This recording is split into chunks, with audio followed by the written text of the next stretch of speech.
Chapter 238. When it was dark, He Fangji and Yu Xiaoxiu came back. There was no one in the front yard. They didn't know what was going on. When they found Yu Shu's room, they heard someone talking inside. Yu Xiaoxiu went in first and saw a man wearing a snow cloak standing by the bed. He exclaimed, "Brother Shui." When he looked again, he saw Yu Shu lying unconscious on the bed. He was scared out of his wits and rushed forward. "Sister, sister." Zhao Hui hurriedly called Lang Zhong to come in and take Yu Shu's pulse. She didn't notice that Yu Xiaoxiu's call was wrong. It should be Brother Chao instead of Brother Shui. "Lang Zhong, come and take a look at Xiao Yu." "Is it serious?" He Fangji had met Shui Rui twice in Yang City. It was when Yu Shu was beaten by old lady Ji for stealing fish and was chased out on a rainy day. Shui Rui went to invite him to see him at night. But later on, he treated Zhao Hui.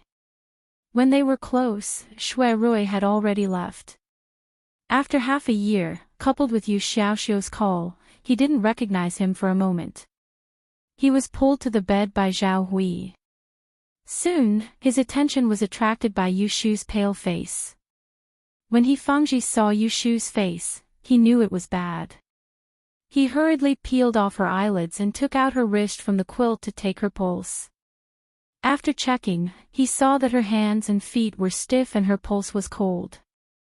He hurriedly said to the person beside him, "Quickly ask someone to boil a bucket of hot water. I'm afraid she will get sick if it's too late." Boil it, boil it." "Yundo, quickly go to the kitchen," Zhao Hui urged. The maidservant hurriedly left.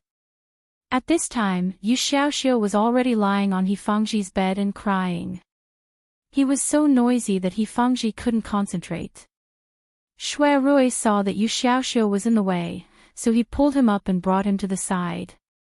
He reprimanded him in a low voice before he finally stopped crying.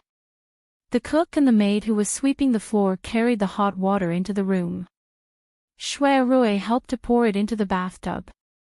After adjusting the temperature of the water, he and Yu Xiaoxiu retreated to the door. He Fangji left, leaving only the woman in the room. Zhao Hui was also pulled out. Yu Shu was carried into the bathtub by the strong maid and soaked for half an hour. During this time, she would add more hot water from time to time. She was sweating profusely. Zhao Hui and Yu Xiaoxiu waited anxiously outside. He Fangji went back to the room to gather some herbs and personally went to the kitchen to boil it.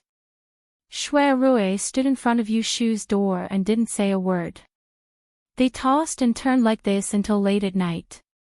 Yu Shu finally recovered and her limbs were no longer stiff.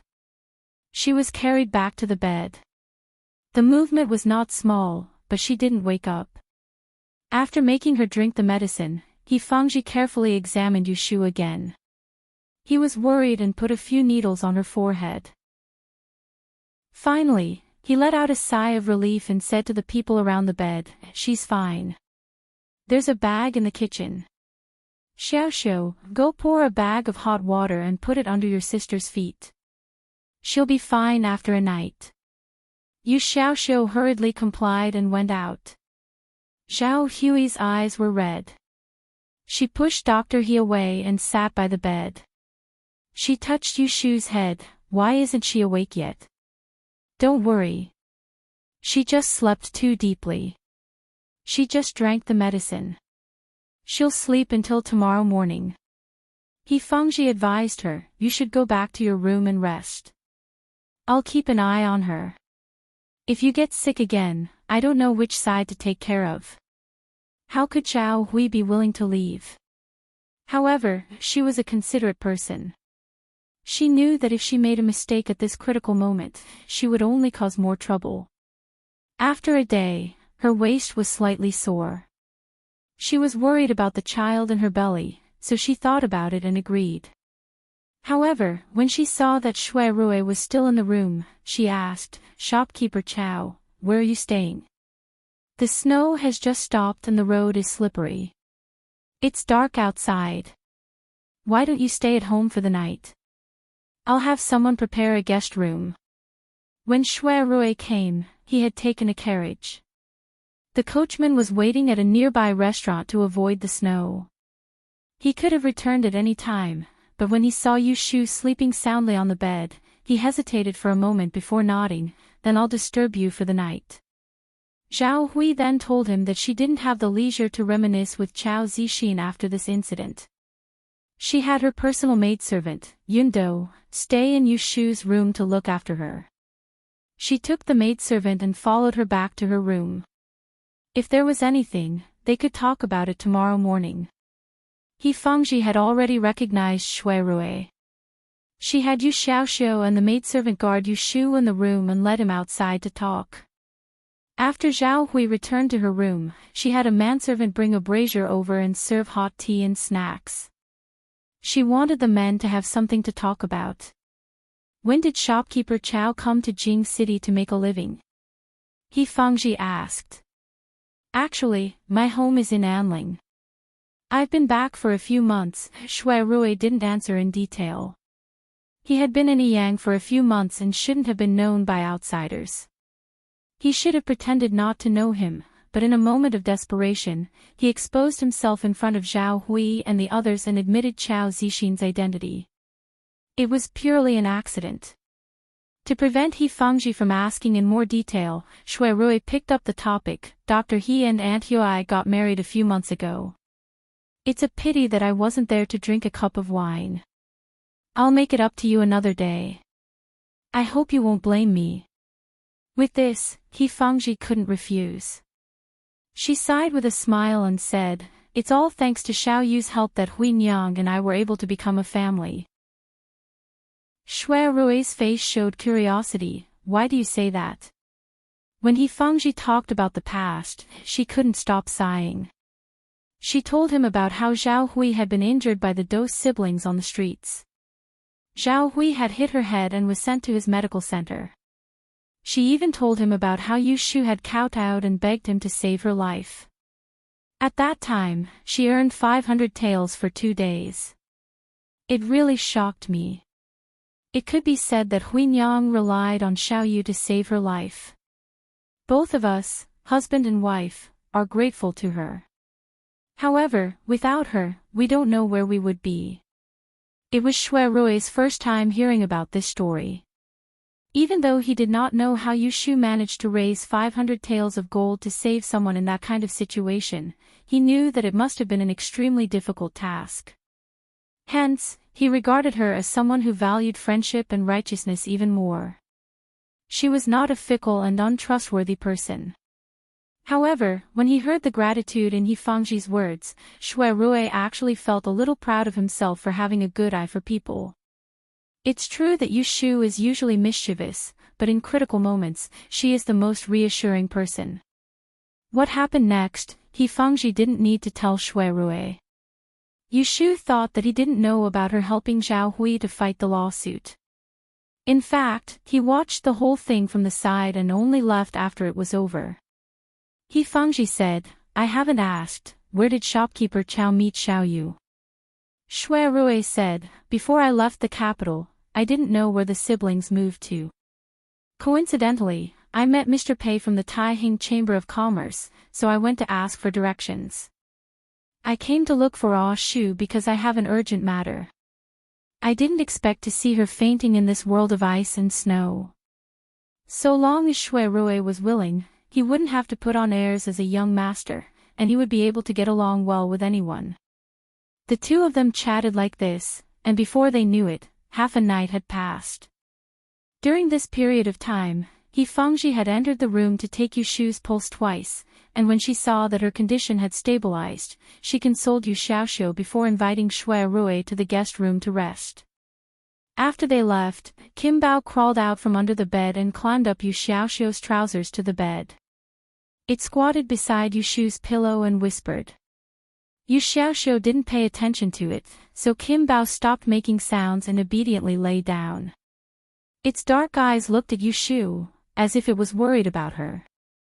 The ground was covered with snow and the sky turned white early. Yu Shu woke up in the morning. Yu Xiaoxiu and Yun Do took turns to sleep for half the night. He just got up and was about to put a water bag under her feet when he saw Yu Shu's eyelids opened. He was so happy that he hurriedly said, "Sister, sister, you're awake." Yu Shu's lips moved, her voice was weak, but she asked, "Is Bao Chen back?" Yu Xiaoxiu's smile froze and he gently shook his head. Yu Shu then closed her eyes again, as if she was asleep. Yu Xiaoxiu didn't dare to speak carelessly, fearing that he would make her sad. He touched her forehead and saw that it was still hot, so he softly said, "Sister, I'll go ask Uncle He to come over." After he finished speaking, he ran out. The room was quiet. Yu Shu took a deep breath and violently coughed. Coo, coo, coo. After a while, the bedroom curtain moved, as if someone had come in. She didn't have the strength to open her eyes. At first, she thought that it was Dr. He, but then she heard a familiar male voice, "Are you awake?" Yu Shu's eyelashes trembled, but she didn't move. "I'll say a few words to you before leaving. You just need to listen." The voice was warm and there was a hint of comfort in it, but it didn't seem to be happiness. "If you want to find someone, I can help. You can rest in peace for a day. Tomorrow morning, I'll come and take you to Dingbo Hall to see Xiang Wang. You don't want to accept my favor, I know that. But I'm willing to help you. This is my matter, so you owe me one. As for the rest, after the Diyan examination, we'll talk again. I'm leaving, take care of your body." After he finished speaking, the steady footsteps sounded again, as if he stopped in front of the door for a moment before leaving. On the bed, Yu Shu slowly opened her eyes and turned her head to look in the direction of the door. Her haggard face had all sorts of emotions.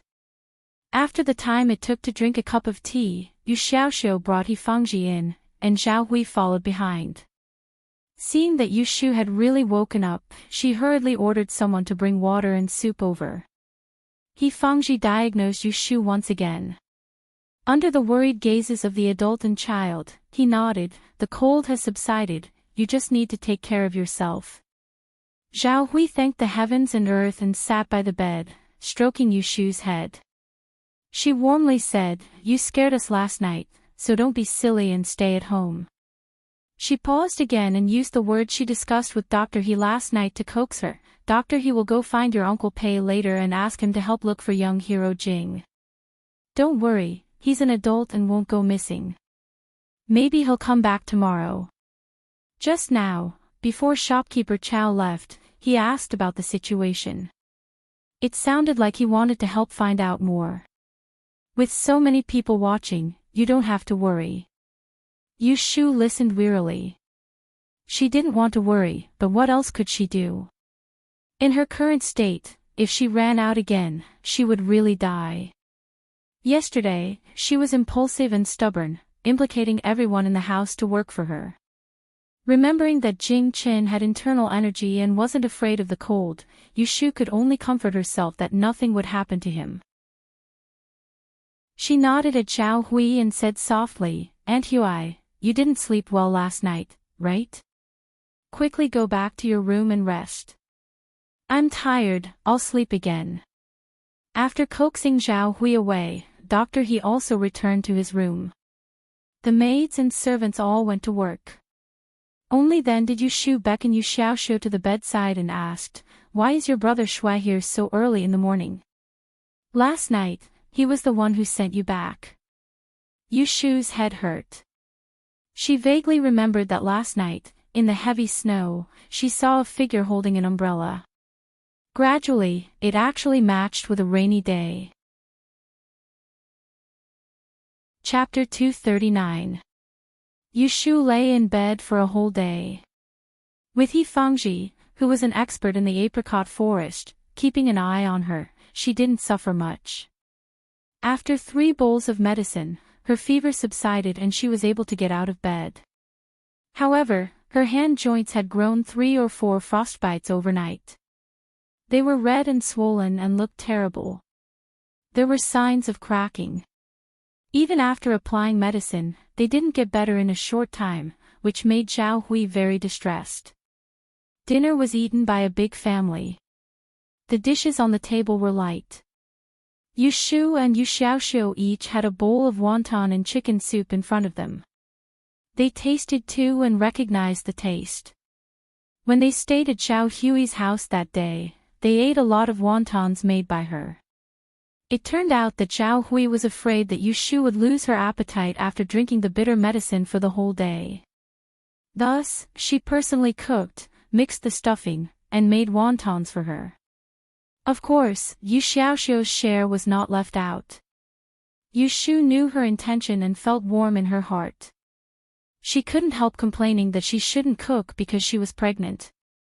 Seeing that she could eat, Zhao Hui was satisfied and said, "The skin was cut by the chef. I didn't use the knife. I only made a plate of the stuffing. Eat it while it's hot. There's more in the kitchen if it's not enough." Holding a bowl of porridge, Fangji gently knocked on the spoon to attract Zhao Hui's attention. She coughed lightly and said, "Madam, since there's more in the kitchen, why don't you give me a bowl as well?" Zhao Hui said, "I didn't make it for you." Fangji's face fell. Yu Xiaoxiu couldn't help laughing. Yu Shu knew that they were trying to make her happy. She smiled and lowered her head to eat the bowl of wonton, but there was not much taste in her mouth. After dinner, Yu Shu mentioned to Zhao Hui that she had to go out tomorrow. Before she finished, Zhao Hui rejected her and said, "You just recovered and you want to go out. No, you stay at home and don't go anywhere." Yu Shu patiently explained, "There are still 2 days left. The day after tomorrow, I will have to hand in this exam paper. Tomorrow, I must go to the prince's residence to find out more, so that my hard work these days will not be in vain. Aunt Hui, don't worry. Brother Chao said he would pick me up tomorrow. He will send me there. I won't run away. I will go home after I finish my business." As soon as Zhao Hui heard Chao Zixin's name, her attitude softened. She knew that shopkeeper Chao was reliable and wasn't afraid of letting him take care of Yu Shu for a day. After hearing Yu Shu's promise, she took the opportunity to relax. "Then you must come back before dark. If you're outside at noon, remember to eat. Tomorrow, when you go out, you must wear thick clothes so that the wind doesn't blow." Yu Shu agreed one by one. Seeing that it was late, she asked Zhao Hui to return to her room. Yun Do brought hot water for her to wash up. Yu Shu had just taken off her clothes and was sitting on the bed to soak her feet in hot water when Yu Xiaoxiu came in from outside. "Older sister." Yu Shu patted the side of her body for him to come and sit. Last night, she was frozen stiff. It must have scared this child. Yu Shu held Yu Xiaoxiu's hand. When she looked down, she saw the sore on the back of her hand. She quickly let go of him but was caught by Yu Xiaoxiu. "Older sister, does it hurt?" Yu Xiaoxiu carefully touched the frostbite on her hand. He felt uncomfortable and couldn't help but feel resentful towards Jing Qin for leaving without telling him. Yu Shu shook her head and changed the topic. "You haven't been to school for the past 2 days. Are you all right?" Yu Xiaoxiu said, "I don't know. Tomorrow, I will go to the school and apologize to the headmaster. If he wants to punish me by copying books, I will accept the punishment." Yu Shu said, "Then don't go tomorrow. Sleep at home for a day and go to the academy the day after tomorrow. Remember to ask when the holidays will be.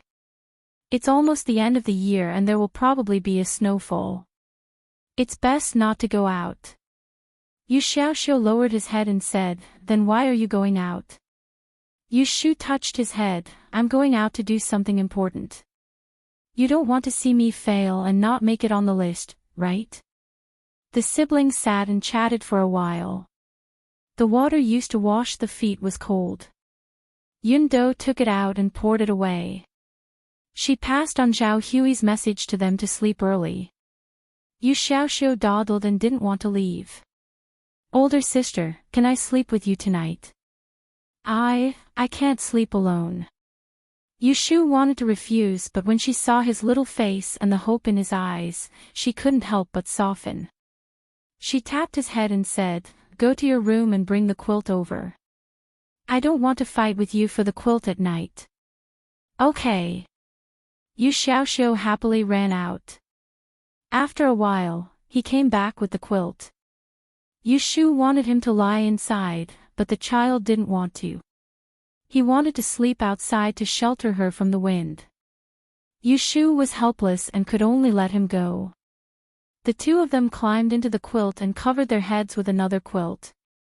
Only then did she let Yundo blow out the lamp and close the door. The siblings laid on the bed with their heads together. They casually chatted for a while. After a while, Yu Xiaoxiu didn't make a sound. Yushu thought that he was asleep. But when she closed her eyes, she heard a small voice beside the pillow. The voice had a trace of fear and uneasiness. It also sounded like a crying voice. "Older sister, don't let anything happen to you. If something happens to you, I'll be the only one left. I'm scared. Yesterday, the weather was so cold and it was snowing. Her hands and feet were frozen and her body was trembling." Yushu didn't think of crying. But at this moment, when she heard the child's words, she wanted to cry. Her hand reached out from under the quilt and reached for the other cup. Then, she felt Yu Xiaoxiu's hand and held it. "Don't be afraid. Older sister will always be with you." In the morning, when breakfast was just ready at Zhao Hui's house, Shui Rui came to the door. Yushu was still combing her hair when she heard Yu Xiaoxiu shouting outside the door, "Brother Chao is here." This was what she told him last night. Although Shui Rui didn't say it, she thought that he didn't intend to reveal his identity to Zhao Hui. So, for the time being, he was still shopkeeper Chao. She tied her hair up and put on her hat. The person in the mirror had a yellowish complexion. Originally, it was just a pretty face, but now, it looked even more ordinary. Fortunately, it didn't look sickly, so it wouldn't be annoying. Yushu put the small bag of talismans that was exposed around her neck into her lapel. Yesterday, she asked Zhao Hui for it because the yellow frost stone inside made her feel slightly at ease. As soon as she left the room, she was pulled by Yu Xiaoxiu. When she came to the living room door, the curtain was lifted and she saw 3 people sitting in the living room, talking. He Fangji, Zhao Hui, and Shui Rui. Shui Rui, who was wearing a smoky green soft robe and a silver sand dune on his head, deliberately wore simple clothes. He didn't have the usual exquisite, rich, and reserved look. Sitting in this simple and crude living room, he didn't feel out of place at all. When Yushu saw him, he seemed to sense it and turned his head. The two of them looked at each other, both of them were a little slow. However, the first one to speak was Yushu. She smiled and pulled Yu Xiaoxiu forward as if nothing happened. "Brother Chao, you came really early. Just in time for breakfast." Shui Rui probably didn't expect her to be like this. His eyes flashed and he was willing to accompany her and pretend that nothing happened. He smiled and said, "You've seen through me. I purposely came to freeload for breakfast." As he spoke, he looked at her complexion. Knowing that something was wrong, the smile on his face faded. He pointed to the seat next to him and said, "Sit." Yushu didn't hesitate and sat next to him. Yu Xiaoxiu sat next to her on the other side. Zhao Hui ordered the kitchen to serve breakfast: egg drop porridge, stir-fried tofu, stir-fried red and white radish, a basket of sesame steamed cakes, and a plate of pickled mustard greens.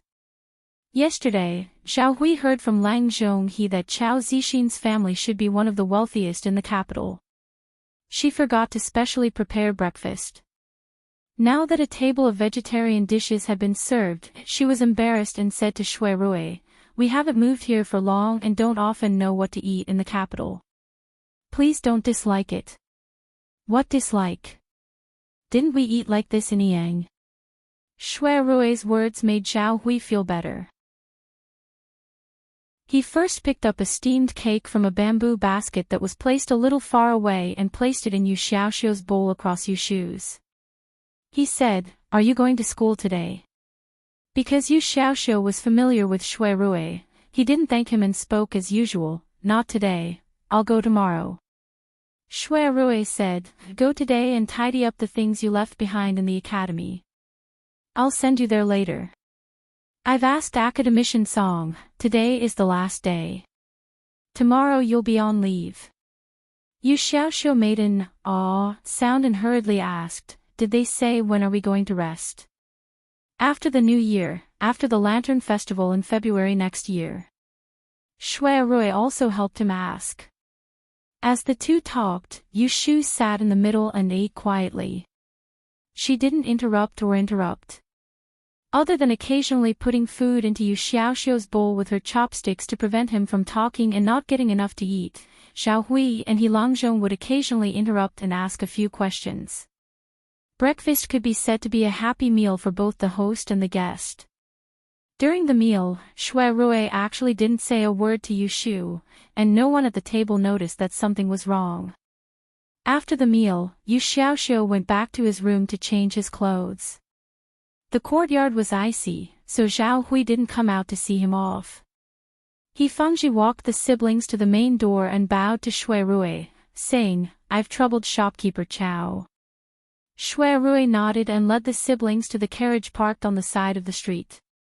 The sun was up in the sky and the ice and snow on the road showed signs of melting, but it was still very slippery. Shui Rui first let Yu Xiaoxiu into the carriage, then turned his head and extended his hand to Yu Shu, indicating that he wanted to help her into the carriage. Yu Shu couldn't pretend that she didn't see it, so after a moment of hesitation, she borrowed his arm and stepped into the carriage. Her hand rested on the crook of his arm, and the back of her hand was red and swollen against the smooth silk. It was very unbearable. When Shui Rui was eating breakfast, he saw the frostbite on her hand. Now that he saw it more carefully, he frowned slightly, but didn't say anything. "Let's go to Baichuan Academy in the north of the city first." After sending Yu Xiaoxiu to the academy and arranging to pick him up in the afternoon, the carriage turned around and took Ming Rui and Yu Shu to take care of business. Dingbo. The atmosphere inside the carriage was a little strange. The two of them were sitting very casually, with tea and warm beds. There wasn't the slightest bit of awkwardness in their expressions, and each was more natural than the other, but they didn't say anything. Probably sensing that the atmosphere was not right, Yu Shu cleared her throat and spoke first, "Thank you for sending me back the night before yesterday." Shui Rui poured tea in his hand, and without raising his eyelids, he said, "If you want to thank me, then strive to pass the examination this time." Of course, not to mention other things, Yu Shu was very confident in this subject of magic. After calculating for 2 days and 2 nights, as long as she met Prince Yang today, and asked all kinds of inside information, she would be able to confirm where the painting was lost. She didn't know whether it was because Shui Rui's attitude was normal, or because the carriage was warm, but Yu Shu gradually felt uneasy in her heart. She took the initiative to ask, "It's just that, Prince Yang is currently sick, is it inappropriate for us to go and ask to see him so rashly?" Shui Rui handed a cup of hot tea to Yu Shu, and said, "Prince Yang is not sick, he just used the excuse that he doesn't want to see outsiders to hide in Dingbo." Yu Shu was stunned for a moment, and her expression suddenly changed. "Prince Yang is not sick." Chapter 240. Shui Rui saw that Yu Shu's expression was strange and asked her, "What's wrong?" Yu Shu could not help but smile bitterly. "I realized that I have done a stupid thing." Previously, when she was estimating Prince Yang's 8 characters calamity, she was based on Prince Yang's noble birth and his recent illness as the signs. From the 60 sets of 8 characters, she picked out a few that matched and calculated again. Who knew that Prince Yang's illness was just an excuse and the result that she painstakingly calculated would all be overturned? Her time calamity law base formula was complex number calculation, and in complex number calculation, a small mistake would cause a huge deviation in the result. Then all the wrong data that she had used to calculate the possible period of time when Prince Yang might have lost the item was not valid. When she saw Prince Yang today, she was prepared to ask him to confirm which of the few times was accurate and from there determine where Prince Yang lost his item. But now, it was all for naught. She had to hand in her papers tomorrow and there was less than a day's time. If she met Prince Yang, even if she was lucky enough to get the accurate 8 characters, she would still need to do careful calculations to be able to deduce the time when the item was lost. But she only knew the time and not the location. She still had to meet Prince Yang again. If she was able to calculate the time in the middle of the night, where would she meet Prince Yang? If there was another day, at most she would shamelessly beg Shui Rui to come again tomorrow. The crucial point was tomorrow was the deadline and all the examinees had to return to Taiching department to hand in their papers. This was the Diyan examination and no matter how unfair it was still a proper examination. It was not easy for Shui Rui to arrange for her to meet him but she missed the opportunity. One day, there was only one more day. What stupid thing? Shui Rui asked puzzledly. Yushu shook her head and raised her hand to wipe her face. She sighed and said, this year's Diyan examination, I might have to return empty-handed. I made a wrong calculation and even if I meet Prince Yang, it would be useless. In the subject of Yili, she could only cope with the subject of astrology. In order to frame Ji Xingxuan, she did not consult it. She bet all her bets on the subject of art of Yili in order to win the title of Teacher Yi. In the end, she made a mistake and dug her own grave. Yushu suddenly remembered that day in Pei Renguan, when Xiao Han's words, drawing water with a bamboo basket. Could it be that he was referring to her now? Shui Rui did not know why Yushu was troubled, but when he heard what she said, there was actually a hint of discouragement in her voice. She did not look as confident as she was earlier at all. He frowned secretly. He wanted to ask her in detail, wanted to persuade her, but when the words were about to come out of his mouth, he changed his mind and said, it's not like you to talk about defeat before you've even succeeded. His tone didn't carry a trace of mockery or contempt, but Yushu could hear a trace of disappointment in his words. Then tell me, how is it like me? She raised her head and asked. Not giving up until you reach the Yellow River, not shedding tears until you see the coffin. Shui Rui looked at her with a faint smile on his face. Yushu's heart was moved and she was silent for a moment before saying, it is not to the extent of giving up and shedding tears, but it is true that there is nothing I can do. Shui Rui said, then think of a way. There is still time. Aren't we handing in the examination papers tomorrow?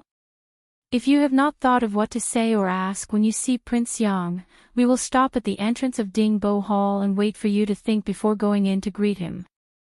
Yushu said gloomily, I am afraid I cannot think of another way in such a short time. Don't be in a hurry to be discouraged. Shui Rui took the cold tea from her hands and changed it for a hot one. He gave it to Gue and said, think about it. You will definitely have a way. Yushu looked at Shui Rui, who was speaking with a firm tone. She did not know where he got his confidence from, but after hearing his words, her impetuous heart calmed down. She held the hot cup and cupped her hands, and her brain started to work normally again. Other than the law of the time of calamity, she had no way to solve this problem. Could it be that she had to use the 6 lines to tell Prince Yang's fortune? Forget it. It was not as accurate as her blind guess.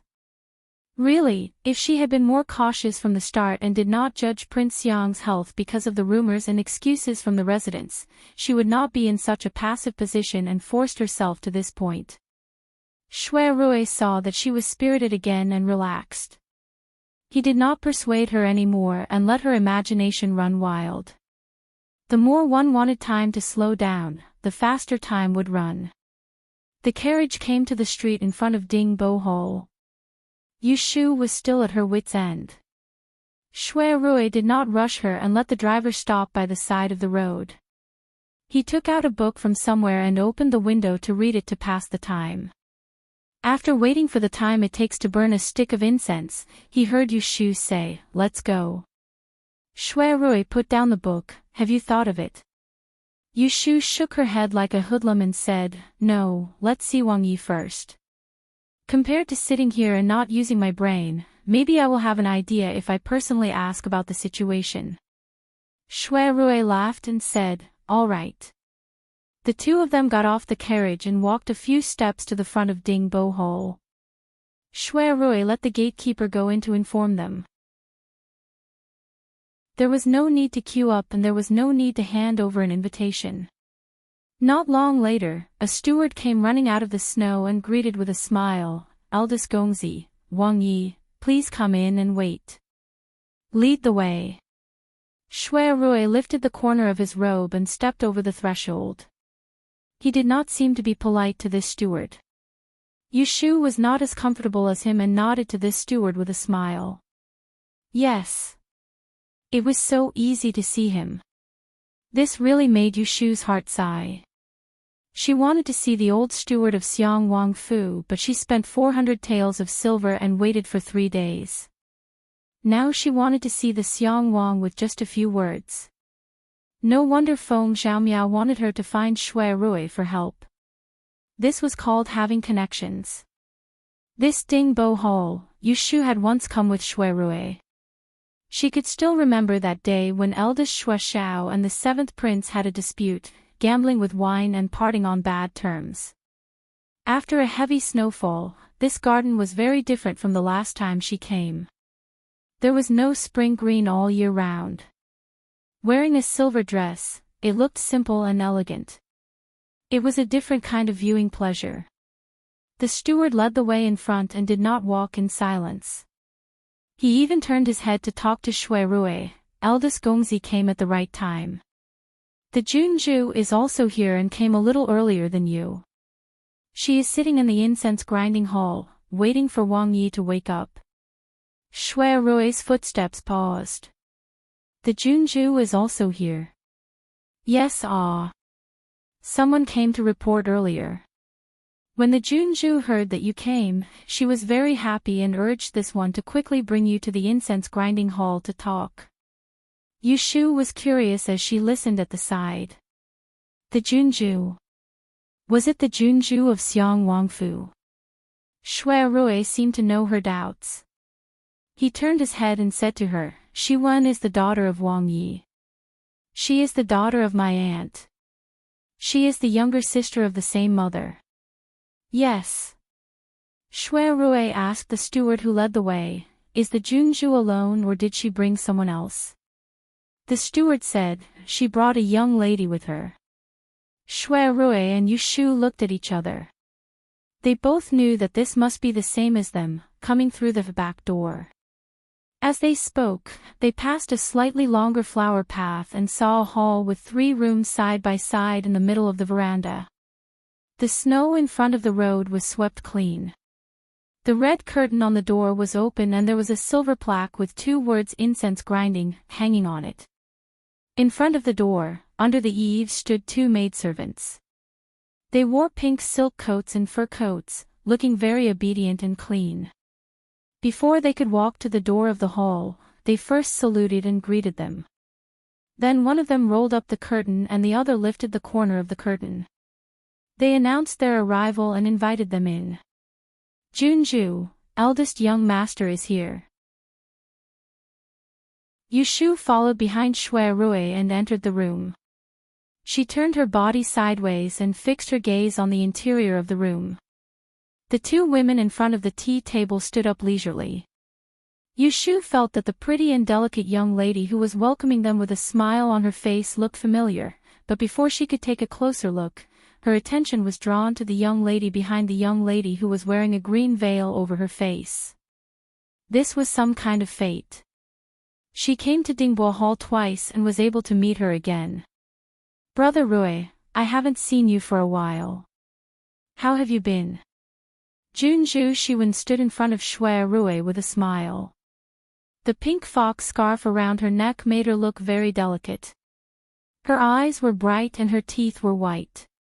She smiled innocently and innocently. Yes, I rested at home for a few days. Shui Rui didn't intend to mention Madame Shui's illness to others. He also saw Ji Xingxuan in the hall. His eyes flashed and he was about to ask when Shiwen turned her head and introduced, Brother Rui, this is the daughter of the Celestial Commissioner, Judge Ji. She is the fourth daughter of the Ji family. We are very good friends. Xingxuan, this is me. Junju, I have seen Lord Shui. Ji Xingxuan softly interrupted Shiwen's introduction. She walked forward and bowed to Shui Rui first.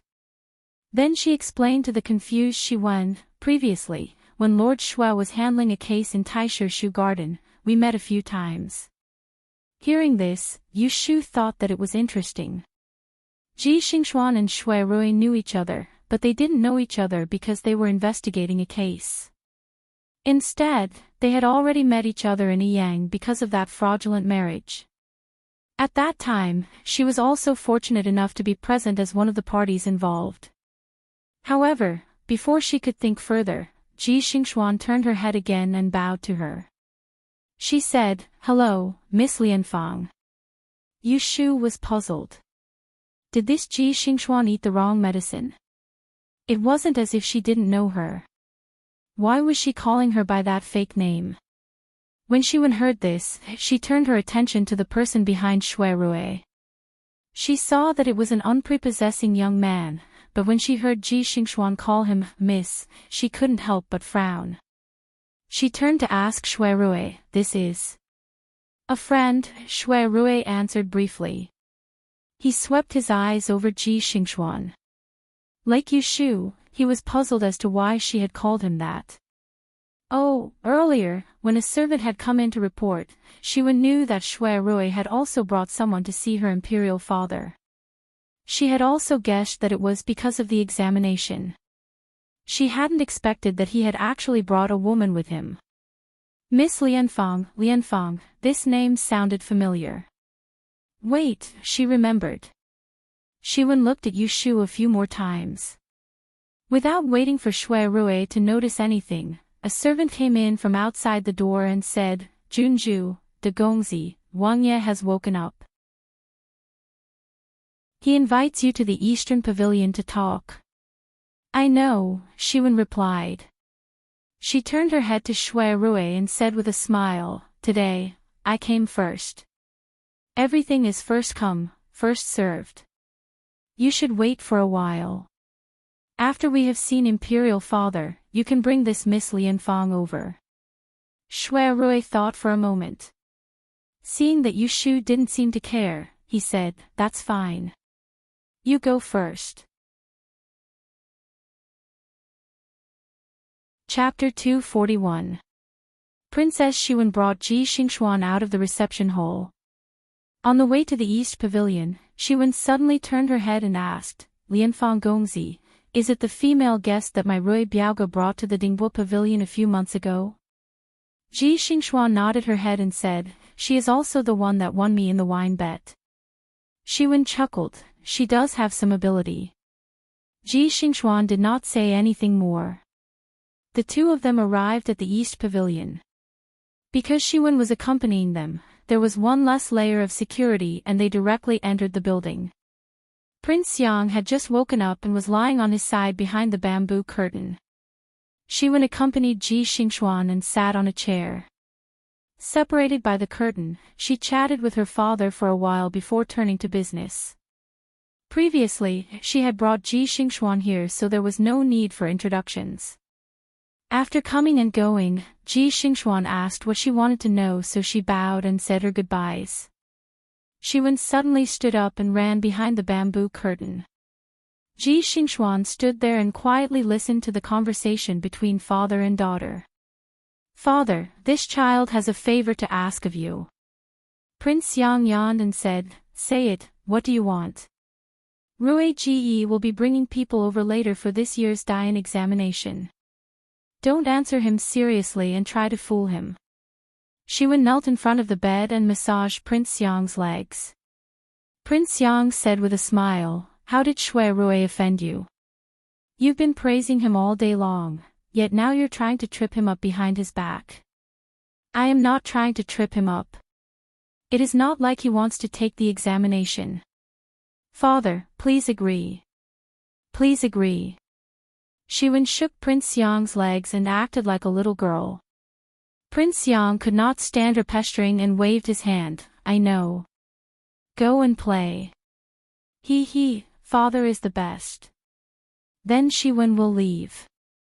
"I will come and see you tomorrow." Not long after, Shiwen walked out from behind the curtain with a smile on her face. She waved at Ji Xingxuan and the two of them walked out. Before long, Ji Xingxuan asked, "Your Highness, aren't you? Isn't that what?" Shiwen interrupted her words, turned her head and winked at her, saying mischievously, "Didn't she win against you last time? This time, I won't even give her a chance to win. Isn't that great?" Ji Xingxuan looked at Shiwen's blushing face and smiled quietly, not saying anything.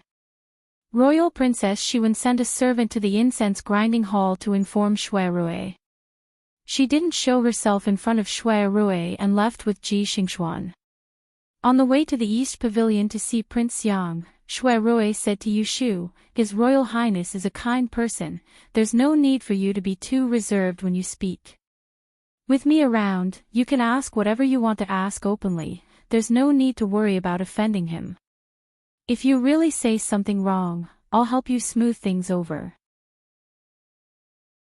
Being about to meet a distinguished person like His Highness, Yushu wasn't very nervous. Part of the reason was that Shui Rui was present and part of the reason was that she had already finished worrying about everything on the way here. Now, she was holding on to the thought that things will eventually sort themselves out and there was nothing to be afraid of. The East Pavilion was right in front of them. It had 3 floors and there wasn't a plaque outside. A quiet-looking servant girl stood in front of the door and waited for the servant inside to respond before inviting them in. As soon as Yushu entered the pavilion, her whole body warmed up. She first smelled the faint scent of sandalwood and then her eyes became dazed. She saw that there were 3 exquisite screens set up inside the pavilion. One was the full moon flying immortal, the second was the immortal crane offering birthday, and the third was the 8 immortals crossing the sea. A 3-legged incense burner squatted in the middle and smoke curled up in spirals. There was a thick crimson silk curtain that separated the two. After entering the second door, she saw a pair of boys with their hair combed into a bun, red lips, and white teeth. They held a horsetail whisk in their hands and stood under a green bamboo curtain. It gave her the illusion that the people who came in to pay their respects were not His Highness but some family's immortal guests. Shui Rui and his friends pay their respects to His Highness. Shui Rui bowed and saluted. Yushu followed behind him and bent her waist 90 degrees. She secretly raised her eyes and glanced at the silhouette behind the curtain, but it was a pity that the curtain was too tightly covered, so she couldn't see anything. Commoner Yushu pays her respects to Prince Yang. Long live His Highness. Prince Yang laid down behind the curtain and used his arm as a pillow to size up the person behind the curtain. After a while, he called out, "Sit." Hearing his voice, it didn't sound strict. Yushu saw that Shui Rui had sat down and didn't decline and sat down as well. Shui Rui said, "Yesterday I sent a letter to His Highness, recommending a friend who can help His Highness solve your problems and find the lost item. That friend is the one beside you." When Yushu heard her mentioned, she hurriedly stood up and clasped her hands in greeting towards the curtain. Prince Yang gave a light, hanged sound behind the curtain and said, "It's obvious that you are the one who has something to ask of me and still dare to act obedient in front of me. It's not easy for the Celestial Commissioner to find the painting that I lost, otherwise I wouldn't have gone through so much trouble to create an examination question to make things difficult for this year's Dian examinee. This junior that you brought along must be for this year's examinations and you still want to deceive me." Yushu could hear the displeasure in Prince Yang's words and her heart was beating fast. She was worried that Shui Rui would overreach himself and make this prince unhappy. However, Shui Rui's expression didn't change and said, "His Highness is perceptive. Since you already know everything, then please do me a favor." Hearing that, Prince Yang blew his beard behind the curtain. He could tell that this kid was purposely trying to get information from him and save him the trouble of explaining. He was instantly angry and happy. His hand pinched the string of incense and twirled the beads on it. He squinted his eyes and said, "If you have something to say, quickly say it. If you have fart, quickly say it. Once done, scram." 1. Yushu knew that her expression must be very strange right now and hurriedly lowered her head. Shui Rui smiled and turned his head to Yushu and said, "His Highness is right here. If you have anything to ask, just ask." Shu swallowed her saliva and cleared her throat slightly. She took out a pen and paper to record and opened her mouth to ask about Prince Yang's birth and 8 characters. Prince Yang was still cooperative and told her the truth. Yushu hurriedly noted it down and confirmed it twice before continuing to put on a respectful attitude and asked, "May I ask His Highness, when did you discover that the painting was lost?" "On the way back." "Do you remember which days it was exactly?" "I can't say for sure. Ever since the painting was obtained, Ben Wang kept it under the horse carriage. Other than staying overnight, Ben Wang would take it out a few times to admire it on the way. It was only when we were about to reach Enling did we discover that it was missing." When Prince Yang said these words, his voice had a tinge of annoyance. It was obvious that he was very unhappy about losing the painting. Yushu asked again, "Has anyone else seen that painting before?" Prince Yang replied with certainty, "No, it only passed through Ben Wang's hands." He paused before continuing. Ben Wang also suspected that it was stolen by someone, but after interrogating the entourage and searching their bodies, there was nothing. It seems that it was Ben Wang who was careless. Yushu secretly nodded her head. It was best that it was not stolen. "Your Highness, where did you get the painting that you lost?" This question was asked by Shui Rui. There was a moment of silence behind the curtains. This time Prince Yang did not reply so readily. Yushu secretly praised Shui Rui for asking a good question. She also wanted to ask this question, but she was afraid that it would provoke Prince Yang's taboo. Think about it, a painting that was neither expensive nor valuable and was still kept by his side. If there was no secret, who would believe it? Ben Wang is tired. If there is nothing else, you can leave. Who knew that Prince Yang did not reply and actually chased them away? Yushu was secretly disappointed. She saw Shui Rui shaking his head gently at her and using his eyes to ask if there was anything else she wanted to ask. She nodded her head and secretly showed him a finger. Shui Rui understood and said, "There is one more thing. Will your Highness hold it for a moment?" "What is it?" Yushu said, "Would like to request for your Highness to write a word for me." Behind the curtains, no one spoke for a long time, but there was the sound of clothes being worn. Not long after, a child was summoned into the room and came out with a piece of paper. He presented it to Yushu and on it was the word "worry" written in ink. Yushu blew the ink dry and kept it in her bosom.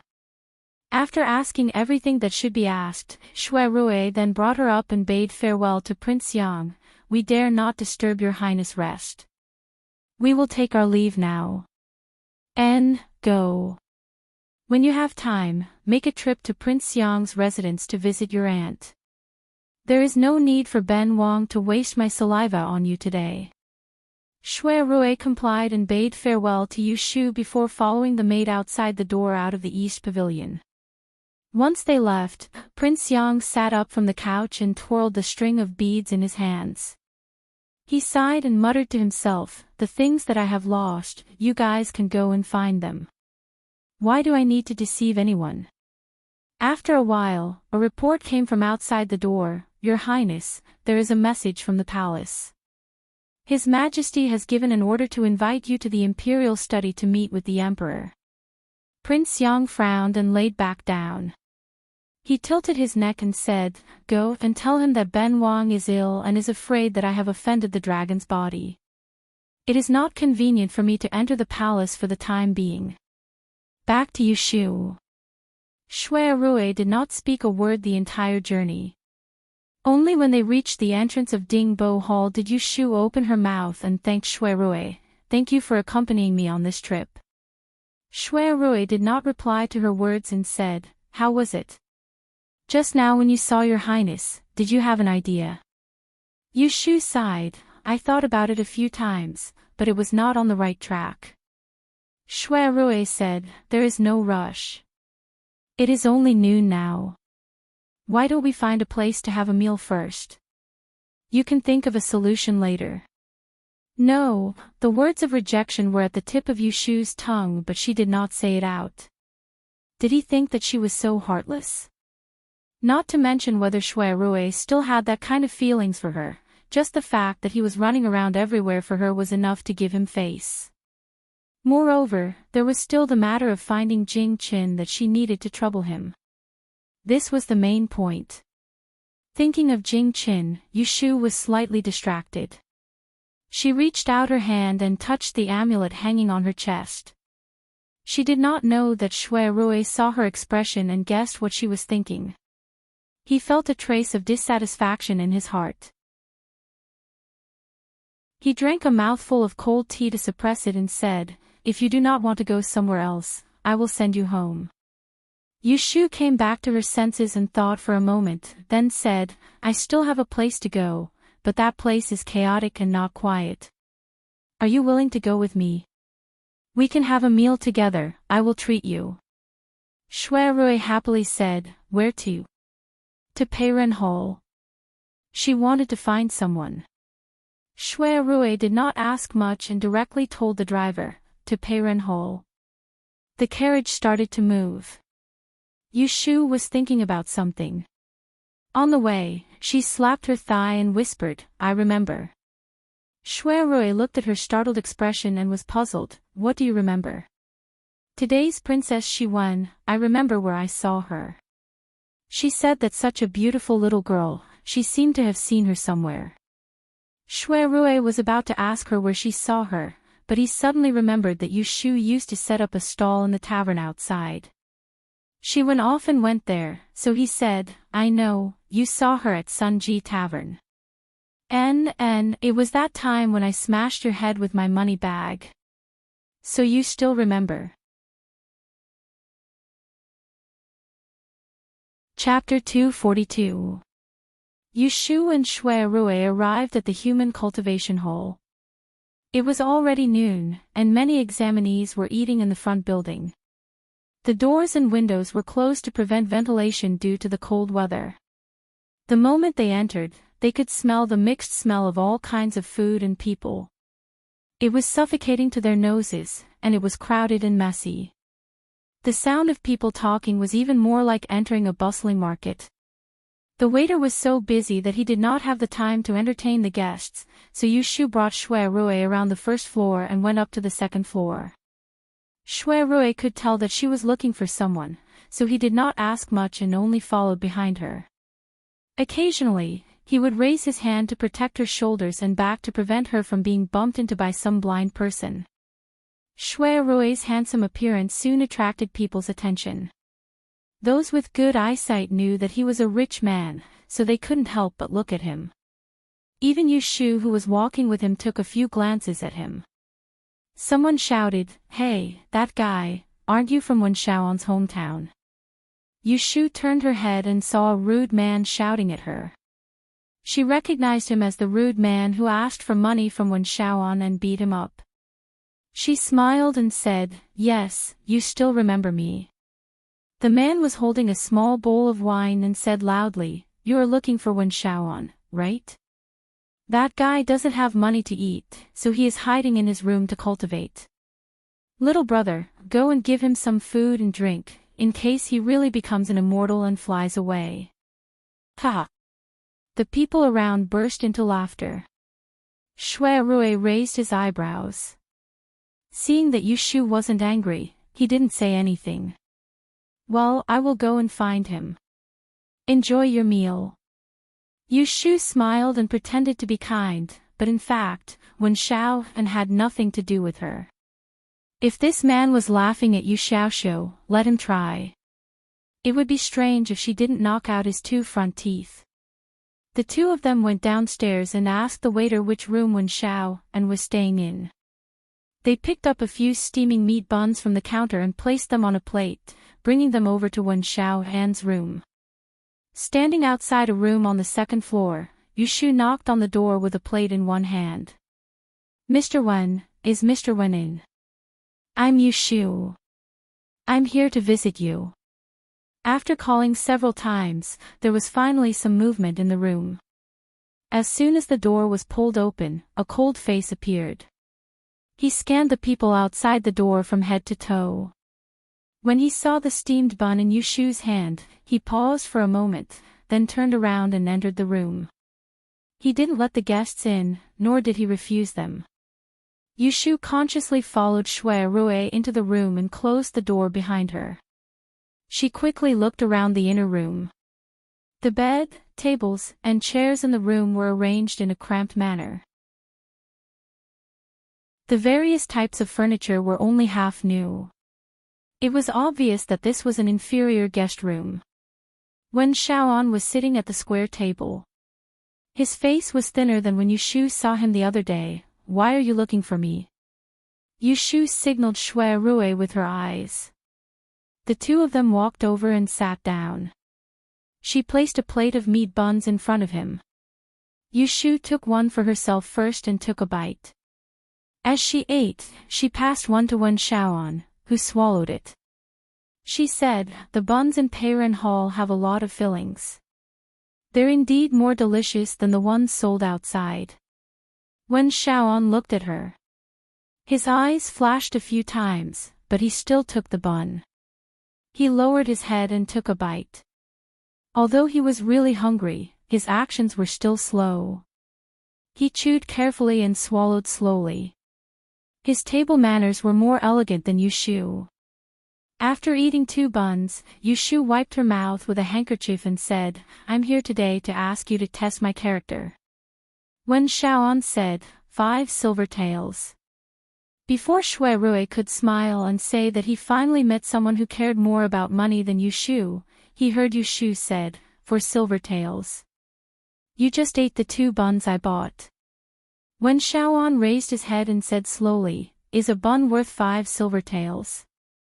Why don't you count it? I came to you. Yu Shu rolled her eyes. Did he think she would be so kind to give him food? What do you want to ask? In the end, Wen Xiaoan compromised. Shui Rui was happy. He knew that this girl was not so kind. She still wanted to take advantage of him. Yu Shu folded her hands on the table and took the opportunity to ask, what did you see? Future, fate, good or bad luck, life or death. Yu Shu looked doubtful, is it so powerful? Shui Rui was also suspicious of the young man in front of him. But since Yu Shu came to him, she must have her reasons. He just needed to wait and see. Wen Xiaoan had some professional ethics. He told the truth, it can be seen from the words, but my skill is not good enough. If I want to say accurate, it would be my future and helping people solve their problems. Yu Shu nodded and took out a piece of paper from her sleeve. She put it on the table. It was the one she asked Prince Xiang to write at Dingbo Mansion. Wen Xiaoan pressed his hand on the paper. He did not open it and said, I can only ask one question. You go first. Yu Shu pondered deeply for a short moment before she turned around to look at Shui Rui, and then she said to Wen Xiaoan, then help me take a look. What troubles does this person have in his heart, and how should it be resolved? Wen Xiaoan nodded and closed his eyes to rest for a while before opening the note in his hand. He stared at the paper and a bright light flashed in his eyes. After a while, he pushed the paper to Yu Shu and said, "The word worry on this paper means that this person has an unresolved matter on his mind before autumn. Before autumn is summer and there are many worries in summer. Fire is in the heart and it burns on top. When the fire attacks the heart, it cannot be released. There are other secrets to this matter and it is not for outsiders to know. Look at this he, the next stroke is mu. When wood and fire meet, there is bound to be a disaster. If you are not careful, you might bring trouble upon yourself. This is not something that an ordinary person can meddle in. I can see that this person's writing style is a sign of wealth and splendor. I guarantee that he will not harm himself. Let me give you a piece of advice. If you want to meddle in other people's business, you should first weigh your own worth." No one knew if it was because he was bribed by the 2 steamed buns, but this time, his explanation was very detailed. After he finished speaking, Wen Xiaoan looked at Shui Rui who was beside Yu Shu. It was obvious that he thought this word was written by Shui Rui. He did not even think that this word was personally written by Duke Xiang. Yu Shu wanted Wen Xiaoan to misunderstand and did not explain.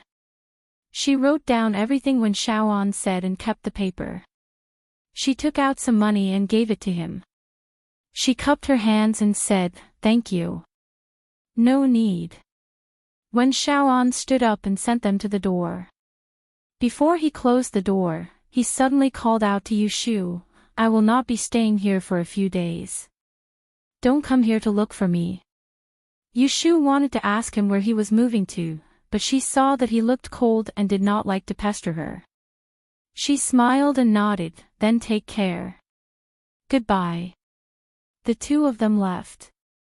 When they went downstairs, Yu Shu turned her head and asked Shui Rui, "What do you think of this person?" Shui Rui was thinking about other things. When he heard her question, he replied, "He is not a pretentious person. He is a capable person." Yu Shu said, "A few days ago, he helped me to read a word. He is very accurate. Especially the sentence at drawing water with a bamboo basket, she was right." Shui Rui asked, "Did you learn anything from his words?" "I learned something, but it did not help much in answering the question." Yu Shu made a tisk sound. She thought to herself that she could not use trickery. Even her law of calamity could not easily predict the location of Xiang Wang's lost item. How could she expect others to be able to read a word? Shui Rui could not help her with the matter of Yi Zhong, so he did not ask further. He changed the topic and said, "Where are you going?" "I will send you home. There is no hurry. I said that I will treat you to a meal. It is too messy here. Let's go somewhere else." Since they have missed the opportunity, there was no point in rushing. The 2 of them left the Peiren Hall and found a clean restaurant nearby. It was rare for Yu Shu to be so generous as to reserve a private room.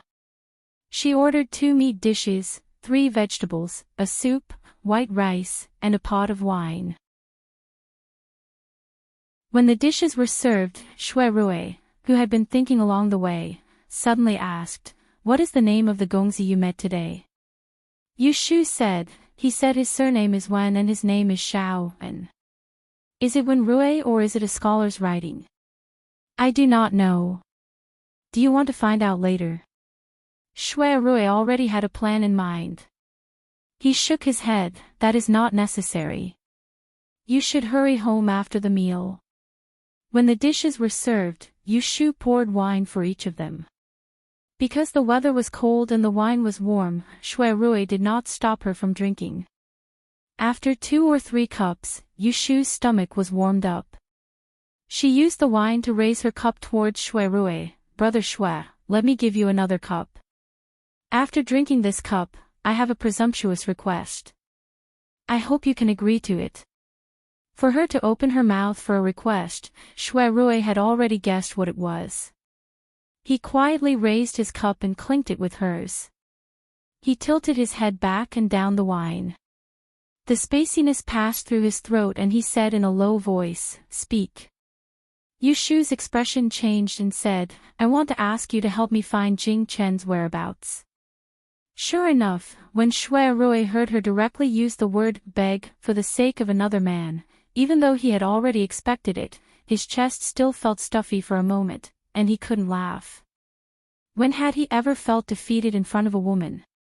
Yushu carefully looked at Shui Rui's expression. She felt helpless. If there was a better way, she would not ask Shui Rui to help her find Jing Chen. It was too insensible and too unreasonable. Didn't I already promise you? Don't worry, I already sent someone to ask around yesterday. Young hero Jing's appearance is very easy to recognize. As long as he doesn't hide on purpose and is still in Anling City, I promise you that you will see him within a month. Shui Rui was not a person who went back on his words. Since he promised her, he would not make things difficult for her. What was the point of being a narrow-minded person? Yushu was grateful and felt ashamed at the same time. She said thank you was not enough, so she took a sip of wine. Her heart was burning and she suddenly thought of something. She said in a low voice, if you need me in the future, just tell me and I will not be afraid of anything. At this time, Shui Rui's face was a bit pale. He softly said, N.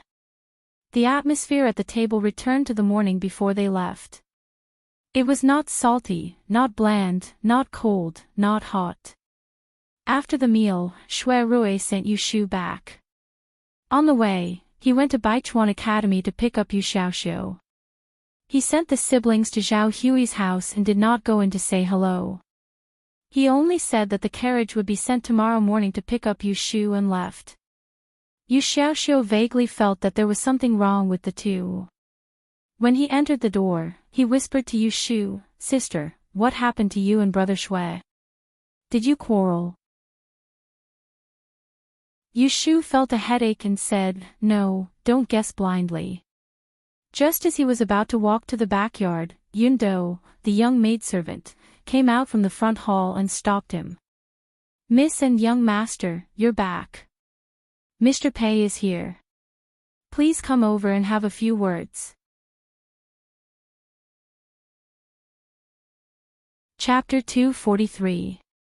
When Pei Jing found some time to visit Zhao Hui's home, he mentioned that a few days ago, Shui Rui went to the Taihing Chamber of Commerce to inquire about their residence. At that time, Shui Rui claimed to be Chao Zixin. Because Pei Jing had seen him once, he did not suspect that it was a fake name. Now that he asked Shui Rui's business in the capital, Dr. He and Zhao Hui could not explain clearly.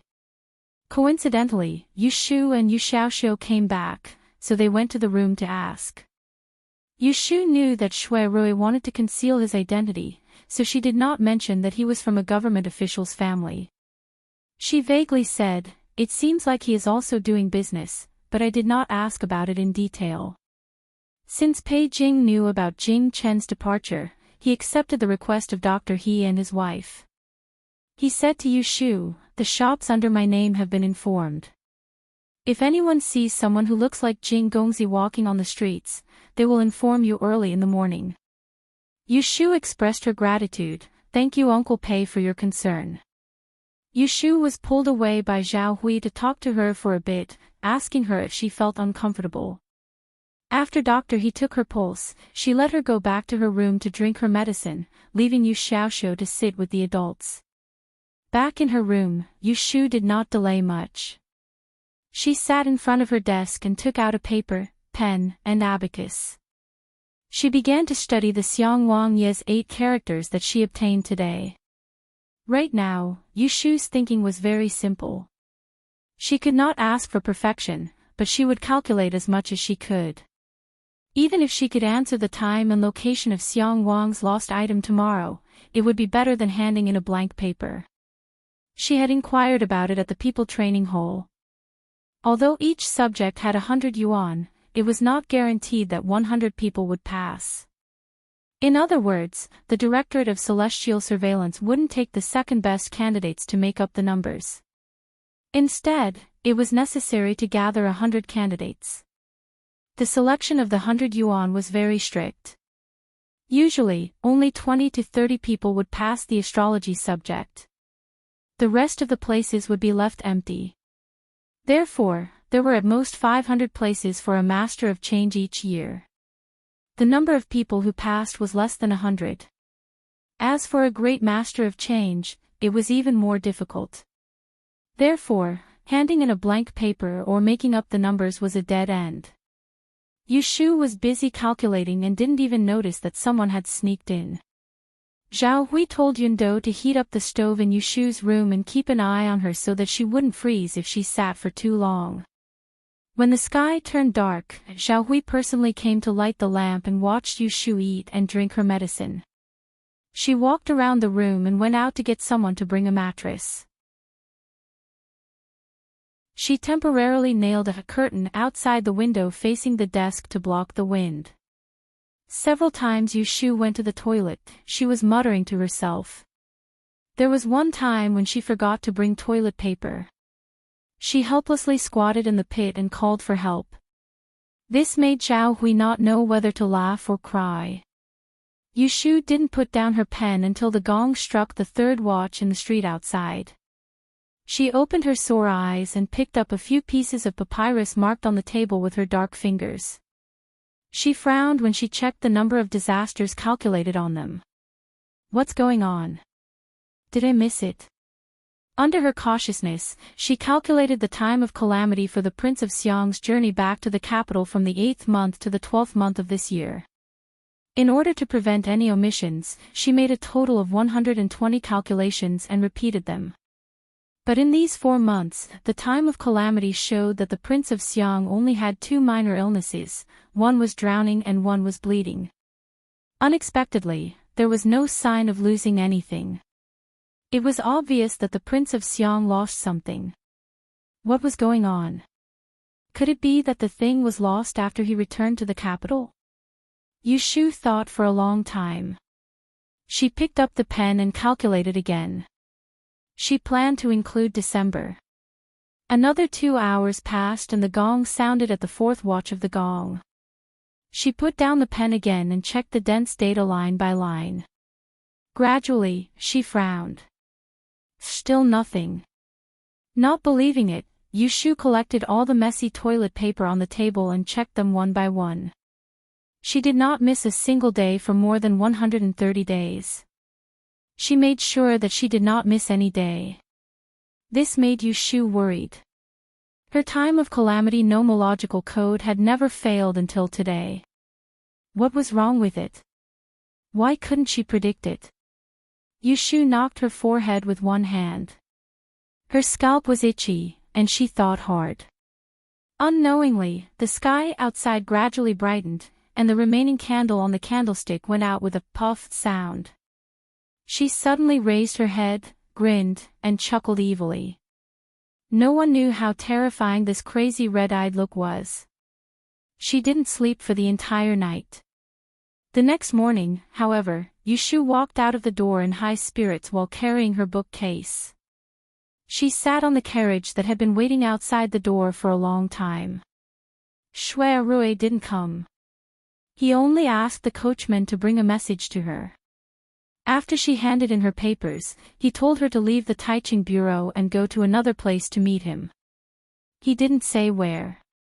Shui Rui's carriage was warmer than the sedan, so Yushu did not feel cold all the way. She got off the carriage and wrapped herself tightly in a cotton-padded jacket. Then she followed the crowd into the examination room for female visitors. The process of entering the examination room was simple. It was the same open-air venue as the examination of Yili. Only a small half of the seats were filled. After the bell rang, Yushu quickly sharpened her mosey and answered on the examination paper given by the Celestial Commissioner. She also marked her birthplace and name on the side. Then she dipped the paper in cinnabar and pressed her fingerprint. She handed in the paper early. Today, Yushu did not purposely look for Ji Xingxuan to sit. She handed in her papers and left with the servants. She lowered her head and dutifully left Taiching Si. Standing outside the door, she let out a long breath of turbid air. Her mood suddenly became much more relaxed. No matter what, this subject was finally over. Regardless of whether she passed or not, she just had to wait for the last subject, arithmetic. It was her absolute strength. Yushu made up her mind. She felt very sullen in this uncanny arts exam. She was so depressed that she could not speak. She made up her mind that she would not hold back in arithmetic. She must get into the top 3. If she could not become a great fortune master, she would first take the exam to become a great fortune master. The snow on the road melted and there were ice shards everywhere. Yushu picked up the clean road and walked to the side of the street. She got on the carriage and said to the coachman, "Go find your master Shui." The carriage drove to a bustling street in the northern part of the city, and it stopped outside a building. Yushu got off the carriage and stood on the street that was bustling with people, and she raised her head to look at the imposing 2-story building before her. There was a plaque above the door, and it wasn't open for business. She thought in her heart, could this be the restaurant that Shui Rui mentioned opening earlier? "Excuse me, are you Miss Lotus?" Yushu looked back and saw a man coming out of the door. He was of medium height and had a round face.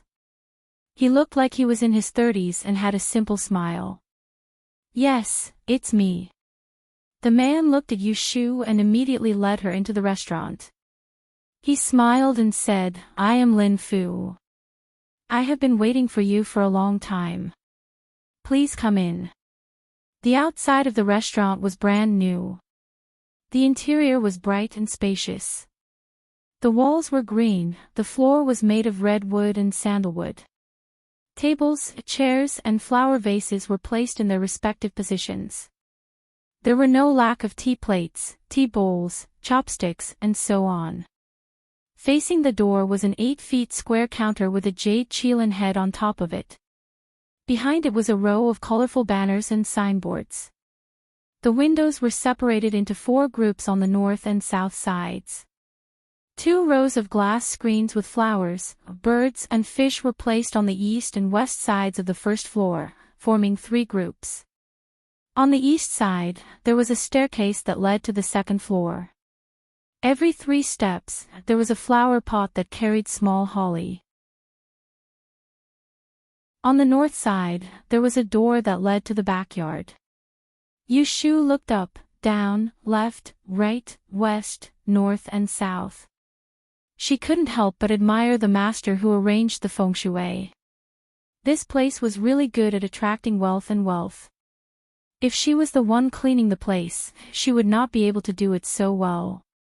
It was not resplendent, but it was exquisite and pleasant, especially the glass screen. Yushu had seen the green glass window in old mistress' room at the Ji residence, so she knew that there were already people who made glass in the Yin dynasty. However, it was not as arrogant as Shui Rui, who used 12 whole sides of glass to make a screen. Lin Fu was not in a hurry to bring her to see Shui Rui. He allowed Yushu to walk around the restaurant and asked, "Where is your boss?" "He is resting at the back. He asked me to show you around the restaurant. Do you want to go up to the second floor?" Yushu was too lazy to climb the stairs and said, "Not for now. Bring me to your boss." "Yes, this way please." Lin Fu brought Yushu to the backyard and saw another well-built building. It had 2 floors and a corridor. 3 sides of the building blocked the light from the yard. One side was cool while the other side was sunny. It was a combination of yin and yang, and the weather was good. They walked to a house in the northeast corner.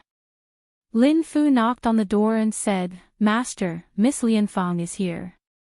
A voice could be heard from inside, "Come in." Lin Fu pushed the door open and invited Yushu to enter alone. There were no curtains on the door but the windows were made of glass. Unlike other houses, the windows were made of paper, and the room was very warm. Shui Rui was sitting in front of a round table under the east window, reading the accounts. There was a cup of tea in his hand that emitted a sweet fragrance. He wore a brownish-green silk gown and a black suede armor on the outside. The pair of topaz buttons on his neck were extremely eye-catching. When he saw Yushu coming in, he put down the account book and asked with a smile, "Are you done with the exam?" Yushu was used to his changing expressions. Last night, when she saw him off, she was too lazy to talk to him. Now, he was smiling. She tried to figure out if he was in a good or bad mood. She walked up and sat opposite him. She picked up an empty cup and poured some tea. She said, "Is this the restaurant you said you wanted to open a while ago? It's quite ostentatious." "Not bad. Let me know in advance on the opening day. I'll come to support you." Shuai shook his head and said, "I'm not looking for you to support me. Take a look at this contract. If there's anything you don't like, tell me." He took out a piece of paper from the account book and handed it to her. Yushu took a look and her face changed. She couldn't swallow the tea in her mouth. Strictly speaking, this was a contract, an employment contract. She was hired to be the manager of this restaurant, responsible for the accounts and personnel. The price was clearly stated. She would be paid 80 taels of silver a month, plus 5% of the restaurant's profits. The contract would last for 3 years, and it was a death contract. What? You don't want to sign? Who was the one who swore yesterday that if anything happened to me, she would be fearless with just a word? This didn't make you go through a mountain of knives or a sea of fire, but you're afraid. Do you want to go back on your words? Shuai looked at her with a smile that wasn't a smile. This time, Yushu was in a difficult position. Looking at Shuai's face and the atmosphere in the room, if she dared to say no, he would be angry the next moment. So she braced herself and said, "Last time, didn't you say that if I failed the Dian exam and couldn't get into the Taisher library, then I would help you?"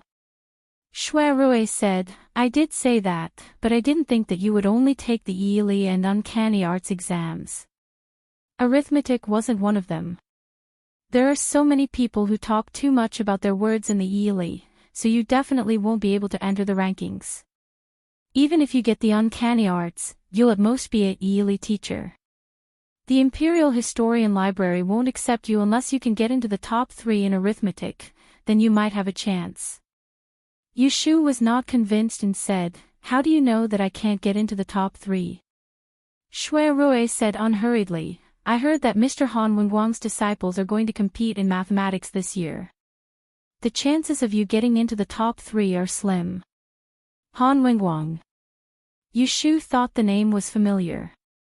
She suddenly remembered and took a deep breath, the old man who taught the 3 mathematicians. Chapter 244. Words that were said were like water that was spilled. Yesterday, he had personally promised that he was not afraid of anything. Seeing that Yushu was holding the indenture contract in her hand, he could not refuse no matter how thick-skinned he was. Listening to Shuai's analysis of the fierce competition in mathematics this year, Yushu hesitated for a while, then smiled and said, "It's not that I can't sign it, but I have to add one more condition." "What?" Yushu flicked the contract in her hand. "If I can enter the Taisher library after the Dian examination next year, then this contract will be invalid. What do you think?" Shuai pondered for a moment when he heard this, and then he nodded and said, "All right.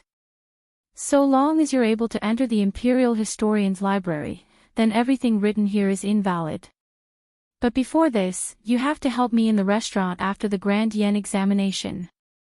"No problem." Yushu agreed readily and handed the contract to him. She asked him to add such a condition at the end. The dead contract would become a living contract, which would not be bad for her. Honestly speaking, Shuai's conditions were very good. She knew that he had good intentions, but compared to doing business to earn money, she was indeed more interested in going to the Imperial Historian's Library to study. If she had this opportunity to study, she didn't want to waste 3 years. If she didn't have this luck, then she could wait for another 3 years. After Shui Rui added, he showed it to Yushu. Yushu felt that there were no loopholes, so he asked her to sign it. He brought the cinnabar clay for her to put her fingerprint at the end. Yushu was about to put her fingerprint on it when she suddenly stopped and asked him, "Is there only one contract? Are you not going to make a copy for me?" In ancient times, the contract papers had always been kept by the employer. Since when had the workers ever mentioned keeping a share? Thus, Shui Rui only wrote this one. When he heard her question, he pondered for a moment and knew that she was being petty again. He snorted lightly and said in displeasure, "Are you afraid that I'll extort you? It's not like this is the first time I've hired you." He was referring to when he opened the ink shop in Yang City. He had hired Yushu to work for him. At that time, he also signed a contract with her. At that time, he did not hear that she wanted to keep a copy. Now she was more and more cunning. Yushu also understood the meaning behind his words, but she pretended to be ignorant and said, "I was afraid that you would lose this piece of paper. Didn't you give me a copy? Just write another one. It's not a big deal." Shui Rui ignored her craftiness. He casually found an empty piece of paper on the table and made another copy of the deed. He signed his name on it, stamped his seal on it, and passed it to her. Yushu signed both copies and kept the one he wrote. She saw that his expression was not good, so she took the initiative and said, "What are you going to do now? How about I help you to check the account? You can go and do what you need to do." Shui Rui said, "Let old Chui send you back. The restaurant will open next month. There is no hurry." Yushu was feeling sleepy. She quickly got up and said, "Then I will go. If you need anything, you can send someone to find me. See you." Shui Rui did not have the intention to send her off. He continued to look at the account book. When he heard the door open, he looked up. When Yushu came out, she saw Lin Fu waiting for her outside. She thought that in the future she would be the manager of this restaurant, so she wanted to get to know him first. She asked, "Uncle Lin, what are you responsible for in this restaurant?" Lin Fu hurriedly said, "Miss can call me Lin Fu or Old Lin. I am the manager at the front. In the future, I will need Miss to guide me." When Yushu heard this, she knew that Shui Rui had told his subordinates in advance. She couldn't help but feel strange in her heart. She always felt that she was being calculated by him. Was he not afraid that she would not sign the contract? What guidance? "I am younger than you. I don't know a lot of things. Old Lin, you should take care of me." Yushu spoke modestly, but in her heart, she was thinking that she was now an executive. Other than Shui Rui, the people in this restaurant had to listen to her, and she was the next in line. However, her age was there, and she was the one who interfered. If there were people who were dissatisfied with her, the person below her would be the manager. She saw that Lin Fu was easy to talk to, so she first tried to get close to him. If he was dishonest in the future, she would punish him. When they arrived at the entrance of the restaurant, old Chui was waiting for her outside. Lin Fu took 2 medicine bags from the waiter and gave them to Yushu. Yushu asked, "What is this?" Lin Fu smiled and said, "It's a secret formula of licorice flower. When you go back, boil it in water. It can prevent frostbite when you wash your hands. There is also a bottle of snake oil ointment. You can apply it to your hands. Young master asked me to prepare all of these." Yushu looked at the red and swollen frostbite on the back of her hands. She took the 2 medicine bags. She didn't ask Lin Fu to thank Shui Rui. She just turned around and got on the carriage. Seeing the carriage went far away, the waiter went to the manager in front of him and asked, "Old Lin, is she the manager that your master asked?" "Yes." The waiter curled his lips and said, "She doesn't look like much. She doesn't have 3 heads and 6 arms. She is just a little girl." I thought she is a fairy. How can she control us? Lin Fu squinted at him and said, What do you know? Don't let me hear what you said. I will punish you to swim 2 laps in the moat. Even if you freeze to death, no one will save you. The waiter shut his mouth and glared at him. He put the rag in his hand on his shoulder and turned around to enter the restaurant behind him. 2 days passed as they talked. After the magic exam, there was a notice posted in front of the teaching department. The math exam was scheduled for the 28th of the 12th lunar month. It was only a few days before the new year. The atmosphere in the city suddenly rose. Every family was busy preparing for the new year. Zhao Hui's family was no exception. Pei Jing sent enough New Year's goods. She asked Dr. He to add some more. The kitchen cured meat and killed chicken. The courtyard was cleaned inside and out. Taking advantage of the sun, she asked the servant Shinmama and the maid Yundo to take out the quilts from each room to dry. Yushu was sitting in her room writing a formula. She was going to take the math exam tomorrow. She had studied the subject for more than 20 years in her previous life, so there was nothing to prepare for. She planned to take some time to sort out some math formulas and make them into a book. On one hand, she was afraid that there would be more and more things in her head. On the other hand, she wanted to teach Yu Xiaoxiu a deeper level of math knowledge so that she could be prepared. Yu Xiaoxiu was on spring break at Baichuan Academy. He didn't need to go to school and stayed at home. For the past 2 days, Yushu didn't have the energy to care about him. She let him play, sleep, or go out with Dr. He to tidy up the clinic or do some chores for her son. Dr. He and Zhao Hui both liked children. Yushu was a girl, so it was fine. Yu Xiaoxiu was a boy he liked. He was sensible and obedient. He wasn't naughty or lazy. He also knew how to speak and read. He could write and calculate. On the surface, He Fengji didn't treat him as kindly as Zhao Hui. But in private, he would always praise Pei Jing. He wished that Yu Xiaoxiu was his son. So when he took him around the clinic, he taught him how to recognize a few medicinal herbs and talked about their effects. The next day, he still remembered it clearly. Inevitably, He Fengji had other thoughts. So, he didn't say anything about it for now. The night passed peacefully. The last subject finally came. Yushu had a good sleep last night. In the morning, she got on the carriage with high spirits. Lao Chui took her to Taiching Division. Coincidentally, when she was waiting in line for the inspection in front of the door, Yushu saw Ji Xingxuan. Because there were several people in front and behind her, Ji Xingxuan didn't notice her at all. Yushu thought that Ji Xingxuan could be considered an all-rounder. Among the 6 subjects of Dian, she didn't seem to be good at any of them.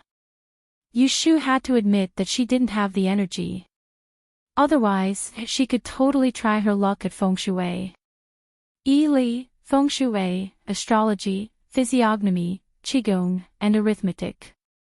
Among these 6 subjects, how many subjects could Ji Xingxuan pass? Apart from arithmetic, if one passed 100 yuan in one subject, one would be a master of E. If 2 passed 100 yuan in 2 subjects, one would be a master of E. And if 3 subjects, one would be a master of E. It was said that Ji Xingxuan was good at physiognomy and astrology. 3 years ago, she stood out in the Dian test with astrology.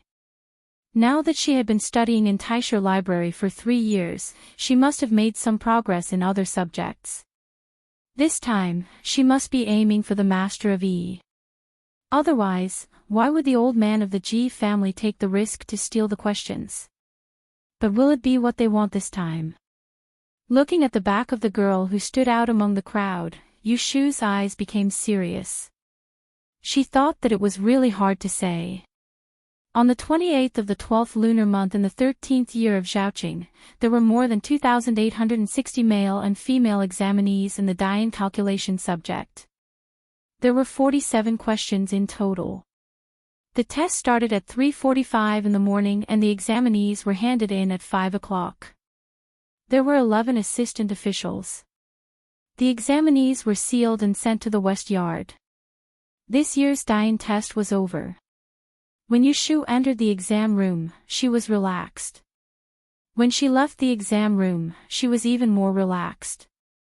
When she returned home at dusk, the courtyard in front of the door was lit with yellow lights, waiting for people to return. Yu Xiaoxiu stood in the living room and looked around. When he saw Yushu walk in with a bookcase, he lifted the curtain and ran out to take the bookcase from Yushu. "Sister. Is the exam over?" Yu Xiaoxiu, this child, usually liked to circle around Yushu. But during the days when she was taking the exam, he didn't even dare to talk to her. He was afraid that if they were noisy, she wouldn't be able to focus on preparing for the exam. Now that Yushu was done with the exam, he was the first to be free. Yushu smiled and nodded. She put her arm around his shoulder and walked into the living room. Zhao Hui, He Fangji, and Pei Jing were all there. "Pei Yu, you're here. Looks like you did well. I told you not to worry." Pei Jing pointed at Yushu and said to He Fangji and Zhao Hui with a smile. Then he asked her, "How many questions were there this year?" Yushu said, "There were a total of 47 questions." Pei Jing was surprised, so many. In previous years, it was already amazing if there were 40 questions. This year, there were 7 more questions. "How many did you answer?" Zhao Hui and He Fangji also looked at Yushu curiously. Yushu looked relaxed. "I answered all the questions that I know how to solve." "That's good. You won't be able to run away with 100 yuan. Pei Jing looked at Yushu. His eyes lit up and he said excitedly, "You will only be 16 after the new year. How many 16-year-old great mathematicians are there in Enling City?" "Amazing, amazing." Yushu looked at his expression and found it interesting. She thought that as a businessman, Pei Jing couldn't be so passionate about learning. No wonder he was so rich now. Zhao Hui and her husband were also very happy. But they weren't as excited as Pei Jing. As the saying goes, people who don't share the same interests won't understand the fun.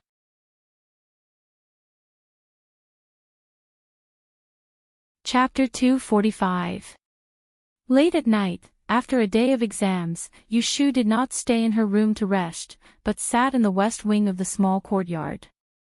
The candle on the table had just been lit, and the yellow light shone on the person sitting in front of the table. Yushu was holding a biography of Lu Yi in her hands. After a while, she was still reading the same page that she had just opened. Jing Chen disappeared, and in the blink of an eye, 7 days had passed. Every day, when Yushu woke up, she couldn't help but think about where he went. After the Dian exams, Yushu was able to calm down and think about this question. She had never been to Enling City before, and she only knew a few places: Huixing Street, Chiugui Fong, Perrin Hall, and the area near Zhao Hui's house. She had looked for him, but no one had seen him. Since people wouldn't disappear into thin air, then he must have deliberately hidden himself so that she wouldn't find him. Thinking of this, Yushu gritted her teeth. This idiot, no matter what difficulties he had, leaving without saying goodbye, he shouldn't expect her to forgive him. When she found him, she would see how she would deal with him. In the past, she treated him too well, so he had the courage to run away. Closing the book and smoothing out the wrinkles, Yushu thought that she would go to Huixing Street tomorrow. Holding the candlestick, she slowly walked back to her room. On New Year's Eve, Yushu didn't sleep because she was going out. As usual, she woke up early. As soon as she left the room, she was stopped by the little maid. "Yundo, miss, madam wants you to come into the room." After setting up a stall for a living for many years, Zhao Hui had developed the habit of waking up early and sleeping late. She had changed her habit, but waking up early didn't change. She woke up at dawn and didn't sleep for even a moment. Yushu had to turn around and go to Zhao Hui's room. She met Dr. He, who was dressed neatly and was about to leave. "Uncle He, where are you going? Aren't you going to eat breakfast?" He Fangji said, "Your Aunt Hui has a bitter taste. I'm going out to buy some persimmons for her, and a few pounds of sweet candies for you and Xiaoxiu. I forgot to buy them before. Is there anything else you want? I'll bring them back." He Fangji treated Zhao Hui very well. After Yushu and her brother moved in, one night, Yushu came out of the bathroom to use the toilet. She thought a thief had broken in when she saw the light in the kitchen at the corner of the courtyard. She walked over and saw He Fangji cooking eggs in syrup. He said that Zhao Hui wanted to eat it. Yushu asked him why he didn't wake the chef up. He Fangji was too embarrassed to tell him. Zhao Hui didn't like the food cooked by the chef. It turned out that this was a dish he learned when he was taking care of Zhao Hui before they got married. There's nothing to say. Go quickly. Seeing He Fangji leave, Yushu followed Yundo into the house. Zhao Hui sat on the small couch in the living room. She was fiddling with the new clothes on her knees. She looked up and waved at Yushu, saying, "Come and try this dress." Yushu looked at the dress in her hands. It was obviously a woman's dress. She smiled and said, "When did you make clothes for me? Why didn't I hear you say anything?" Zhao Hui gestured at the dress in front of her body and explained, "I hired a tailor outside. He was very efficient and sent it here the day before yesterday. I saw you were busy reading, so I kept it first. Here, put it on quickly. Yundo, add a few more pieces of charcoal." Although Yushu disliked the dress because it was troublesome and awkward to wear. But a girl would always be very happy to receive new clothes. There were 3 women in the house. She untied the old cotton-padded jacket and robe in the small living room and put on the new clothes one by one. This was the second time Zhao Hui made clothes for her. It must be said that Zhao Hui had a good eye. This winter dress was divided into 3 pieces. The red dress was thickly pleated, the plum red jacket was pinched at the waist, and there was a white sleeveless waistcoat. She looked delicate and spirited. Yushu fastened the buckle on her collar and turned around in front of Zhao Hui. She asked happily, "How is it? Does it look good?" Looking at her with a scholar's head and wearing a dress, Zhao Hui had a strange expression on her face. Yundo covered her mouth and snickered. Yushu asked her, "What are you laughing about?" Yundo was young, only 11 or 12 years old. She didn't have a good mind. She said honestly, "Miss, it looks like a man wearing a woman's clothes." Yushu felt strange and said, "Is that so? I'll go take a look." She went into the house to look in the mirror. When she looked in the mirror, she really looked awkward. She couldn't help but smile bitterly. This was great. After dressing up as a man for so long, he didn't look like a woman in a dress. God knows, she just thought it was more convenient to dress up as a teenager. She didn't have the intention to change sex and become a man. Zhao Hui was supported by Yundo into the house. She looked at Yushu, who was staring at the mirror, and said, "Don't be anxious. Sit down and let me comb your hair. You'll look beautiful if you change your hairstyle." Yushu obediently sat by the dressing table. She let Yundo untie the towel and comb her hair. Zhao Hui guided her from the side. After the time it takes to drink a cup of tea, Zhao Hui opened a brand new jewelry box on the dressing table. She took out a pair of sparkling yellow pearl flowers and placed them on Yushu's hair bun. She then dipped her little finger in a little rouge and placed it on Yushu's lips. The person in the mirror immediately looked different. Looking at her again, no matter how you looked at her, she was a delicate girl. She was far from being as beautiful as a flower. However, her eyebrows were curved and her eyes were bright. she was still good-looking. Zhao Hui patted Yu Shu's shoulder in satisfaction and said, "This is good. In the future, dress like this. Don't run around in gowns. A girl must look like a girl. Next year, Aunt Hui will ask people to make a few more clothes for you to change into and a few sets of jewelry to wear. Is that okay?" Yu Shu looked at the unfamiliar young girl in the mirror. She recalled before she transmigrated to the Han dynasty. What did the face that she had seen for more than 20 years look like? Slowly, there were some similarities. The same almond-shaped eyes, but they were not beautiful. The same tall nose, but it was not ostentatious. The same thin chin, but it was not refined. Yu Shu raised her hand and touched her face. She felt that after half a year, she seemed to look more and more like herself. Oh, this was a good sign. Yu Shu raised her neck and smiled at Zhao Hui. "Aunt Hui, are you raising me like a daughter?" Zhao Hui's face was gentle like water. "Why not?" Yu Shu was silent for a moment and suddenly said, "Aunt Hui, if you are willing, can I be your goddaughter?" The reason why Yu Shu said this was not a spur-of-the-moment idea. Back in Yiyang City, she had this idea. She helped Zhao Hui with the lawsuit because she wanted to be her goddaughter. However, after offending the Ji family, she had no choice but to leave her hometown. She was afraid that she would implicate Zhao Hui, so she never mentioned the matter of recognizing her as her goddaughter.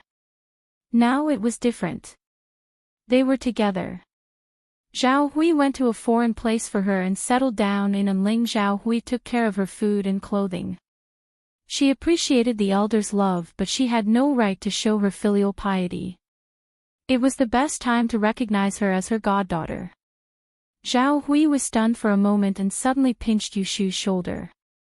She was surprised and her voice trembled. "What did you say just now? You want me to be your godmother?"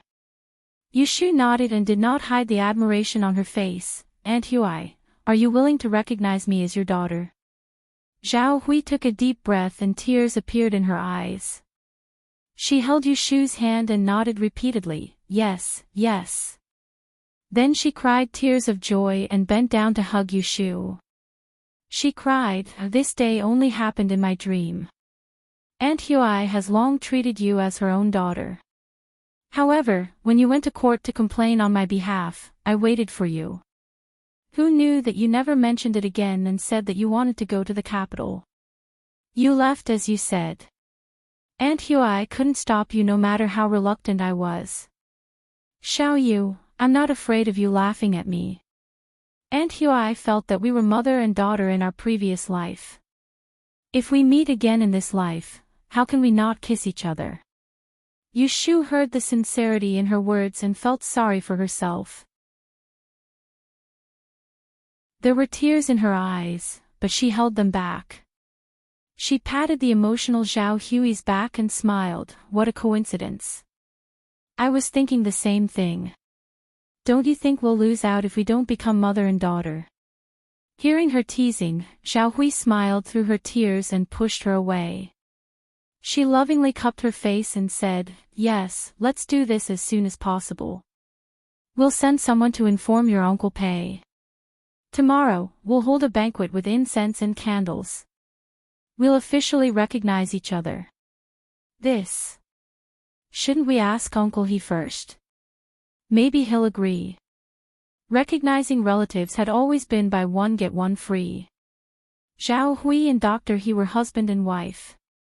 If Yu Shu recognized Zhao Hui as her godmother, she would give Dr. He as her godfather. Zhao Hui said, "There's no need to ask. He'll agree 100 times." Coincidentally, He Fengji came back from outside and heard Zhao Hui's last sentence. He entered the room and asked, "What did he agree to?" He looked at Zhao Hui's teary eyes and hurriedly pulled out a handkerchief. "Why are you crying again?" "Last night, I said that crying is bad for the body. Have you forgotten?" With Yu Shu and the maidservant present, seeing Yu Shu's teasing gaze, Zhao Hui blushed at He Fengji's thoughtfulness. She was too embarrassed to show off their affection. She took the handkerchief and wiped her own tears. She said, I want to recognize Xiao Yu as my daughter. She's asking if you agree. Doctor, he looked back and forth between the two of them in surprise. Then he clapped his hands and laughed. This is a good thing. Isn't it just what you wanted? Let me go inform my sworn brother and choose a good day to do this. Madam, the one in your stomach hasn't even been born yet and we have a son and a daughter. Excellent, excellent. When Yushu heard this, she coughed and interrupted, Uncle don't mishear. I said that I want to recognize my godmother, but not Xiao. He's the only son of the Yu family. My mother is still alive, so if I really want to recognize him, I have to get her permission first. Yushu didn't make such a decision on her own. Because she and Aunt Shui had nothing to do with each other, it was fine to recognize Xiao Hui as husband and wife. However, Yu Xiaoxiu was different from her. No matter how unreliable Aunt Shui was, she was still his mother. How could he casually become someone else's son? Wouldn't that be unfilial? Xiaoxiu was young, but he was very moral. A look of disappointment appeared on Physician He's face. Zhao Hui quickly patted him and pulled Yushu aside, saying, You're right, we can't be so hasty. We have to listen to little Xiu's opinion and get your mother's approval. Thus, she had Yundo wake up Yu Xiaoxiu, who was still sleeping, to come to the room to talk. Although Yu Xiaoxiu envied Yushu for having an elder, he sensibly shook his head and said, It's good that older sister has recognized him. In my heart, I treat Aunt Huai as a relative. Because mother is still alive, I'm the only son in the family, so it's not appropriate to recognize another relative. Zhao Hui patted his head and sighed, Good child, you're so obedient. Aunt Huai also treats you like a son. Yu Xiaoxiu nodded, Emichim, I know. Yushu saw the disappointed expression on Dr. He's face and thought that it was because he couldn't recognize a son. She kindly comforted him, Uncle He, don't be anxious. You and Aunt Huai love each other very much, so there's no need to worry about not having a son to raise. I think this child is enough. If it's not, there's still another child.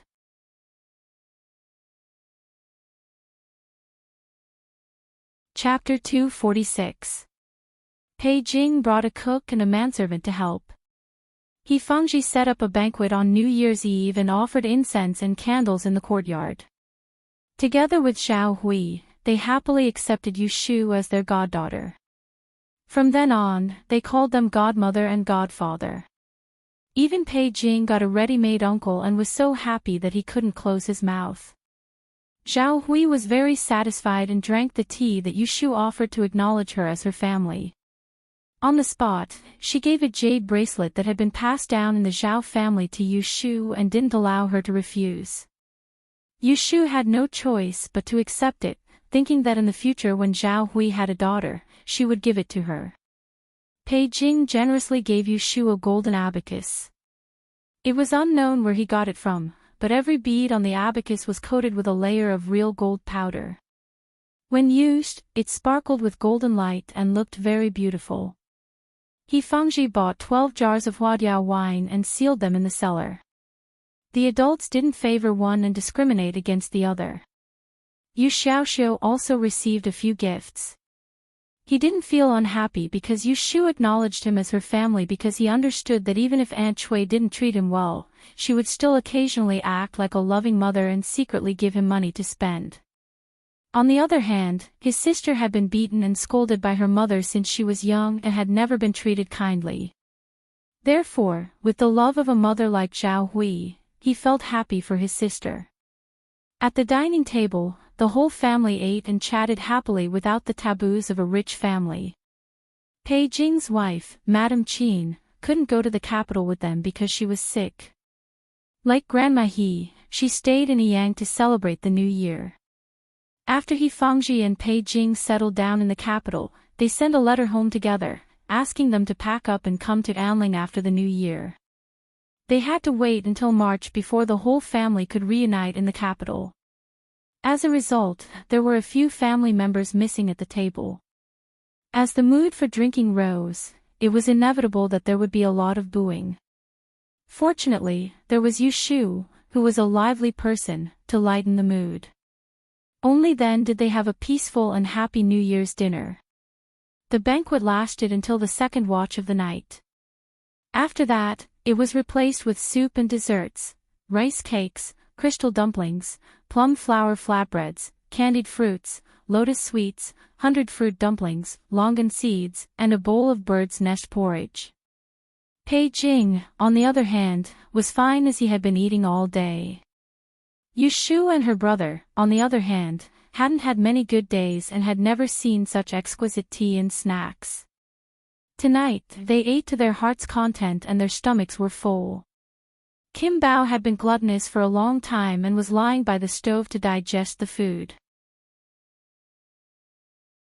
Zhao Hui asked Mother Shen to clean up the guest room and laid out a clean bedding. She asked Pei Jing to stay the night so that he wouldn't be alone when he returned in the middle of the night. Keeping vigil on New Year's Eve was a custom that the people of the Yin dynasty followed. They had to stay up until the third watch of the night to ensure a year of peace. However, before the third watch of the night, Yu Xiaoxiu was already yawning. When Yu Shu saw him dozing off, she asked He Fangji for a few firecrackers. She grabbed 2 handfuls of candied seeds and stuffed them into Yu Xiaoxiu's pocket.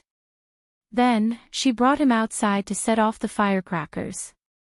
Zhao Hui hurriedly asked Yun Do to carry a lantern and follow them so that they wouldn't bump into each other in the middle of the night. On the streets, there were a few families' children who came out to play. The street was bustling with activity. Just as one spark went out, another one lit up. This was Yu Shu's first time playing with these ancient firecrackers. When she looked closely, she saw that it was gunpowder wrapped in paper. It was made from thin hemp stems and tied together. The longer ones had 100 of them, while the shorter ones only had 40 to 50 of them. She had seen He Fangji light it twice in the morning and afternoon. Seeing that it wasn't very powerful, it was like throwing a firecracker. She was so bold that she didn't even pick up a bamboo stick. She used the incense to light the fire and twirled it twice in her hand. When the sparks flew, it scared Yu Xiaoxiu so much that he cried out in pain. "I'm going to throw it away. Don't be afraid. I'll hold it for you." "Ah, I don't want it." Yu Xiaoxiu was really a quiet child. How could he be as naughty as her? Being chased by Yu Shu in her new dress, he ran all over the street with his head in his hands. In the blink of an eye, he was no longer sleepy. Later, after playing for a while, the children in the neighborhood gathered together. Yu Shu was the oldest, so she deserved to be the king of the children. She led a group of little farts to set off firecrackers and catch ghosts. They competed in running and jumping, and also gave out candies. She pulled Yu Xiaoxiu and ran all over the street. It wasn't until the middle of the night when all the families came out to look for each other. Only then did they disperse and return to their homes. Xiao Yu, come home."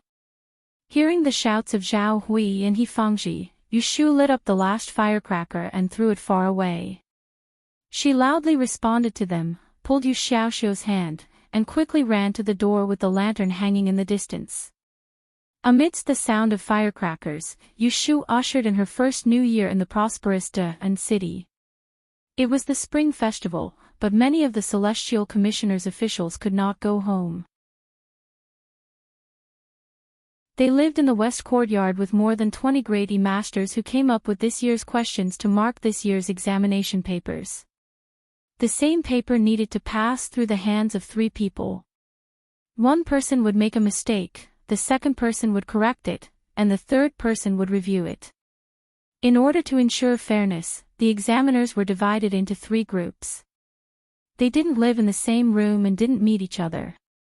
This year was a bit special. The answers to the uncanny technique section would be sorted out by the officials and presented to the great Tiandao for a look. Then, someone would be sent to inform the Xiang Wangfu to send servants to various places to search for the Xiang Wangfu. In addition, the astrology section was personally set by the great Tiandao. This section's papers were all sent to the Taishi Palace for the great Tiandao to personally review and select the top 300 yuan. There was no need for others to interfere.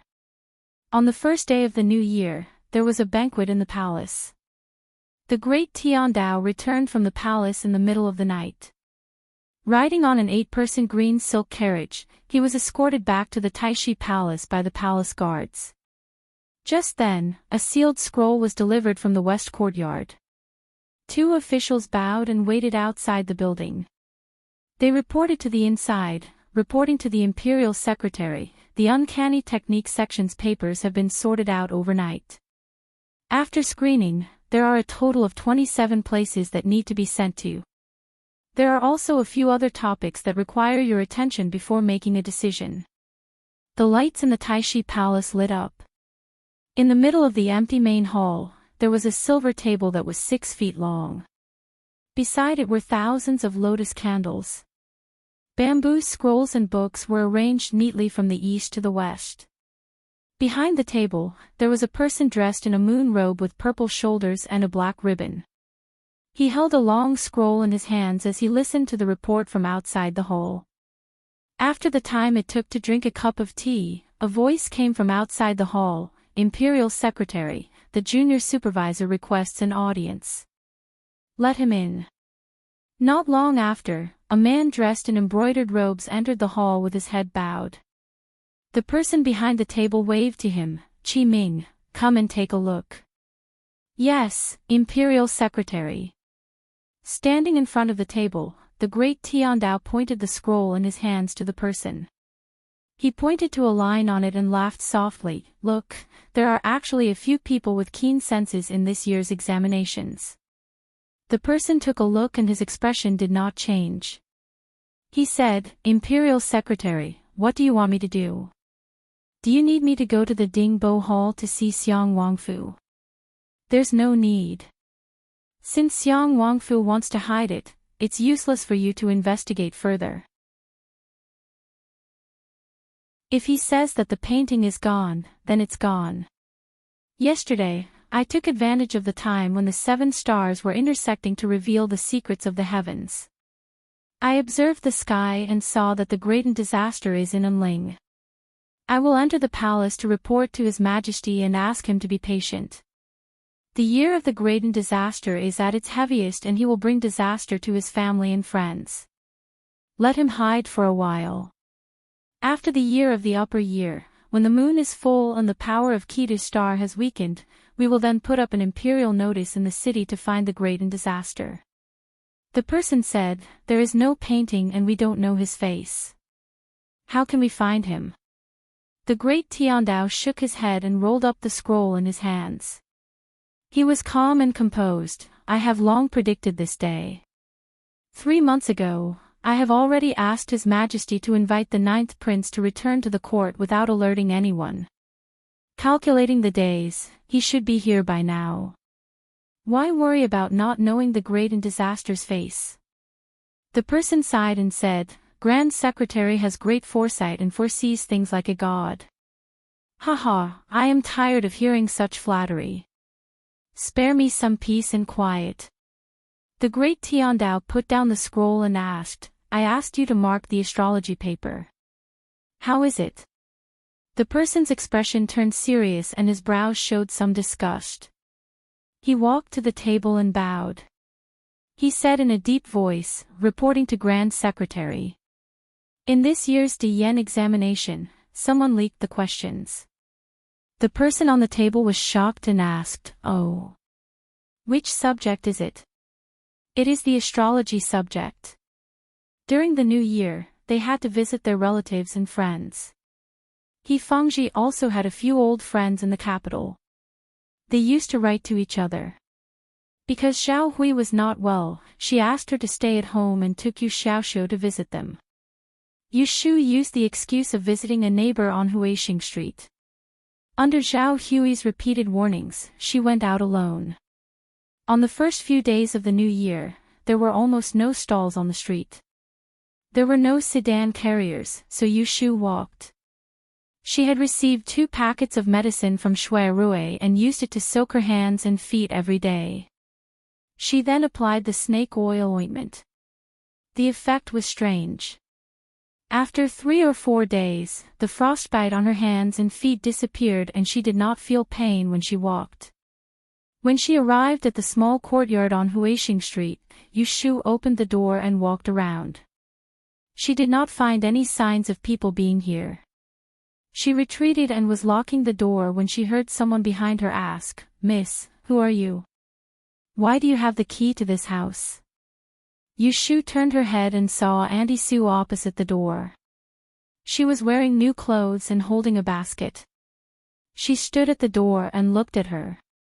Judging from her expression, she did not recognize her.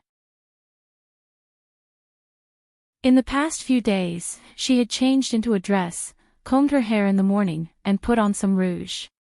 She looked like a girl, so the neighbors in the alley always thought that she was a young woman. No wonder Auntie Sue could not recognize her when she dressed like this. Yushu thought of Zhou Fangfang, so she softened her voice to avoid being recognized by Auntie Sue and thinking that they had not moved out of the capital. "Hey, this courtyard was sold to my father. I am here today to take a look."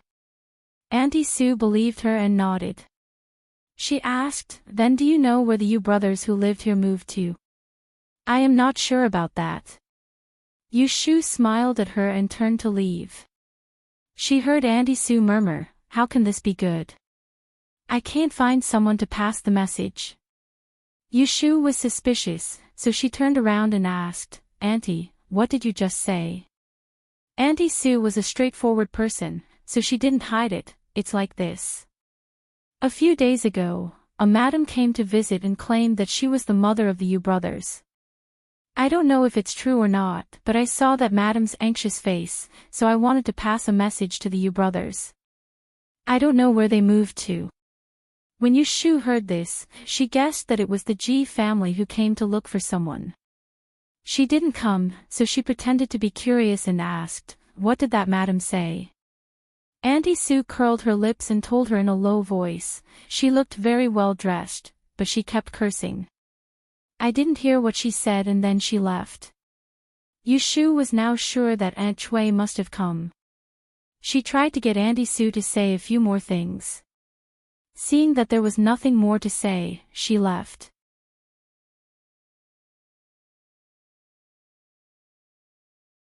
Chapter 247. On the 3rd day of the Lunar New Year, Yushu went to Huixing Street and strolled around Autumn Osmantha Square. She went to the Fu and escort agency in the village to pay a visit. Zhao Qinghui's uncle and nephew were both there. When they heard from the front yard that Mr. Yu had arrived, they hurriedly came out to invite him to the living room to talk. Knowing that Yushu had participated in last year's examination, Boss Zhou asked about her situation with concern. Yushu said, "I did well. I will tell you the good news on the day the results are released." Boss Zhou saw that she was relaxed when she spoke, so he knew that she had done well in the test. He quietly asked someone to withdraw 50 taels of silver from the cashier. He was afraid that Yushu would be embarrassed to ask for it, so he found an excuse. "I will talk to Qinghui about this marriage. Can I trouble you to check the horoscope of both parties? Are you free now?" Since Yushu was here, she was embarrassed to not help, so she said, "Yes, let me have a look." Boss Zhou asked the servant to put the paper and ink on the table. He went to get the horoscope and gave it to Yushu. There was a marriage between a man and a woman in the 8 Gates life and death art. Although Yushu was not proficient in it, it was enough for her to see through it. It was not a problem for her to see through it. She calculated it on the spot and told Boss Zhou one by one. Boss Zhou took out a bag of silver and gave it to her, saying that it was a red envelope and a monthly payment. Yushu hesitated, but still accepted it. They stayed for lunch and went back after dinner. Zhao Qinghui asked his uncle, "I couldn't find Mr. Yu before. Didn't you ask someone to check the horoscope? Why do you want to check it again? Boss Zhou laughed. This is the way of the world. It will be good if you learn it. With a bag of silver in her hand, Yushu didn't go anywhere else. She went straight home. When she was near the door, she saw Lao Chui waiting by the roadside with a carriage. Yushu passed by him, but Lao Chui didn't recognize her. Yushu laughed and stopped to greet him. Lao Chui, what are you doing here? Only then did Lao Chui recognize her. Seeing that she was wearing women's clothes, he hurriedly gets down from the driver's seat and shouts, Mississippi, he then said, I am waiting for Miss to return. Eldest young master invites you to the north of the city. Please get on the carriage. Yushu thought that she was going to the newly opened restaurant, so she went home and told Zhao Hui that she was going somewhere else. She put the money in the room and went back to the carriage. As expected, Lao Chui took her to the restaurant. Yushu gets off the car. Just like last time, the owner, Lin Fu, comes out from the door and invites her to the backyard. He pushed the door open and entered. As soon as he turned his head to the left and right, he saw Shui Rui sitting by the glass window and drinking tea. Shui Rui turned around, and he was slightly astonished when he saw Yushu's delicate and clean female attire. He took a few more glances before he returned to his senses, and he smiled as he said, I almost didn't recognize you. Why are you suddenly wearing a dress? Yushu heard the teasing in his words. Seeing the smile in his eyes, she felt a little uncomfortable. These 2 days, Zhao Hui stared at her while she was wearing a skirt. She just got used to it. So, she didn't want to change back. What? Can't I wear a skirt? Yushu retorted. Shui Rui shook his head and said, No, this is good. The corners of Yushu's mouth twitched lightly. She didn't take Shui Rui's truth seriously, so she asked him about the proper business. Didn't you say that this restaurant will open after the Lantern Festival? I saw that the signboard outside the door is empty. Have you thought of a name yet? Don't worry. The plaque is ready.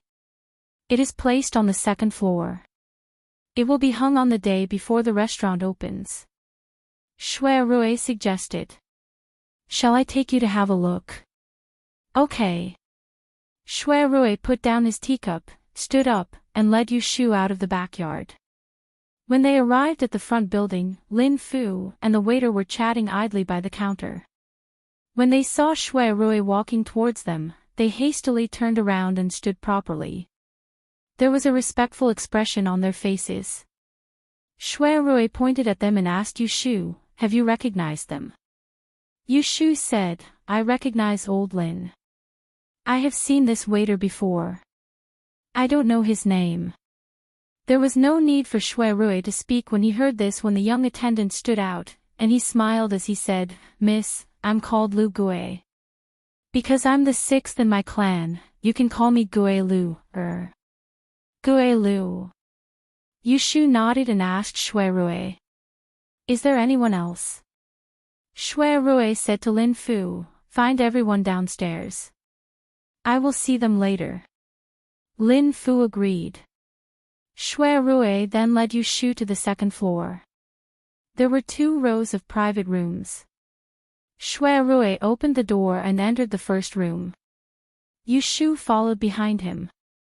The decorations of this private room were extremely ingenious. There was a screen, an immortal table, a soft stool, a flowery shelf, calligraphy, and paintings. There was even a soft couch placed against the wall for people to rest after getting drunk. However, the person lying on the couch was not a person but a heavy plaque.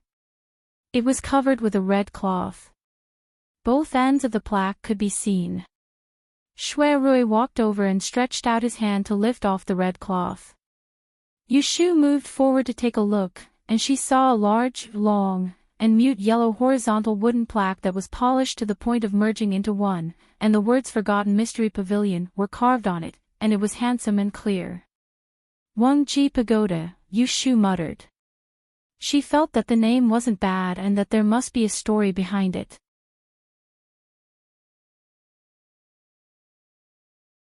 In the future, we will meet every day. I am a straightforward person and do not like to beat around the bush. If I have done something wrong, feel free to tell me. If you have done something wrong, I will tell you directly. Let us not regard each other as outsiders.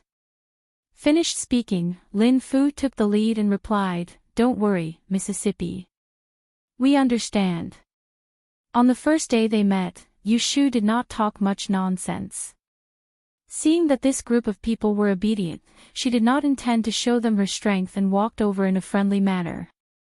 Shui Rui was very satisfied as he listened from the side. Yu Shu was steady in handling matters. Even though she was young, she had a sense of propriety when she spoke, and her methods were sufficiently ruthless. He wasn't worried that she would be put in a difficult position when he handed this group of miscellaneous people over to her to manage, but he was afraid that someone would fall into her hands. Returning to the backyard, Shui Rui took Yu Shu up the building.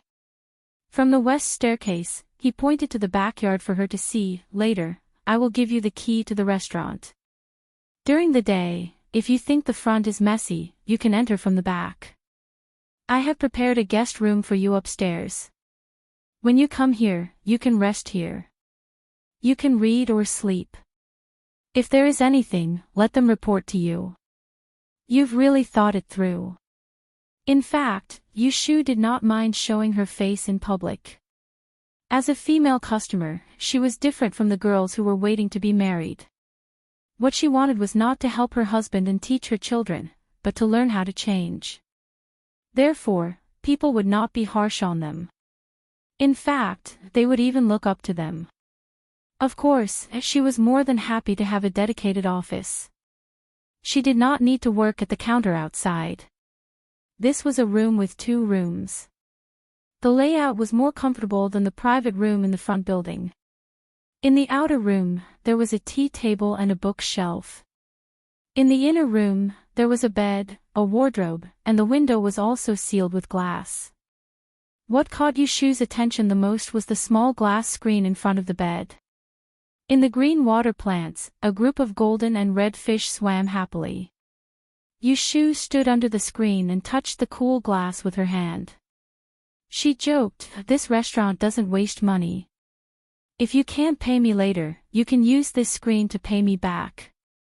As soon as he raised his head, his eyes met with a pair of pitch-black eyes in the crystal glass. Shui Rui was standing at the side of the screen since an unknown time, and he was looking at her with a gaze that seemed familiar to her, causing Yu Shu's heart to jerk, and she instantly stood up straight in vigilance before taking 2 steps back and saying embarrassedly, "It's getting late, I should return." Shui Rui took back his eyes and said, "Don't rush. Stay for a while. I will take you to try the signature dishes of this restaurant." Yu Shu hesitated, "But I did not tell my family that I will eat outside tonight. They will be worried if I go back late." Shui Rui was clearly aware that this was her excuse, yet he didn't expose her, and he said in a very reasonable manner, "All right, I'll ask Brother Chui to send you back, and you can come back tomorrow. You have to look through the accounts of this restaurant in detail first."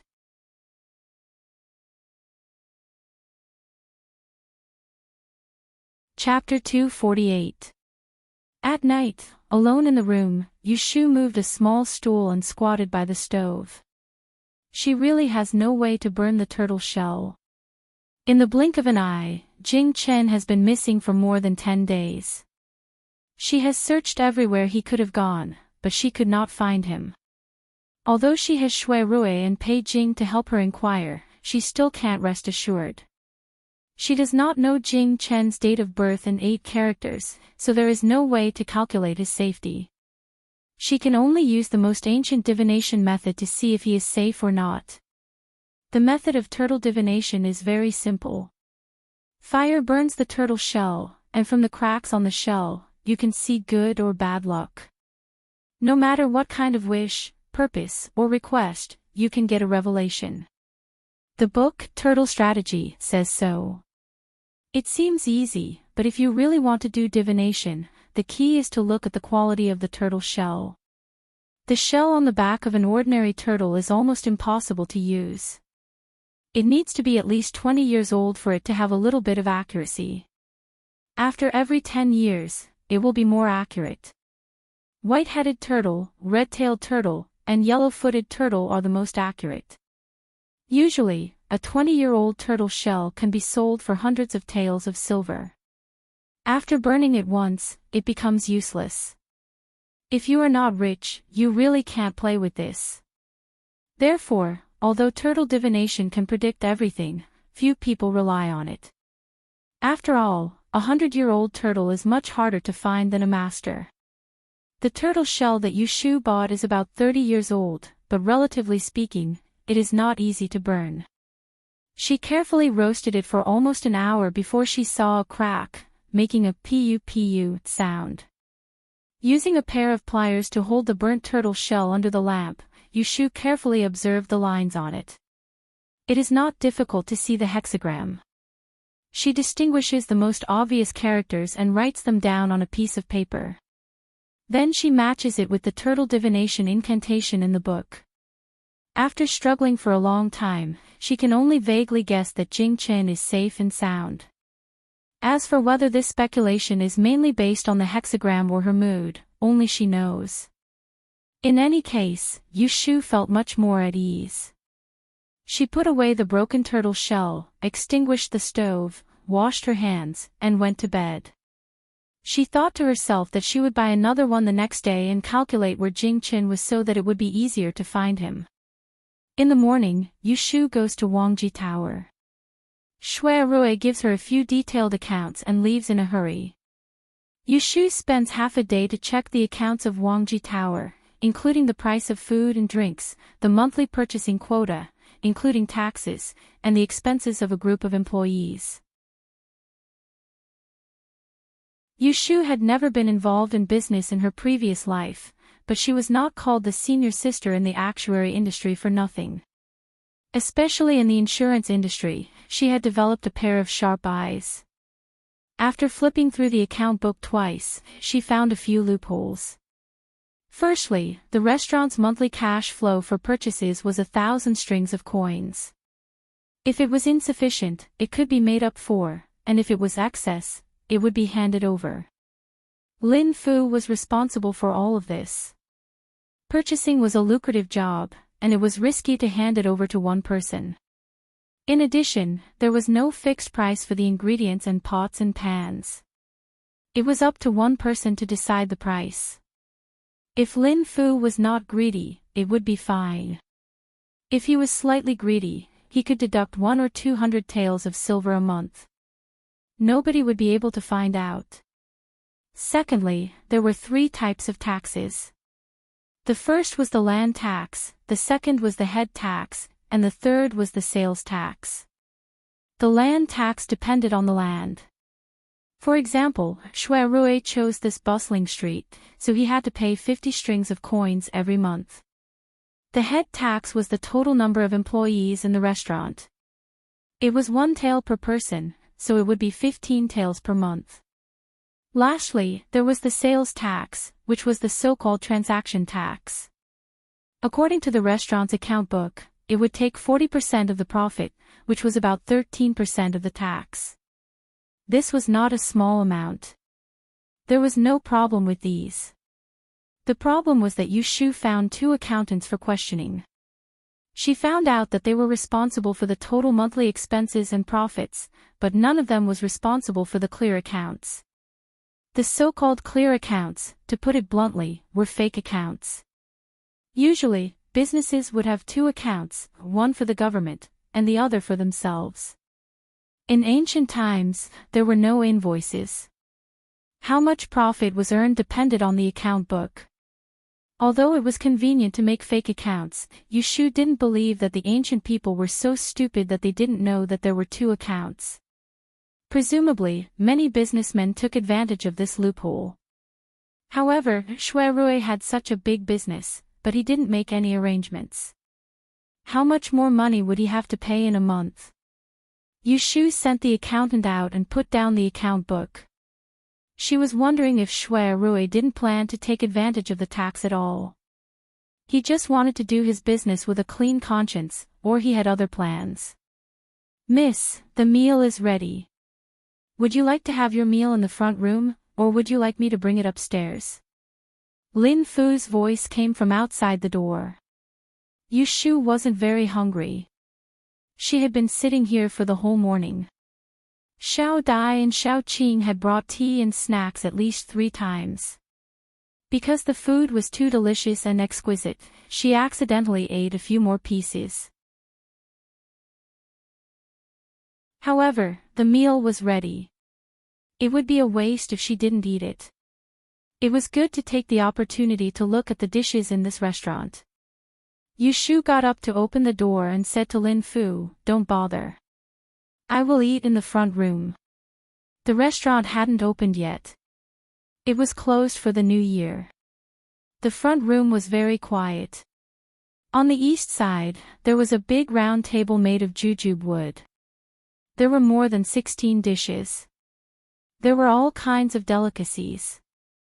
There were chicken, duck, fish, shrimp, deer, raccoon, and the most eye-catching dish was a big turtle cooked in a white porcelain pot. Yushu grinned and said to Lin Fu, "Why did you cook so much? You overestimated my appetite." Lin Fu smiled. "Young master told me to cook all the signature dishes of the restaurant for you to try. It's just that the table is not big enough. The chef still has 7 to 8 dishes." In her previous life, Yushu was a person who had seen grand occasions. However, she didn't have the experience of enjoying such a sumptuous meal alone. Moreover, in the future, it was against the law to eat wild animals. It's not like in the ancient times where all kinds of animals could be eaten with wine. Moreover, this table was full of food. It must cost more than 100 taels of silver. It's such a waste. It's better to give it to her. Where are the others? Have they had lunch? Yushu turned her head and saw Lin Fu and Gue Lu. Lin Fu said, "Miss, please eat first." Yushu sat in front of the table and said, "Gue Lu, go and find the others. Let's have a taste together. Don't eat alone. I won't have an appetite." She wasn't being pretentious. She was just using the table as an excuse to test everyone's character. Gue Lu looked at Lin Fu. Lin Fu hesitated. "Miss, this is not a good idea." After glancing at him, Yushu straightened her chopsticks and placed them on the table. She picked up a piece of white bamboo shoot and tasted it. As expected, the taste was great. She knew that Shui Rui wouldn't just put up a show. Since he opened a restaurant with such a grand appearance, the food and wine would definitely not taste bad. Lin Fu is a smart person. Seeing that Yushu did not say anything, he knew that he did not say the right thing. He changed the topic and said to Gue Lu, "Go and get Gong Qinshe and his wife, you 2 brothers, Xiao Dai and Xiao Qing, to eat with Mississippi." Gue Lu ran to get the others. In a short while, there were 6 more people at the table.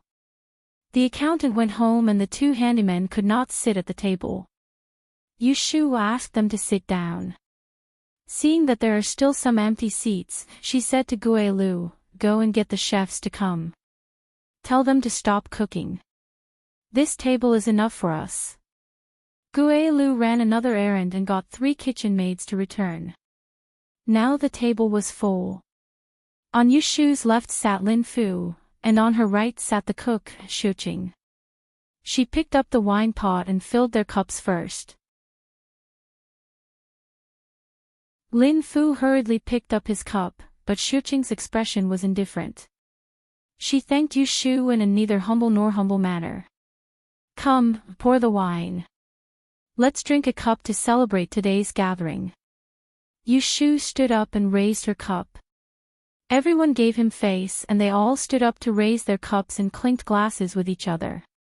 Gue Lu giggled and said, "Thanks to Miss Lotus Room, I haven't had the chance to drink with so many people." Hee, sit, Yushu put down her cup. Seeing that no one moved their chopsticks, everyone looked at her and waited for her to give orders. She was instantly happy. She realized that she was a leader now. This feeling was not bad. Don't just stand there. Start eating.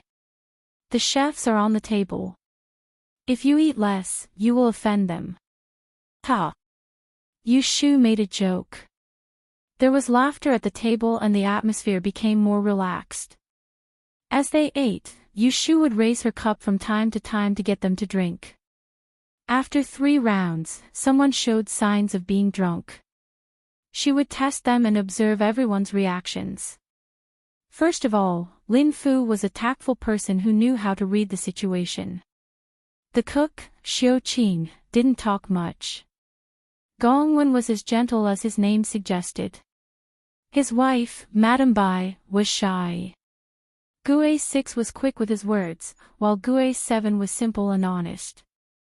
The other 2 chefs seemed to follow the cook, Xiao Qing's lead. In general, this group of people was quite interesting. They could be called elites of all walks of life. She did not know how Shui Rui managed to gather them. A single meal wasn't enough for Yushu to figure out their background and win over their hearts, but at least he had left a good impression on them and gained a temporary victory. After the meal, Yushu returned to her resting room. She tidied up the account books and locked them in the cabinet under the bookshelf. She took the key and went downstairs to say goodbye to Lin Fu. Then she left through the back door with a bunch of keys.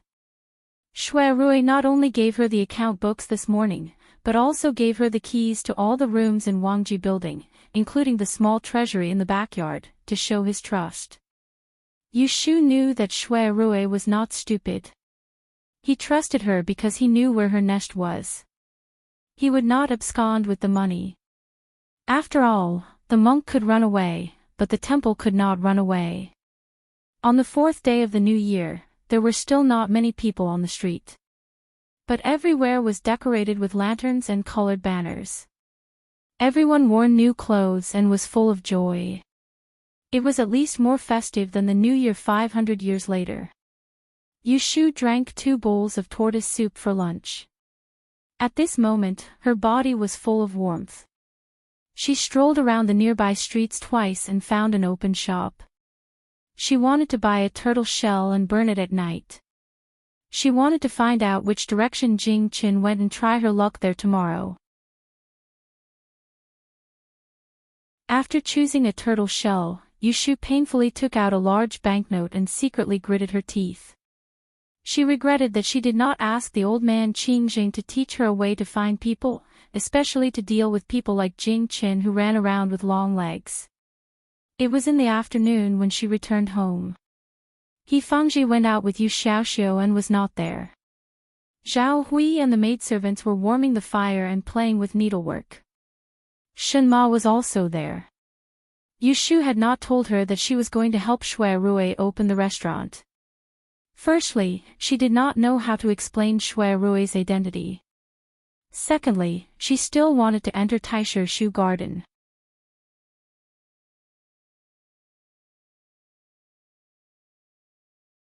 Chapter 249.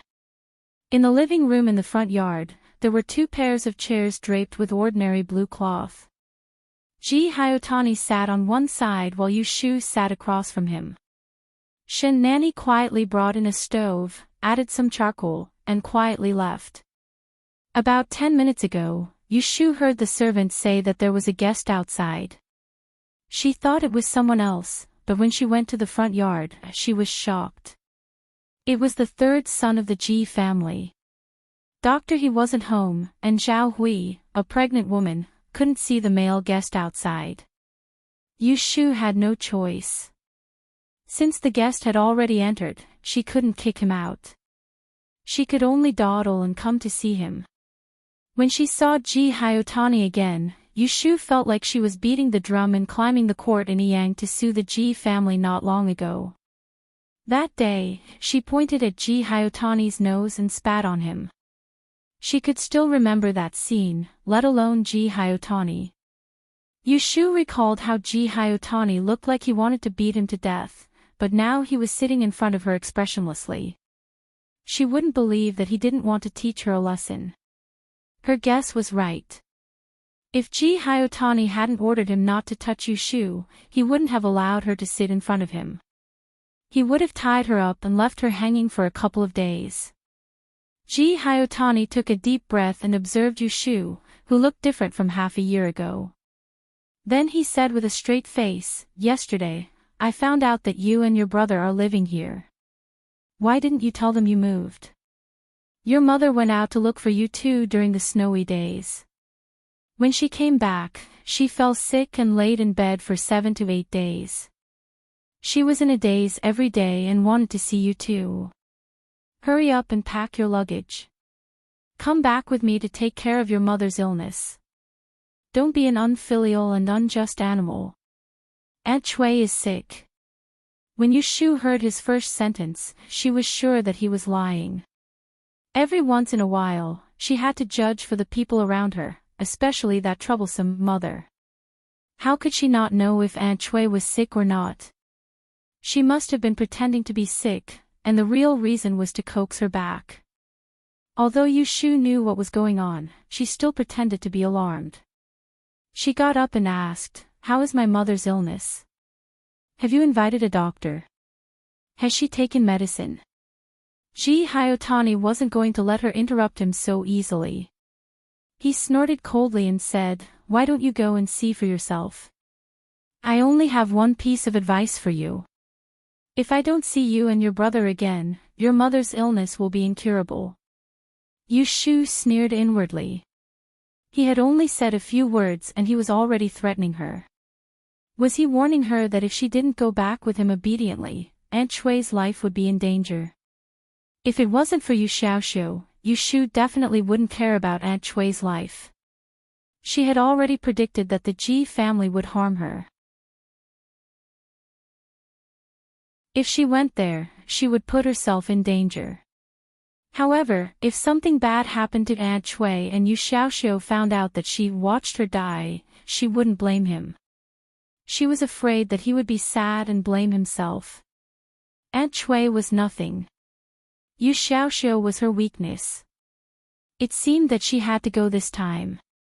Yushu got up and said with a serious face, "Third Master, you are too serious. Please wait for a moment. I will go to the backyard to tell them and then I will go back with you to see my mother's illness."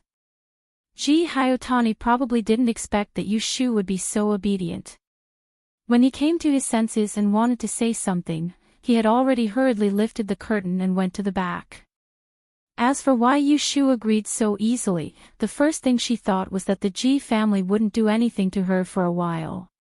After all, they were still waiting for her to learn the Luyao technique. Otherwise, they wouldn't have sent Aunt Chui and Ji Hyotani to coax her, instead of directly taking her away to interrogate her.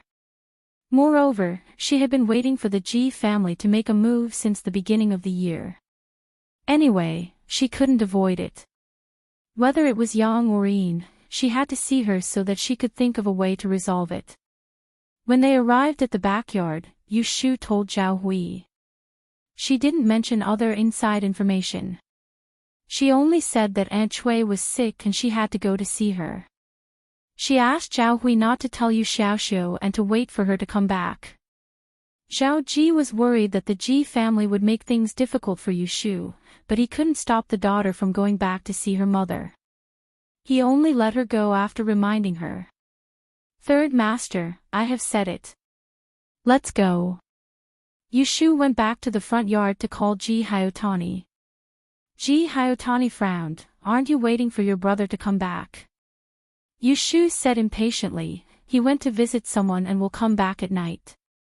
How can I wait for him? I will go see my mother first and then pick him up later." What a joke. If she sent Yu Xiaoxiu to the Ji family, wouldn't it be the same as letting someone pinch her lifeblood? Ji Hyotani came here today mainly to take Yushu back. Seeing that he had achieved his goal, he didn't care whether Yu Xiaoxiu followed him or not. He immediately took her out of the door.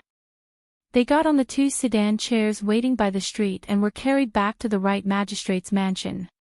On the way, Yushu was swaying and throwing copper coins in the sedan chair, but she was still calm. As the right magistrate of the Celestial Commissioner, Ji Huaishan was a 4th-rank official and had an official residence granted by the imperial court. He had been in business in Anling City for more than 10 years and had some fame. But compared to the size and appearance of the ancestral home of the Ji family in Yang City, it was a few levels lower. It was the first time that Yushu came back, so she couldn't recognize the front door and the back door. She got off the sedan chair and followed behind Ji Hyotani. Along the way, she looked around and remembered the way she came. On the way, Ji Hyotani didn't say a word to Yushu. He directly led her to an arched flower door in the west courtyard. He stopped and said, "You go in and visit your mother first. I will go and report to your grandfather. Maybe he will want to see you in his home." Yushu scolded in her heart, "Damn your grandfather," randomly recognizing relatives. No matter who the grandfather of the old man in the Ji family is, he won't be mine. Ji Hyotani then told the maidservant who was guarding the garden to lead Yushu in. He then turned and left. This courtyard looked small from the outside, but it was quite spacious inside. There was a row of rooms facing the south and north. There were carved railings and window decorations. There were also red spring lanterns hanging above the doors. It was a festive atmosphere for the spring festival. The maidservant led her to the innermost room. Outside, Yushu saw someone poking their head out of the 2 rooms facing the south. She thought that it was the other women in Ji Hyotani's room. The maidservant didn't go in to greet them. She directly opened the door and led Yushu in. Then she shouted, "Qiao Sui, your aunt's daughter is here. Why aren't you coming out?" Then, she heard clanking sounds coming from the bedroom. A young maidservant ran out. Yushu took a closer look and recognized that it was the maidservant who had been serving Aunt Shui. "Goo! Miss!" Qiao Sui screamed as if she was frightened. She left Yushu and turned around to go back into the room. "Aunt, Goo! Miss is back."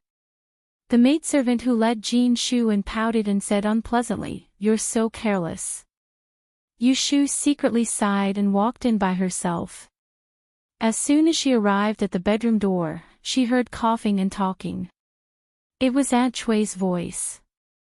She walked around the folding screen and saw Aunt Shui lying on the bed with a quilt covering her forehead. Her face was pale and her eyes were red. She stared at Yushu who came in. "Ha!" Yushu was puzzled. Why did she look like she was really sick? Did she miscalculate again? Before she could figure it out, Aunt Shui opened her mouth and scolded, "You heartless bastard. You said you'd come home after the exam, but in the end, you ran off to somewhere unknown. You even said you wanted me to wait and enjoy your happiness. I think you've really forgotten who gave birth to you, who raised you, and who raised you. You actually want to leave me alone. Cough, cough, cough, damn girl, damn lamb." Hearing her scolding happily, Yushu didn't feel angry. Instead, she found it funny. She looked around the room and took a stool under the window. She put it on the bed and sat down, calmly watching her scolding. With such a strong voice, it wouldn't be a big deal if she was sick. Concubine Shui grumbled a few more times. Seeing that Yushu wasn't embarrassed or annoyed, she probably thought it was pointless, so she snorted and stopped talking. Yushu then opened her mouth to explain. Her face was full of helplessness. "Mother, you also know that I was busy with the exam before the new year. How could I think so much? It's my fault that I forgot to inform you when I moved. You should calm down first. You were originally sick, and this anger made it worse." Cough, cough. Aunt Shui held her chest and coughed twice. But after hearing Yushu's words, she calmed down a lot. She turned her head and glanced at the maid standing outside the door. She said hoarsely, "Xiao Sui, I want to say a few words to your Mississippi. You go outside and guard. Don't let those cats and dogs sneak in." "Yes." Xiao Sui bowed her head and closed the door. Only the mother and daughter were left in the room. When Yushu saw that Aunt Shui was no longer spitting, she left the stool and sat on the edge of the bed. She pulled her hand and reached out to touch her forehead. She said with concern, "How did you become so sick? Have you taken medicine? Have you seen a doctor?" Aunt Shui turned her head away awkwardly. Pulling down her hand, she nodded her head randomly. Then, she asked with concern, "Did you pass the Diyan examination? How did it go? Did you do well?" Yushu said, "The results will be released after spring. I don't know if I did well or not." Aunt Shui said anxiously, "What do you mean? Didn't you say that you would definitely pass the Yishu exam and make mother proud? Now you're not sure." Yushu completely lost her temper with this woman. She was probably thinking about herself all day long. She was really heartless. Fortunately, she was not her biological mother. Otherwise, she would definitely be sad with Yu Xiaoxiu. "Mother, don't be anxious. Although it's not the day the results are released, I think I did well and should be on the list." It was hard to say if she did well in the art of arcane arts, but in mathematics, she would definitely be on the list. Aunt Shui was coaxed by her and her expression became slightly better. Yushu asked her again, "I heard from Third Master that you fell sick when you went out to look for me during the 2 days when it was snowing. What happened? Why did you look for me in a hurry?" "Oh, nothing. I just wanted to go and see you." When Yushu saw her stuttering, she knew that she was hiding something. Unexpectedly, Aunt Shui ran out to see how Yushu did in the exam that day. She said that she wanted to see how Yushu did in the exam and then come back to annoy those bitches. In the end, she came back empty-handed. She was afraid that she would be scolded by Ji Hyotani, so she simply pretended to be sick. She applied cream and couldn't get out of bed. Coincidentally, Ji Hyotani used it as a ready-made excuse to find Yushu. Aunt Shui was afraid that she would ask again, so she quickly changed the topic. "Where is Xiaoxiu? Why didn't he come back with you?" Yushu was about to answer when she heard a maidservant outside reporting, "Master is here."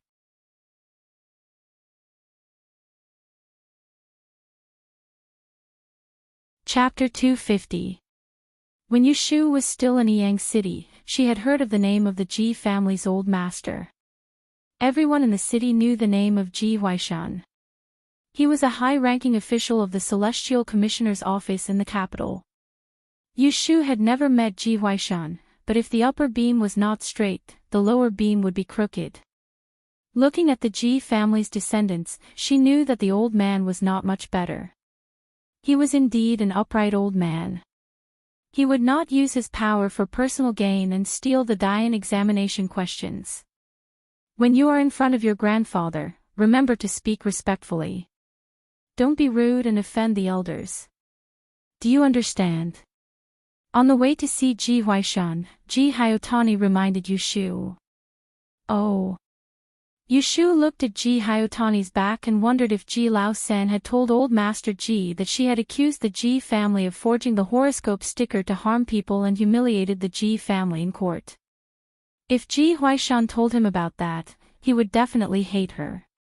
If he mentioned it in front of him later, would she play dumb or pretend to be stupid?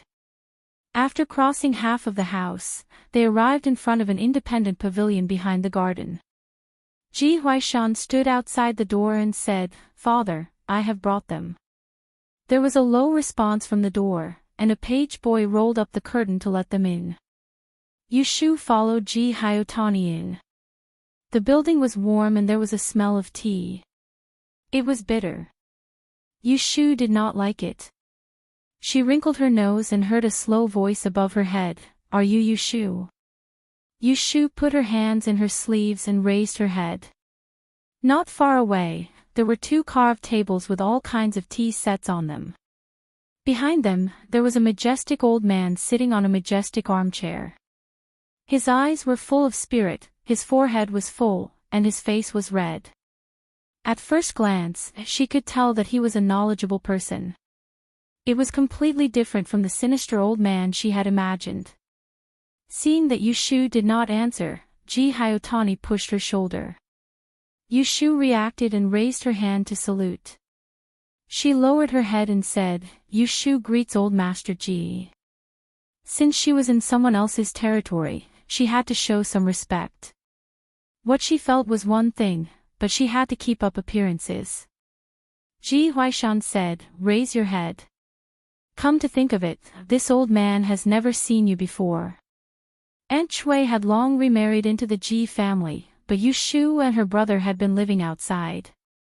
It was only 2 years ago that they moved under Ji Hyotani's name. Ji Huaishan lived in the capital for a long time. Due to the long journey, he only returned home once every 3 to 5 years. It was true that he had never seen Yushu. However, with his status, even if he returned home, it would not be Yushu's turn to see him. Hearing Ji Huaishan's words, Yushu raised her head. She did not know that the old man in front of her had come to a conclusion after reading her face. He thought that this girl's hair was uneven and her eyebrows were loose. She was not destined to be with her parents. Her nose was straight, her wings were short, and her mouth was wide. She was a clever person. It was a pity that she was too complacent. "I have lived in the capital for a long time. I have been busy with the government affairs and rarely took care of family affairs. I heard that your father had sent you and your brother away for several months. If Xingxuan had not seen you by chance, I would not have known that you had come to Anling. I could not bear to see you and your brother alone outside. I sent someone to pick you up before the new year, but you refused. I am asking if you are unwilling to go home because you were chased out at that time." Ji Huaishan's words were dignified and his expression was gentle. If Yushu had not recognized the faces of the Ji family, she would have thought that he was a kind person. Yushu sneered in her heart. She could not stand this sanctimonious look. It was obvious that he was plotting something. That was why he pretended to be polite and spoke so casually. It turned out that the person who beat her and her brother up, threatened her to be a concubine, and then chased them away mercilessly was not a member of the Ji family. Thus, she replied, "To be honest, I don't dare to hold a grudge. Xiao Xiu and I are outsiders. We are not part of your family. If you are happy, you can give us a meal. If you are not happy, you can beat or chase us away. We deserve it." As soon as she said this, Ji Huaishan and Ji Hyotani frowned at the same time. How could they not hear the sarcasm in Yushu's words? Ji Huaishan saw that she did not know what was good for her, so he did not have the mood to persuade her. He knocked on the lid of the purple tea in his hand. His brows suddenly became stern as he reprimanded, "Then why are you talking nonsense and slandering the reputation of the Ji family in public?" Seeing that the old man suddenly became hostile, Yushu was not frightened. On the way here, she had already expected this to happen. Without thinking, she played dumb and said, "What are you talking about, great elder? When did I slander the Ji family?" Looking at Ji Huaishan's expression, Ji Hyotani took advantage of the situation and said coldly, "Last year on the 9th day of the 6th month in Yang's county Yamen, the beggar who represented someone and accused the Ji family of deceiving the public. Isn't that you?" Yushu had a confused expression as she said, "On the 9th day of the 6th month, I had already taken a boat to the capital. Why would I go to court to complain? Third elder must have mistaken me for someone else." While playing dumb, she laughed inwardly. This was not a court case. So what if it was her? She would not admit it. Ji Hyotani saw that she would not admit it no matter what and suddenly remembered the scene of her pointing at his nose and cursing him in public. He could not suppress the anger in his heart and reprimanded her on the spot. You ingrate. My Ji family provided for you and your brother to eat, live, and go to school. You are a scoundrel who can't be fed well. In the end, you bite back.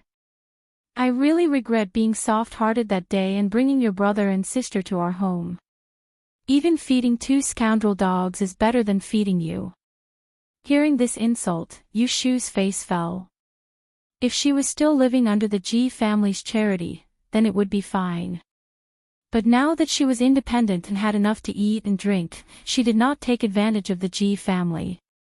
Why should she suffer his grievances? She sneered and said, I want to ask Third Elder Master, how much rice did my brother and I eat in your home? How much oil did we use?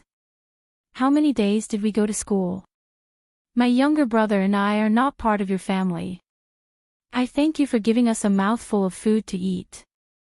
But the 2 of us are not servants either. Our food and lodging in your house are not even comparable to that of a servant. We even have to endure your beating and scolding, ignoring us no matter what. Aren't you treating us like dogs? Hearing her words full of sarcasm, Ji Hyotani was furious. He glared at her. Based on his temper, he would have slapped her. But he still had some self-control.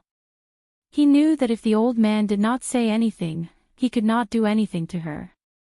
What's more, Yu Shu changed the topic and mocked, that time when you used a whip to hit my brother, didn't I settle it with you? I turned it all into banknotes and returned it to you. But you tore it up and didn't want it. Now, you're angry. What, do you want me to calculate interest for you again? Ji Hyotani flew into a rage out of humiliation. You shut up. When they first entered the room, it was still peaceful. But in the blink of an eye, the 3 people in the room, old and young, all turned hostile. It had to be said that Yu Shu's firecracker was not a good one. After a moment of silence, Ji Huaishan's face darkened. He slammed the teacup in his hand on the table. Today, he finally saw how disrespectful this little girl was. She had a sharp tongue and dared to shout in front of him. She was unmoved by force or persuasion. She really had no morals. Did she not know that Taoist Qingjing was crazy? Why would he teach the art of hexagram diagrams to such a scoundrel of the marketplace? Don't be presumptuous. This old man asked you to come here to ask you a few questions, not to listen to your glib talk. Knowing when to stop, Yu Shu did not continue to discuss Ji Hyotani. She turned to face Ji Huaishan and said, I wonder what Grand Elder Sire would like to ask. How could she not know what he wanted to ask? At most, it would be those 2 things, Taoist Qingjing and the art of hexagram diagrams. Let me ask you.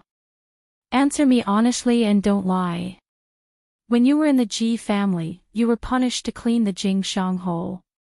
You came into contact with Taoist Qingjing there. Did he teach you a set of money divination called the art of hexagram diagrams? Without blinking, Yu Shu answered, no. Ji Huaishan narrowed his eyes and said in a low voice, whether he did or not, you better think carefully. No means no. Hearing this, Ji Huaishan did not get angry. Instead, he smiled and suddenly asked, I know you participated in this year's Diyan examination. You have the heart to win. Do you want to be Master Yi? Yu Shu asked in return, which one of those who studied Yi doesn't want to improve? Ji Huaishan said, then do you know how to become a Master Yi? Hearing him change the topic, Yu Shu was suspicious. But she still said, among the 6 subjects, other than arithmetic, you can be promoted to Master Yi if you can get 100 yuan in any subject. Unexpectedly, Ji Huaishan shook his head and said with a deeper meaning, then do you know that in the Diyan examination, if you don't take a single subject of Yili, all 5 subjects will be useless? Yu Shu frowned. She knew this clearly. Regardless of whether one was proficient in Chiman Dun Jia or divination or physiognomy, one must take the yearly examination. Otherwise, the other subjects would be useless. She had previously visited a master with Lu Jiong's name card and was repeatedly reminded. That was why she had been cramming the theory of and practicing calligraphy every day. Ji Huaishan looked at her expression and knew that she knew. Without waiting for her to answer, he reached out and took the paper on the coffee table. He called out to her, "Come here." Yushu stepped forward and took the pieces of paper in confusion. She looked down and didn't think much of it at first, but then her face turned green. She didn't recognize the handwriting on the paper, but the content, every word and sentence, was clearly the answer to her and Li class. As you can see, this old man has the ability to have someone copy your paper, and I also have the ability to have someone draw your paper.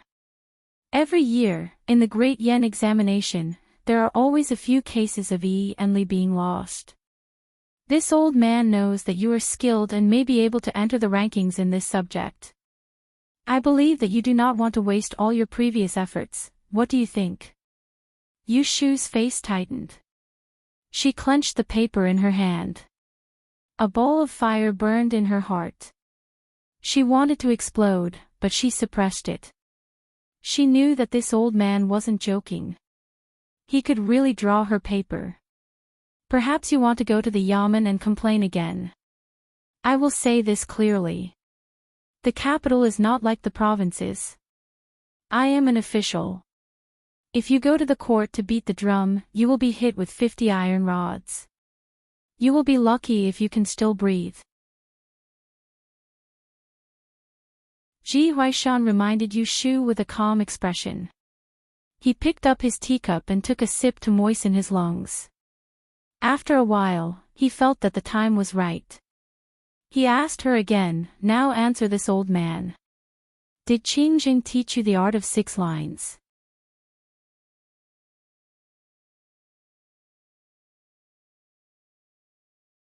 Chapter 251. In the tea room, Ji Huaishan looked at Yushu, who was standing in front of him with indignation but had to bow her head to him. He pinched his beard with satisfaction and softened his tone. A wise man can adapt to circumstances. It's not that I want to force you, but do you know that Taoist Qingzheng has been worshipped by my Ji family for many years? 5 years ago, he traveled to the south and has been a guest in my Ji family. I treated him as an honored guest and the whole family was respectful to him. That's why Taoist Qingzheng took care of my family. He also valued my granddaughter Xingxuan's aptitude, so he accepted her as an outer disciple and taught her the star study. Otherwise, how do you think I know that you have learned the Taoist's Luyao sorcery? Yushu's mind was racing at the moment, but she didn't say anything. She just listened to him with a straight face. To tell you the truth, the Taoist's Luyao sorcery was supposed to be passed on to Xingxuan. But because she passed the Dian exam and was admitted to the LoveLore Library, she had to leave the capital city. So, it was put aside for the time being. Who would have thought that after 3 years, Taoist Qingzheng couldn't wait and left without saying goodbye and returned to the fairy woods. But before that, you got a lucky chance. It shouldn't have been you. You just picked up a ready-made bargain. I told you the reason for this today. I have no other intention. I just want you to do me a favor and pass on the Luyao sorcery to my granddaughter Xingxuan. On the one hand, it should be like this. On the other hand, it can fulfill the promise of Taoist Qingzheng that day. What do you think? Bullsh *T. Yushu sneered in her heart. The old man Qingzheng did praise Ji Xingxuan's aptitude in front of her. But when did he accept her as an apprentice? When did he say that he would pass on the Luyao sorcery to Ji Xingxuan? According to the old man, he only had 2 apprentices. One was the eldest apprentice brother whose life or death was unknown, and the other was her. She was the one who formally kowtowed to him, but she became the one who secretly learned from him. It was as if she had spent money to buy a sesame seed cake on the street, but someone grabbed her by the collar and said that he had taken a fancy to it first, forcing her to spit it out. The Ji family was really reasonable. Ji Huaishan looked at her silence and knew that she was unwilling. He took a sip of tea and said, "This old man guarantees that as long as you obediently teach my granddaughter the 6 symbols technique, I won't touch your Li exam paper. Not only that, my Ji mansion will also treat you as a guest and allow you to temporarily live in our mansion. You won't be restricted from entering or leaving. When you finish learning the Star Jade technique, I will give you 500 taels of silver as a reward." In this situation, Yushu had no choice but to say no. She was too angry. Instead, she calmed down, analyzed the current situation, and thought about countermeasures. Ji Huaishan was determined to get the Luyao sorcery. Since he dared to threaten her with the Dian examination paper, he must not be afraid that she would report him. The Ji family might not be able to cover the sky with one hand in the capital, but it was easy for them to control a nobody like her. Unless she had a stronger background. She was not afraid that Ji Huaishan would play tricks and secretly take her paper. Yushu thought of asking Shui Rui for help, but she immediately got rid of this idea. There was a saying that one shouldn't do things out of one's position. Not to mention that Shui Rui was an official of the Supreme Court and had nothing to do with the Celestial Commissioner. Even if he could help her, he would have to go against the Ji family. What good would it do him? She was not so wicked as to drag an unrelated person into trouble when she was in trouble herself. In this way, she only had 2 choices now. Either she taught the Luyao sorcery to Ji Xingxuan and let the Ji family take advantage of it, or she fought with the Ji family to the end, giving up this year's Dian examination and waiting for another 3 years. However, no one knew what would happen after 3 years. Maybe by then, the Ji family would be even more powerful. Old Ji could still drag her in front of him and throw her paper to threaten her. 3 years after 3 years, just to take a gamble. Was it worth it? Yushu closed her eyes. Thinking like this, she quickly made a decision. Opening her eyes, Yushu didn't show any thoughts on her face. "How do I know if what you said is true or false? What if I taught her, but you still destroyed my paper behind my back and made me fail? Wouldn't I be wronged?" Ji Huaishan saw that she was about to let go. He laughed in his heart and shouted coldly, "How can I not keep my words?" Yushu put on a fake smile. "I don't know what kind of person old Master Tai is. Why don't you make an oath to the heaven now? I will promise you." Seeing that she insisted, Ji Huaishan frowned and sighed. "Well, since you are so suspicious, I will make an oath. Ji Huaishan, will do as you say today. If I break my promise in the future, I will repay you." Yushu snorted and shook her head. "You can't say that. How can you make an oath like that? Then how do you say it?" Yushu slowly retracted her hands into her sleeves, a sinister glint flashing across her eyes. She cleared her throat and said in a clear voice, "You, Ji Huaishan, swear today that you will not obstruct me in the Grand Yen examination.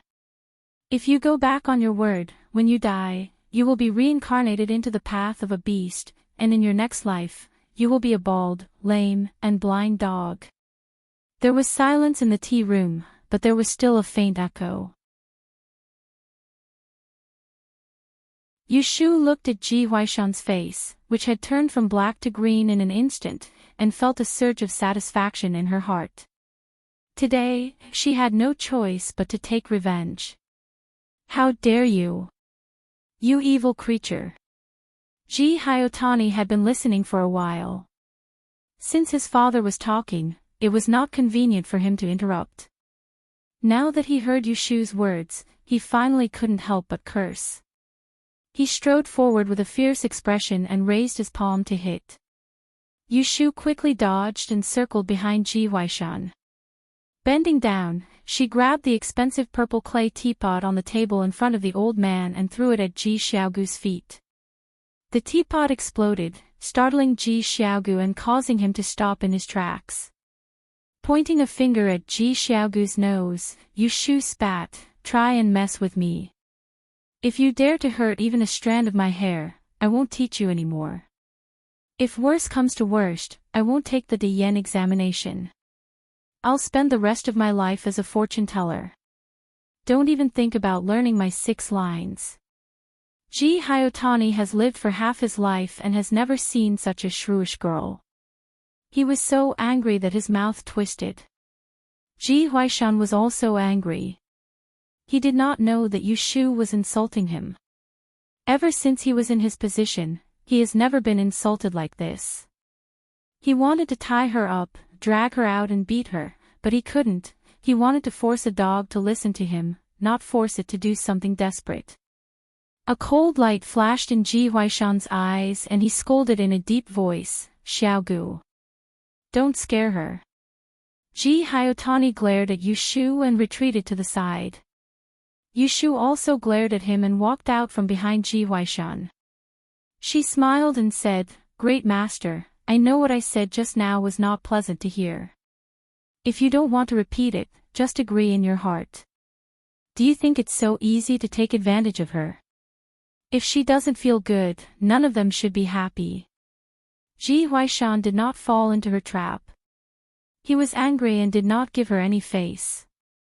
He said coldly, "I always keep my promise." Yushu knew that she could not really provoke this old man. She knew when to stop. She cleared her throat and said, "I still have 2 things. If you agree, I will move here tomorrow and start teaching Miss Ji the 6 lines." Ji Huaishan saw that she had something else to say and became impatient. He said, "Speak." "The first thing, 500 taels of silver is too little. It is more than that to buy a dragon horse river diagram, let alone a unique skill like the 6 lines. Ask someone to prepare 2,000 taels. I want it tomorrow." Hearing her demand, Ji Huaishan only hesitated for a moment before he agreed. So what if he gave it to her first? She was in Anling, where could she run? What about the other thing?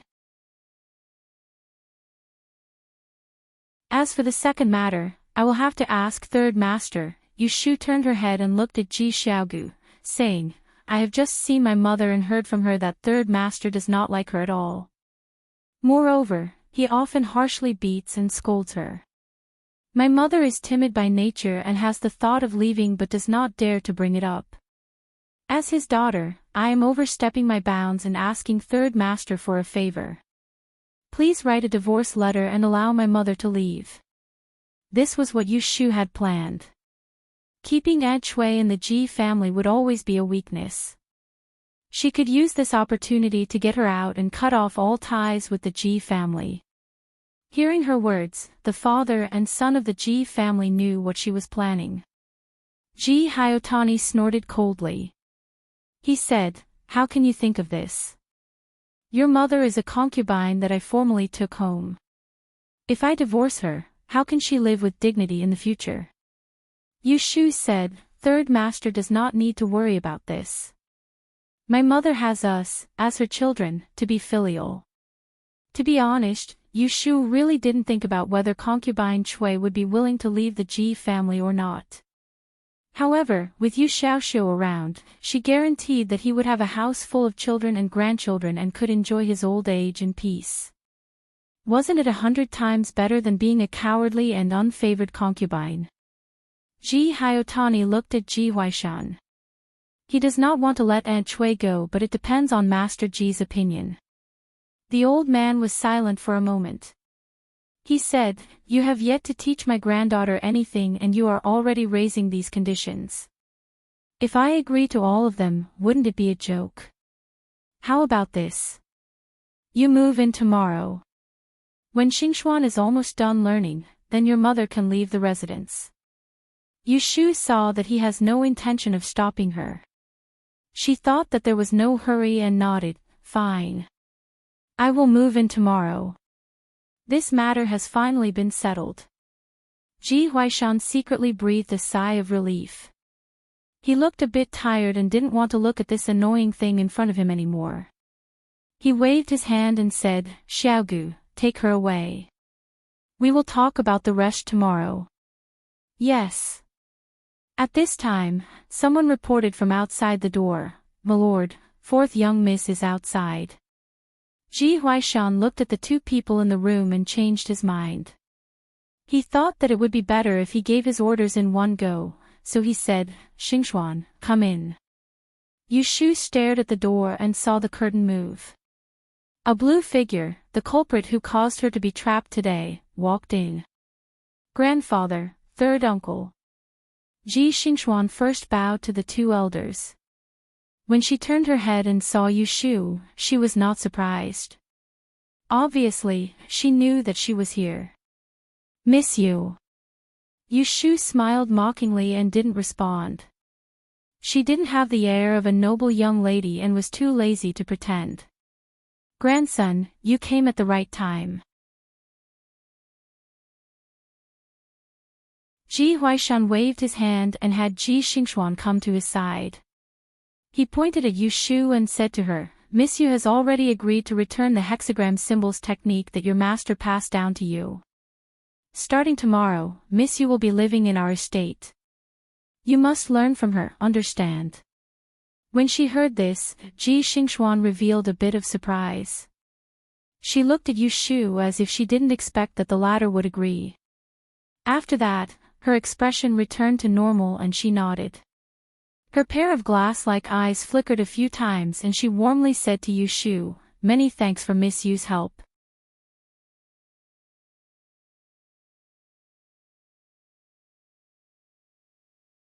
Chapter 252.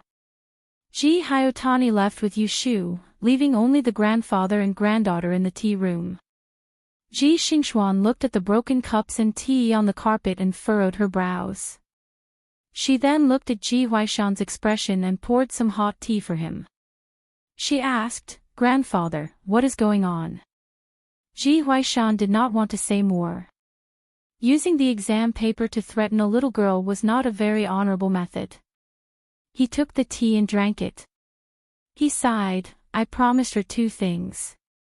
Xingxuan, I can see that this woman is very cunning. You should learn from her and be careful that she deceives you. If you find anything wrong, tell me immediately and I will have another way to deal with her. Ji Xingxuan said, Don't worry, I can still distinguish between the real and fake, 6 lines technique. Ji Huaishan looked at his granddaughter who was even more outstanding than a man and felt relieved. He calmed down and said, Tomorrow is the 5th day.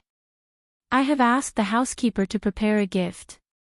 You should go to the Axayan Yang Street guest house to visit Mr. Xia Jiang and then take the opportunity to check on Xia Jiang's 5th Mississippi, Ji Xingxuan said. I visited twice before the new year but Xia Jiang claimed to be ill and did not see her. She is still grieving over her sister's death. Tomorrow is the new year, is it appropriate for me to visit her? Why don't we do it after the 15th day? Ji Huaishan shook his head. It'll be too late by then. You have to make a trip there. Help me take a look at her physiognomy. Marriage? Ji Huaishan saw that she did not understand and explained, previously, the palace sent a celestial commissioner's 8 characters to check on women's fate.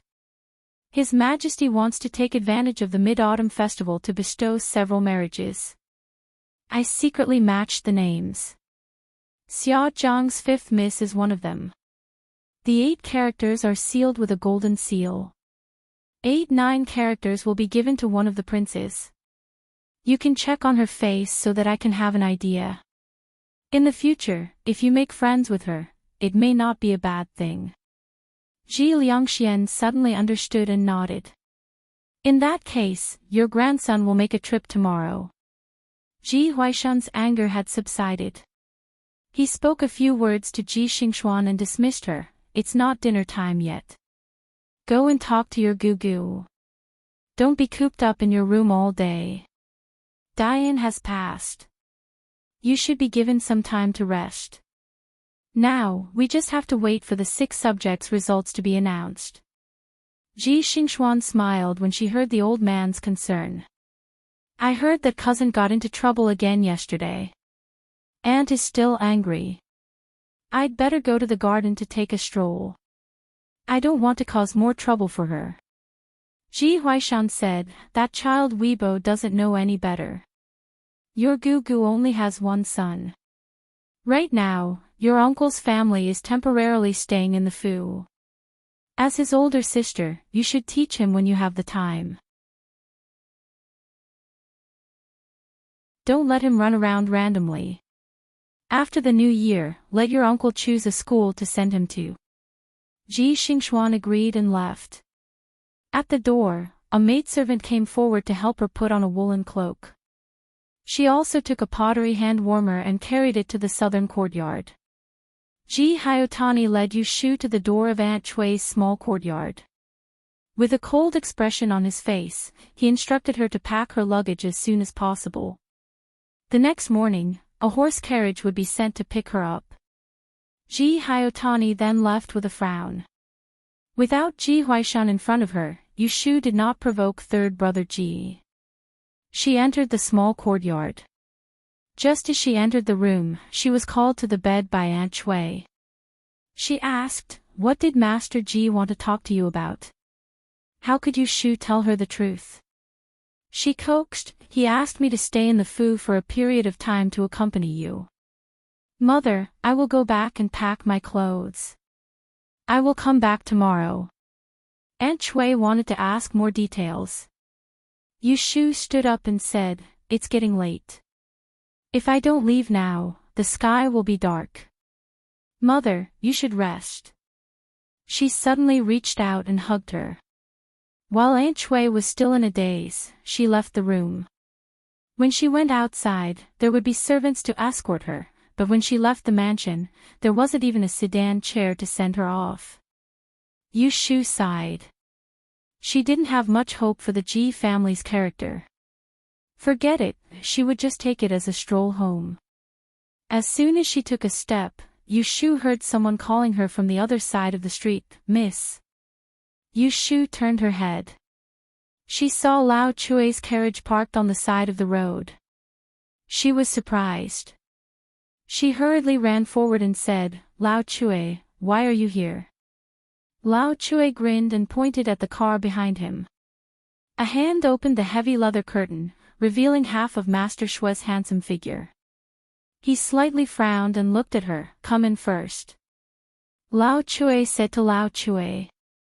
Yu Shu was confused. She got on the carriage. She thought, how did he find me here? As soon as they got on the carriage, Shui Rui didn't wait for Yu Shu to ask. He said, "I finished my business. I went to your house in the afternoon. I heard from Aunt Hui that you went to the Ji mansion and your mother was sick. So, I came to see you. How is your mother's condition?" In fact, Shui Rui heard from Zhao Hui that the third master of the Ji family came to take Yu Shu away. He was worried that she would be detained by the Ji family. Yu Shu didn't know what Shui Rui was thinking. She was hesitating whether she should tell him about the Ji family. If she told him, he would be troubled with her. But if she didn't tell him, how could she explain to him that she would be living in the Ji family for a period of time? Shui Rui looked at her face. He knew that this girl was thinking of ways to fool him. He said, "You don't need to hide it from me. I heard from Dr. He that you helped Zhao Hui to go to the court and offended the Ji family. If they know about it, they won't let you go. Tell me the truth. Did they make things difficult for you?" Yu Shu muttered in her heart. They made things difficult, but it wasn't because of the complaint. Cough. There are a few things that aren't easy to explain. But if there's nothing else, don't ask. Yu Shu spoke vaguely. Her tone was slightly impatient. She still planned to hide the part about the Ji family threatening her with the Great Yen examination from Shui Rui. She wasn't a 3-year-old who would complain to her parents after being bullied. Moreover, Shui Rui wasn't her parent. Shui Rui's gaze flashed, and then he sneered right away and said, "I've known you for so long, from Yang to Anling. Even if we can't be considered to be close friends, we can still be considered to be good friends. You usually address me as Big Brother Shui, and I'm willing to take care of you. So long as you're in trouble, I'll absolutely not say a single word if I'm able to help you. I treat you with sincerity, but you treat me like an outsider. Now I ask you the truth, but you refuse to tell me. I'm really disappointed. From now on, don't call me Big Brother Shui. It's so harsh. When Yushu heard this, she knew that Shui Rui was really angry. It made sense. Who would be happy to stick their warm face to someone else's cold butt? Caring for them would be disliked. Knowing that she had said something wrong, she immediately sat up straight and denied in a hurry, not at all. I'm just afraid that I'll upset you. I'm too lazy to tell you. Don't misunderstand. Shui Rui crossed his arms and looked at her. I'm not upset. You say. I'm listening. If you still treat me as your Big Brother Shui, then tell me the truth. Yushu was depressed. It was rare for this man to lose his temper. She had to say it. Forget it. It's not a big deal to tell him. Ji family made her feel uncomfortable today. It's better to have someone to complain to than to swallow it all alone. Actually, it's like this. Yushu let out a sigh and said slowly, it's a long story. Just this sentence. Shui Rui waited for a long time with his ears propped up, but she didn't continue. He raised his eyebrows angrily and said, say it. Why don't you say it again? Yushu waved her hand and said, don't change the topic. It's a long story. You have to let me think about how to say it first. Shui Rui didn't urge her anymore. He hid the smile on the corner of his mouth and waited for her to think about it slowly. He thought that this little rascal couldn't always be good to her. Did she really think that he didn't have a temper? That's why she always looked down on him. Yushu organized her words and said, there's a story in front of me. I won't go into details. Let's put it simply. A year ago, when I was still living in the old residence in Yang, there was an old Taoist priest in the Ji family. He coincidentally took a fancy to me and taught me Yi Shui skills. Among them, there was a strange skill that was very amazing. When I went to the Dingbo Hall with you to gamble, I used a copper coin to guess the wine cup. Its real name is 6 Lines Breaking Law. It's a secret skill, but it was recognized by Ji Xingxuan. When she said this, Shui Rui interrupted, if it's not a secret skill, how did she recognize it? Yushu curled her lips and said, that old Taoist priest taught Ji Xingxuan for a while. He must have shown this skill in front of her and mentioned it. She then suspected me. After that day, she came to Huixing Street to test whether I was real or not. She asked me to teach her and even offered something in exchange. I didn't agree at that time. Who would have thought that she went back and reported it to the great master of the Ji family? That old thing has been thinking about me ever since. Shui Rui frowned. It wasn't because Yushu was disrespectful towards Ji Huaishan, but it was because this matter had actually arisen because of him. If it wasn't for her divining for him that day while gambling wine, she wouldn't have been exposed. And then, did they make things difficult for you when you went to the Ji family today? Shui Rui asked. His eyes were looking at Yushu's expression to prevent her from fooling him again. Yushu sneered, it's not just difficult. In order to let his precious granddaughter learn this art, old man Ji, you definitely can't imagine what he used to threaten me. He had someone copy my yearly exam paper. If I didn't agree, he would take my exam paper and make me fail in this year's Diyan exam. Shui Rui's expression changed instantly. He asked in a low voice, did he really threaten you like this? Yushu reached into her sleeve and took out a crumpled piece of paper. She handed it to him. It was the paper she stole from Ji Huaishan during the chaos. Ji Huaishan asked someone to copy her exam paper. After reading it, Shui Rui knew whether it was true or not. He was really angry now. If the Ji family used other tricks, it would be fine. However, he was the one who encouraged Yu Shu to take the Dian examination. He was also the one who arranged the whole process of the examination. Now, someone used it to threaten her and force her to submit. How could he not be angry? Did you agree? Shui Rui held the crumpled paper and asked in a low voice. Seeing his dark expression, Yu Shu began to regret telling him. She mumbled, "N." Bang! Shui Rui fiercely smashed his fist onto the yellow pear-wood tea table in front of him, and it shook the teacups and teapots to the point they jumped up, causing Yu Shu to shrink back in fright as well. She never expected that Shui Rui would be so furious, so she gulped down a mouthful of saliva and said without thinking, "Even though I agreed, I didn't agree for nothing. I extorted a sum of money from them, and I even took the opportunity to make my mother leave the Ji clan. Don't be angry. Don't try to get justice for me." Shui Rui's rage hadn't even subsided when she added fuel to the fire in his heart, and he glared at her and said coldly, "If you told me about this earlier, then there wouldn't be so many problems." Yu Shu muttered, "Even if I told you earlier, you wouldn't be able to stop them. Old Master Ji can take my exam paper. You can't give it back to me."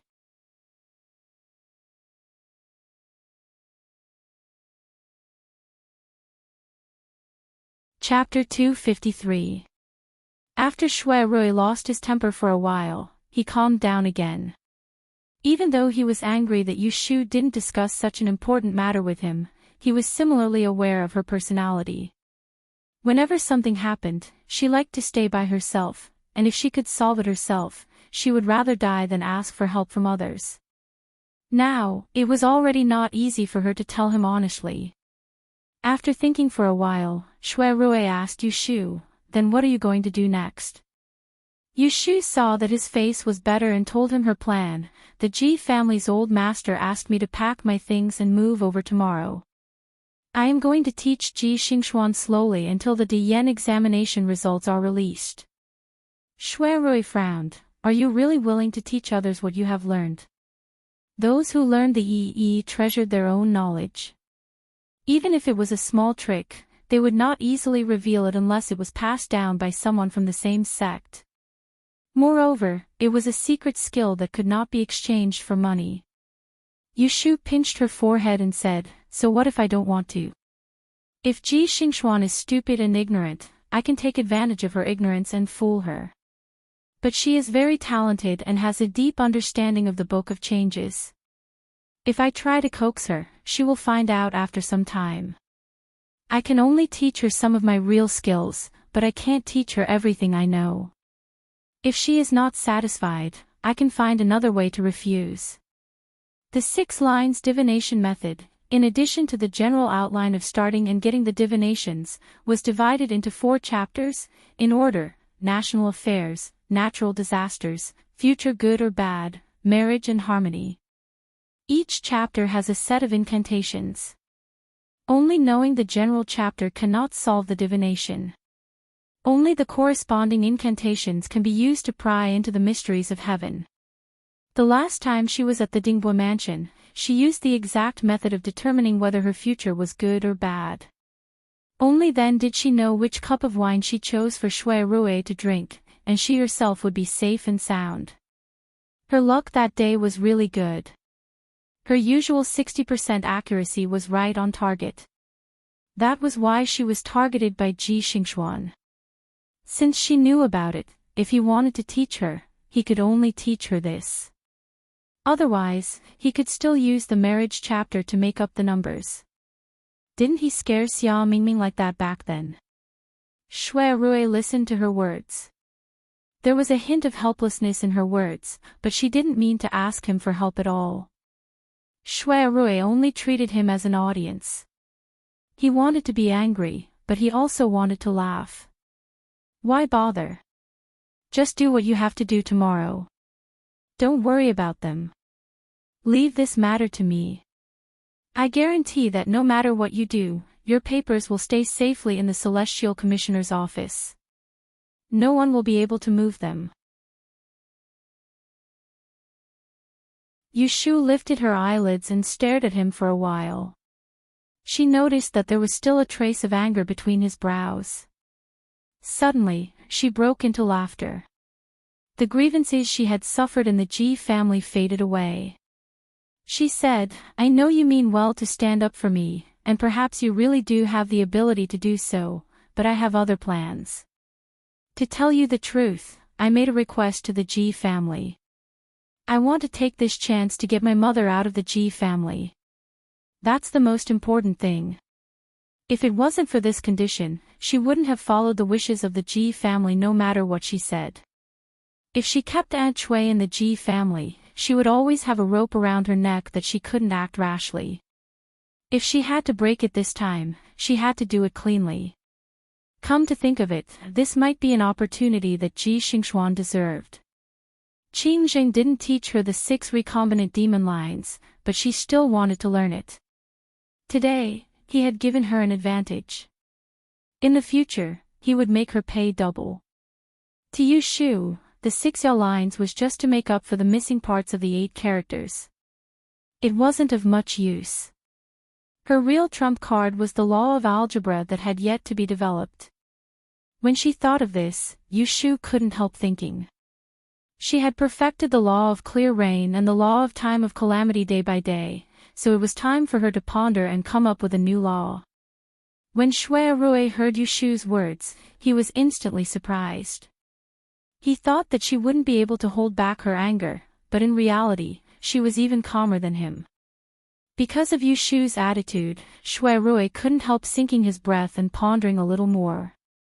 Thinking about it, it made sense. He didn't care about the threat of the Ji family, but Yushu couldn't. He was the eldest grandson of the Shui family and the nephew of Imperial Consort Shui. He had a wide network of friends, so even the princes and royal descendants had to give him face. But that was his face. He was willing to protect her, but she still had to think about what she was relying on and what she wanted. She couldn't be fearless just because he was willing to help her. How could she do such a brainless thing? When Yushu saw that Shui Rui was distracted, she knew that he was still thinking about how to help her. It would be nonsense to say that she wasn't touched. It wasn't the first time that she made Shui Rui worry about her matters.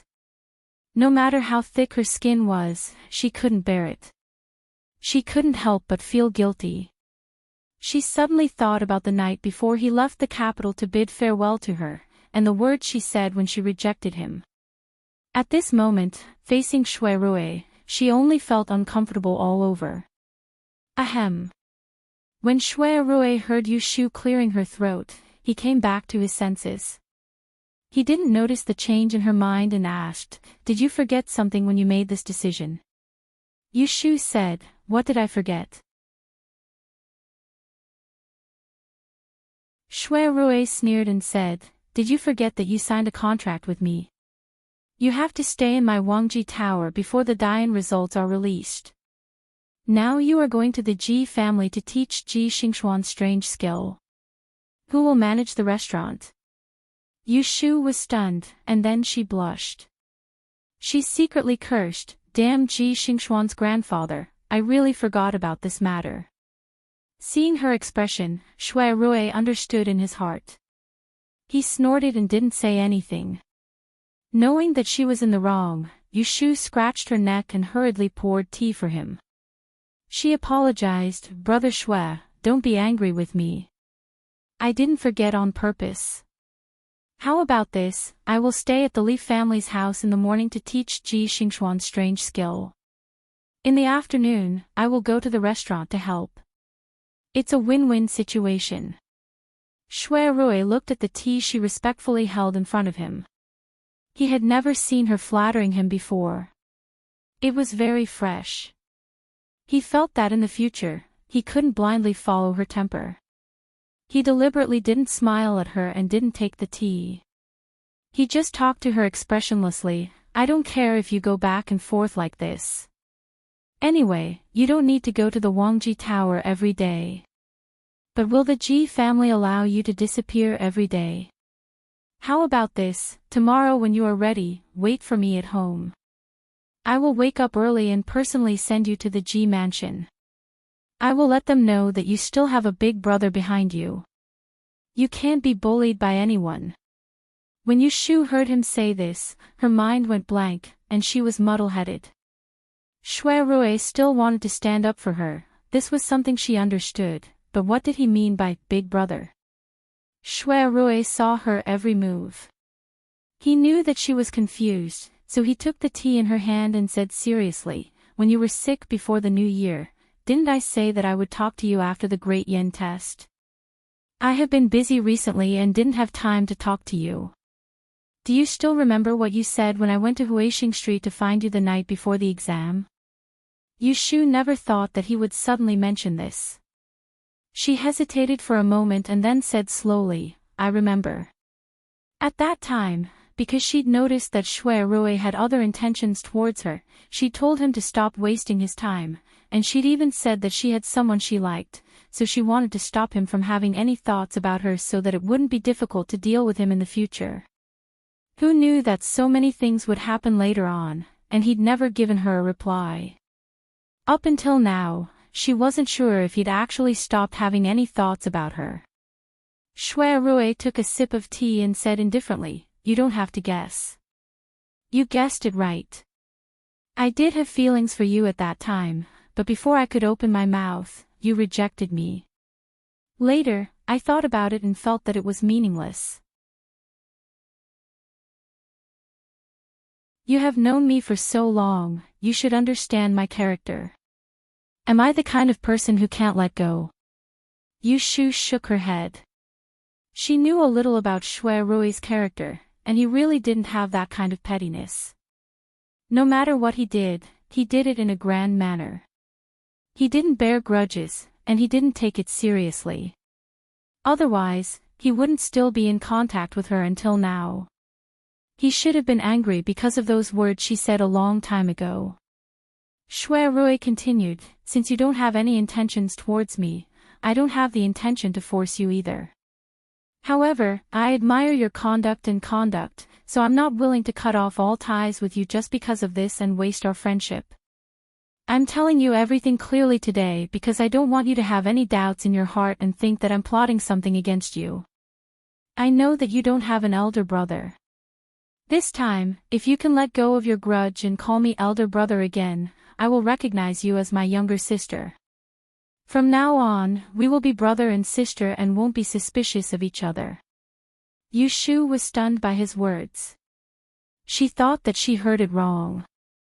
She couldn't believe that the trouble she had been worrying about for so many days was solved just like that. Yushu wasn't in a hurry to answer. She carefully observed Shui Rui's expression, and when she saw that his expression was calm and didn't seem to be fake, she pondered over his words twice and felt that there was nothing wrong with it, so she immediately believed half of it. If he was lying to her, then why bother? When she thought about it more deeply, she realized that she and Shui Rui did not have any true feelings for each other. They were also not like the feelings she and Jing Qin had for each other every day. Even if Shui Rui was interested in her at that time, he was still too far away to reach the level of deep feelings. It was not difficult for him to say that he wanted to let it go. Everything should be left with an inch of doubt. Only if it was 80% true would it be believable. Yushu made up her mind. She felt like a heavy weight fell back to her heart. Then she heard Shui Rui asked, "What? You still don't want to?" "Yes." Yushu's face was glowing. She nodded heavily and grinned, "Brother." Shui Rui raised his thick eyebrows and restrained the short-sightedness in his eyes. He curled the corners of his mouth and showed a very natural and unrestrained smile. He poured another cup of tea from the table and handed it to her. He raised the cup and said, "There's tea instead of wine. Don't worry about the red tape. If you have any difficulties in the future, just tell me. I won't be polite to you." Yushu's eyes lit up. She clinked the cup with his and drank it up with a smile. At this time, she felt carefree and the previous depression was swept away. She respected Shui Rui's character and was grateful to him. She really didn't want to be on bad terms with him. It couldn't be better that they could call each other brother and sister. After the conversation, the atmosphere in the carriage became relaxed. Shui Rui even mentioned that he would help her find Jing Qin. He comforted her not to be anxious and told her that he would inform her if there was any news. They arrived at the door of Zhao Hui's house. Lao Chui stopped the carriage. Before Yushu got off the carriage, Shui Rui told her to wait at home tomorrow morning. Yushu was also worried that the Ji family would restrict her freedom these days and she couldn't work in the Wangji building. So she simply agreed and asked Lao Chui to go to the Wangji building for her tomorrow. Shui Rui leaned against the window rail and watched Yushu enter the door. He caressed the corners of his lips with his fingers and smiled in a profound manner. He gave an order in a happy mood.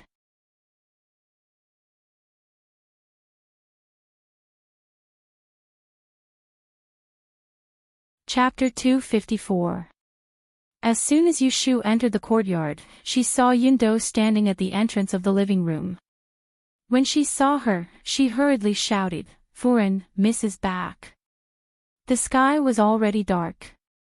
Yushu thought that Zhao Hui must be worried since she was gone for so long, so she took large strides and followed Yundo into the room. Zhao Hui had just stood up from the chair when she saw Yushu come back in one piece. She let out a sigh of relief and waved at her, "Quickly come and sit down. Is it cold outside?" Yushu helped her sit down and said, "It's not cold. Brother Chao sent me back." Zhao Hui touched her hand and felt that it was indeed warm. She said, "After you left for a while in the afternoon, shopkeeper Chao came looking for you and asked where you went. I was worried that they would make things difficult for you if you went to the Ji mansion, so I asked him to take a look. It seems that you met. How is it? Is your mother's illness serious?" Yushu had already prepared an excuse. "It's not a big problem, but I can't leave my side. So, I packed my things tonight. Tomorrow morning, I will go to the Ji mansion to stay for a while." Zhao Hui hesitated for a moment and said with a worried expression, "Your mother is sick. No matter what, you should stay by her side. But, in my opinion, the Ji family isn't a good family. Before, they beat you and Xiaoxiu like that. It's clear that they aren't good people. When you beat the drum for me, you confronted the third master of the Ji family in court. Although he didn't see through you at that time, if you go there, he might recognize you. Isn't this bad? What if they try to take you away again? What should we do?" Zhao Hui didn't know that Ji Hyotani had already recognized Yushu. He knew that she was the one behind the case and scolded her for being an ungrateful wretch. Seeing Zhao Hui's worry, Yushu comforted her, "That won't happen. Don't worry, I participated in this year's Diyan examination.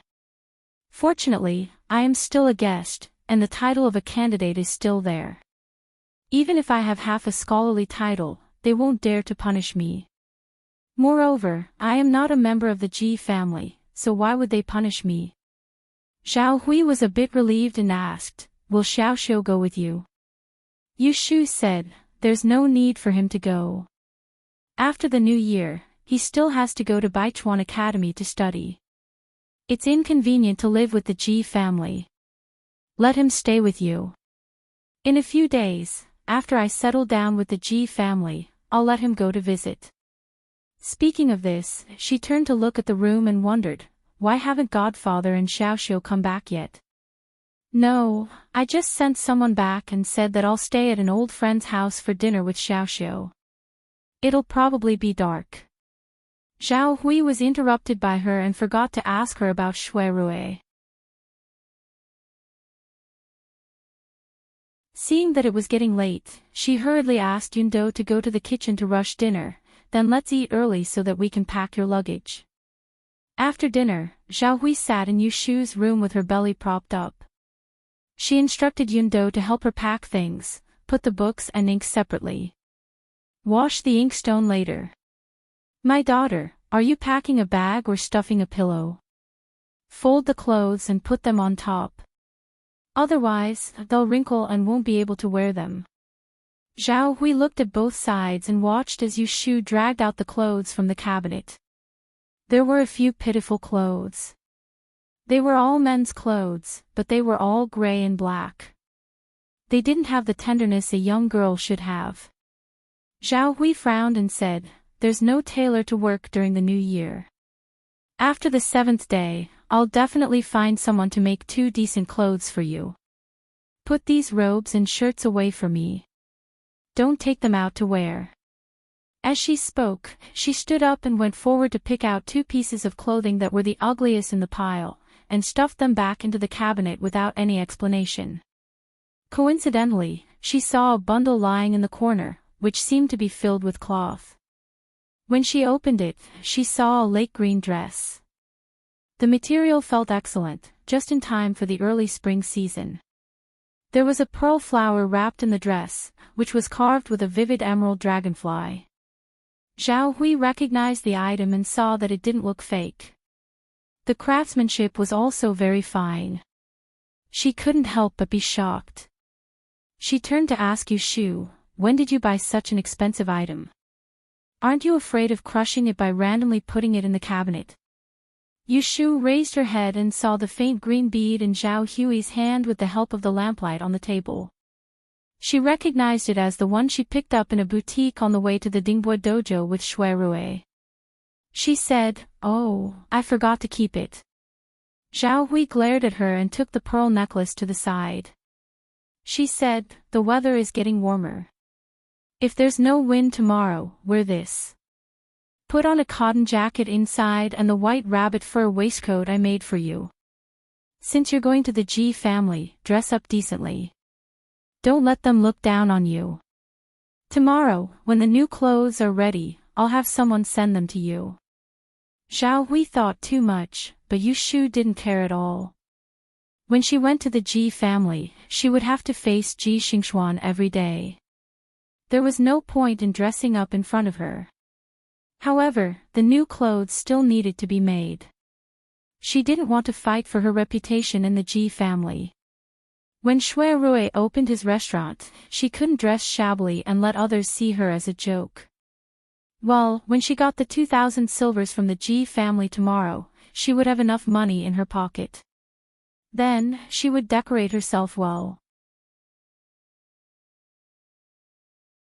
Yu Shu used the cloudy weather tomorrow as an excuse to put away the lake green dress.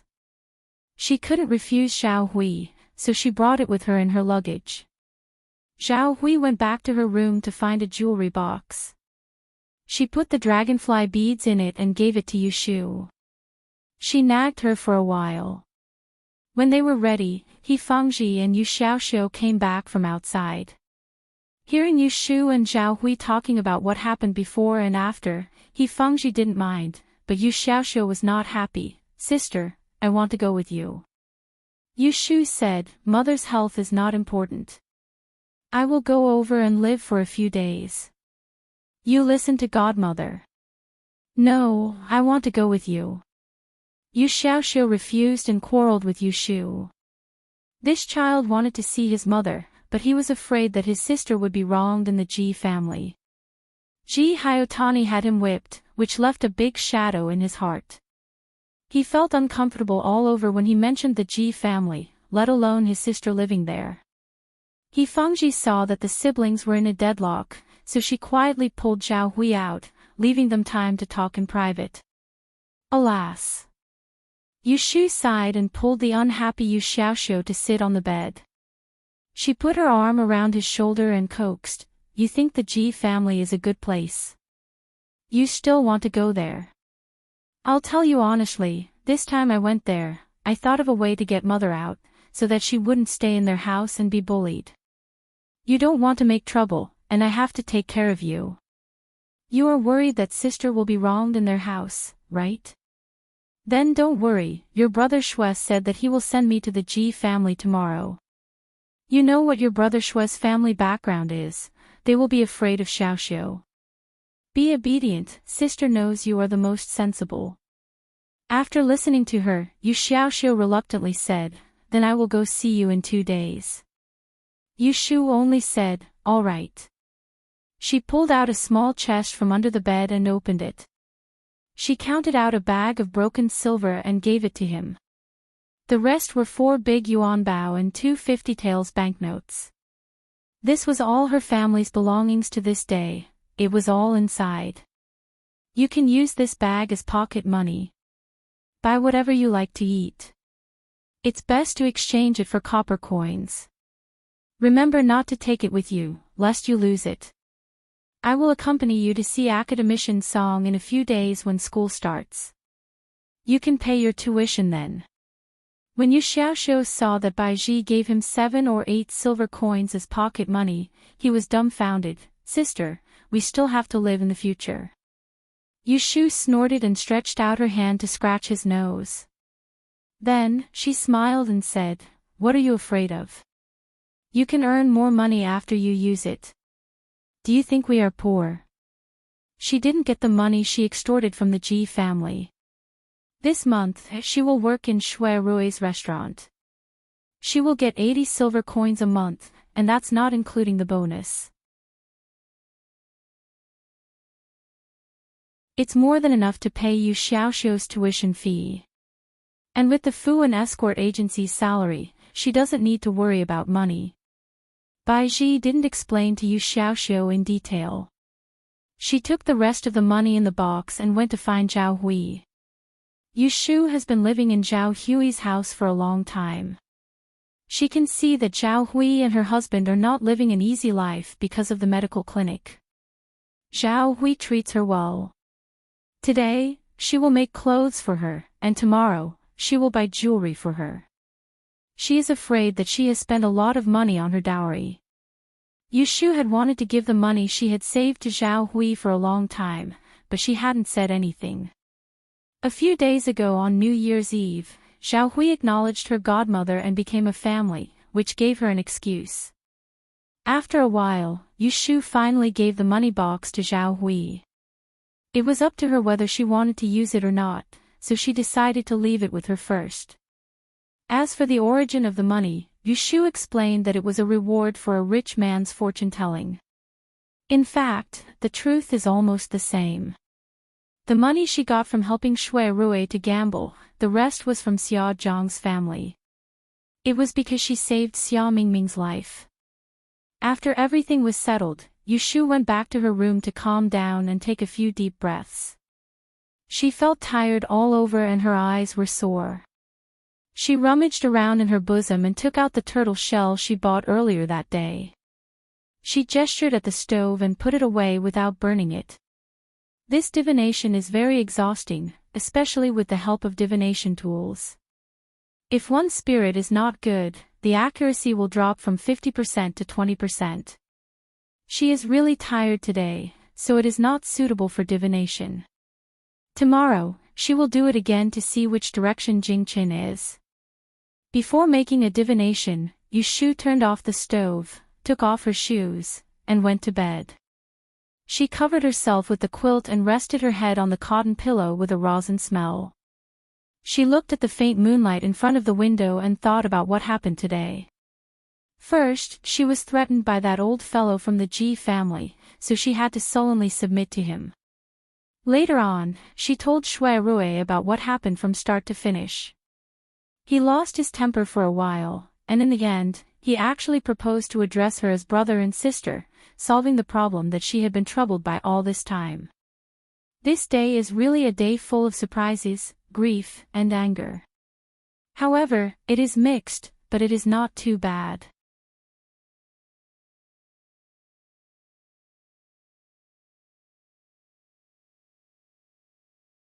Chapter 255. On the morning of the 5th day of the Lunar New Year, as usual, they set off firecrackers. After breakfast, Yu Shu sits in the living room and waits for the Ji family to pick her up. Zhao Hui asked Shenma to bring the luggage she packed last night to the front. He Fangji does not go out today. He drinks his morning cup and talks to Yu Shu about the health of spring. For example, one can make winter sweet tea, jasmine tea, eat light food, exercise early in the morning, rub one's ears at sunset, etc. Yu Xiaoxiu listens with great interest. Kim Bao is lying on Yu Shu's lap lazily. His little ears tremble as Yu Shu gently scratches his back. After sunrise, people from the Ji family arrived. A horse carriage arrived at the door of Zhao Hui's house. A steward and a maidservant were there to receive her. When they arrived at the door, they did not enter. Instead, they asked the servant who was guarding the door to go in and tell Zhao Hui to come out. Yu Shu sees that it is still early and Shui Rui is not here yet. She asks the servant to go out and say that she is not ready yet. She asks the servant to wait outside and does not invite them in. Zhao Hui is puzzled and asks, "Why are you not leaving?" Yu Shu said, "Yesterday, I mentioned to Brother Chao that no one from the Ji family will come to pick us up. He said that he will ask Lao Chui to come. Wait a little longer. I will go with Lao Chui's carriage." When the steward hears that they still have to wait, he grumbles and sits in the carriage with the maidservant. Obviously, he is not happy to take this errand. After waiting for a while, they arrived at a corner. Yu Shu heard the servant running an errand telling her that the carriage had arrived. She bade farewell to her godmother and godfather, but Zhao Hui insisted on sending them to the door. Yun Do and Shen Nanny each helped her carry a bundle. When they arrive at the gate, they see two carriages parked side by side. They are not eye-catching, but it is easy to distinguish them because of the people standing beside the carriages. When Lao Chui sees Yu Shu, he jumps out of the front seat, grabs the rope with one hand, and pulls up the curtain with the other hand. He smiles and says, "Miss, please get in the carriage. I met a wedding party on the East Street, so I took a detour." Yu Shu noticed that Shui Rui was not sitting in the car. She muttered in her heart and turned to the Ji family. "I'll take this car. You can follow behind." The man from the Ji family was still unwilling and said, "Master has ordered us to pick you up. It's better for Miss to come with us. Otherwise, what if there's a fork in the road? Do we still have to turn back to look for you?" Yu Shu is too lazy to care about them. She asks Shenma to put the 2 bags of luggage on Lao Chui's carriage. Then she turns back and touches Zhao Hui's belly to remind her to take care of her 3 meals. Finally, she pats Yu Xiaoxiu's shoulder and says, "Listen to your godmother. I'll take you to see your mother later." Yu Xiaoxiu nods his head and looks at her eagerly. Yu Shu almost can't bear to leave. She hands the warm ball of Kim Bao to him. However, the little guy hooks her sleeve with its claws and screams. She can't get rid of it. Yu Shu is amused. This little bastard is usually afraid of her. But today, it is pestering her. She doesn't care if it understands or not. She strokes its fur and says, "I'm not going to a good place. You should live a good life here." The man from the Ji family sees her playing with a mouse. The maidservant almost screams. She is frightened and hides behind the steward. Yu Xiaoxiu sees Kim Bao hanging on her sleeve shamelessly. He can't help but laugh. He suggests, "Sister, you take it with you. At least it can be a companion." Yu Shu is worried that she can't get rid of Kim Bao. When she hears him say this, she smiles and says, "Okay." So she puts Kim Bao into her sleeve and gets on the carriage. She waves to Zhao Hui and the others. Lao Chui puts down the curtain and urges the horse to leave. The people from the Ji family have to follow. Lao Chui drives the carriage. He doesn't care where the people from the Ji family are going. He drives the carriage from the south of the city to Qianyuan Street. He stops in front of the gate and asks Yu Shu to get off the carriage. The Ji family's coachman saw this from afar and hurriedly told the people in the carriage. The steward stuck his head out to take a look and saw Yu Shu moving from one carriage to another. He was somewhat knowledgeable and recognized the newly arrived luxurious carriage with a vermilion crown. It was a carriage used by a court official. He was surprised and urged the coachman to catch up, wanting to see who it was. But before he could catch up, he was left behind again. As for Yu Shu, she changes the carriage and sees Shui Rue in the carriage. He is wearing an embroidered jade crown, his hair is neat, his brown coat is buttoned on his shoulders, his collar is spotless, and his waist is decorated with embroidered pouches, jade rings, green ribbons and gold tassels. From head to toe, he looks like a handsome and dignified young master. He is even more elegant than usual. She guesses that he is trying to support her image. She can't help but laugh. Big brother, you don't need to dress like this. Just tell me your name. People will know that you are the young master of the Shui family. They won't dare to neglect you. She called him big brother very naturally, so Shui Rue smiled as well. He glanced at her and said, "This is my usual attire. It's only because you're a little girl who doesn't pay much attention to details that I keep everything simple when I'm interacting with you. Today is the 5th day of the new year, so it's time for me to wear new clothes and a new hat to celebrate the festival. Do you think that everyone is like you who doesn't follow the rules?" As he says this, he glances at what Yu Shu is wearing. It is still the same dress that he saw 2 days ago. Nothing has changed. Hearing the ridicule in his words, Yu Shu unhurriedly says, "I was about to say that I will buy some clothes in a few days so that I can dress decently in the future." When Shui Rue saw that she was actually in the mood to dress up, he came up with a plan. "Why do you need to wait for a few days? You can go to Wangji Lu tomorrow, and I'll look for 2 tailors to take your measurements with the cloth and picture books. We'll see what style you like, and we'll make them together." At first, Yu Shu wants to say that there is no need to trouble her. But on second thought, she just became brother and sister with him yesterday. It would be boring to be unreasonable. So she nods and says, "Okay." She remembers to bring enough money tomorrow so that he won't have to pay for her. At this moment, Jin Bao chirped twice and peeked out from Yu Shu's sleeve. Shui Rue was not surprised when he saw that little Goldie. He already knew that the siblings were raising a little thing that looked like a mouse. He had heard Yu Xiaoxiu talk about its origins. Shui Rue was born in a wealthy family, so he had seen a lot of playthings since he was young. Flowers, birds, grass, and fishes were all common to him.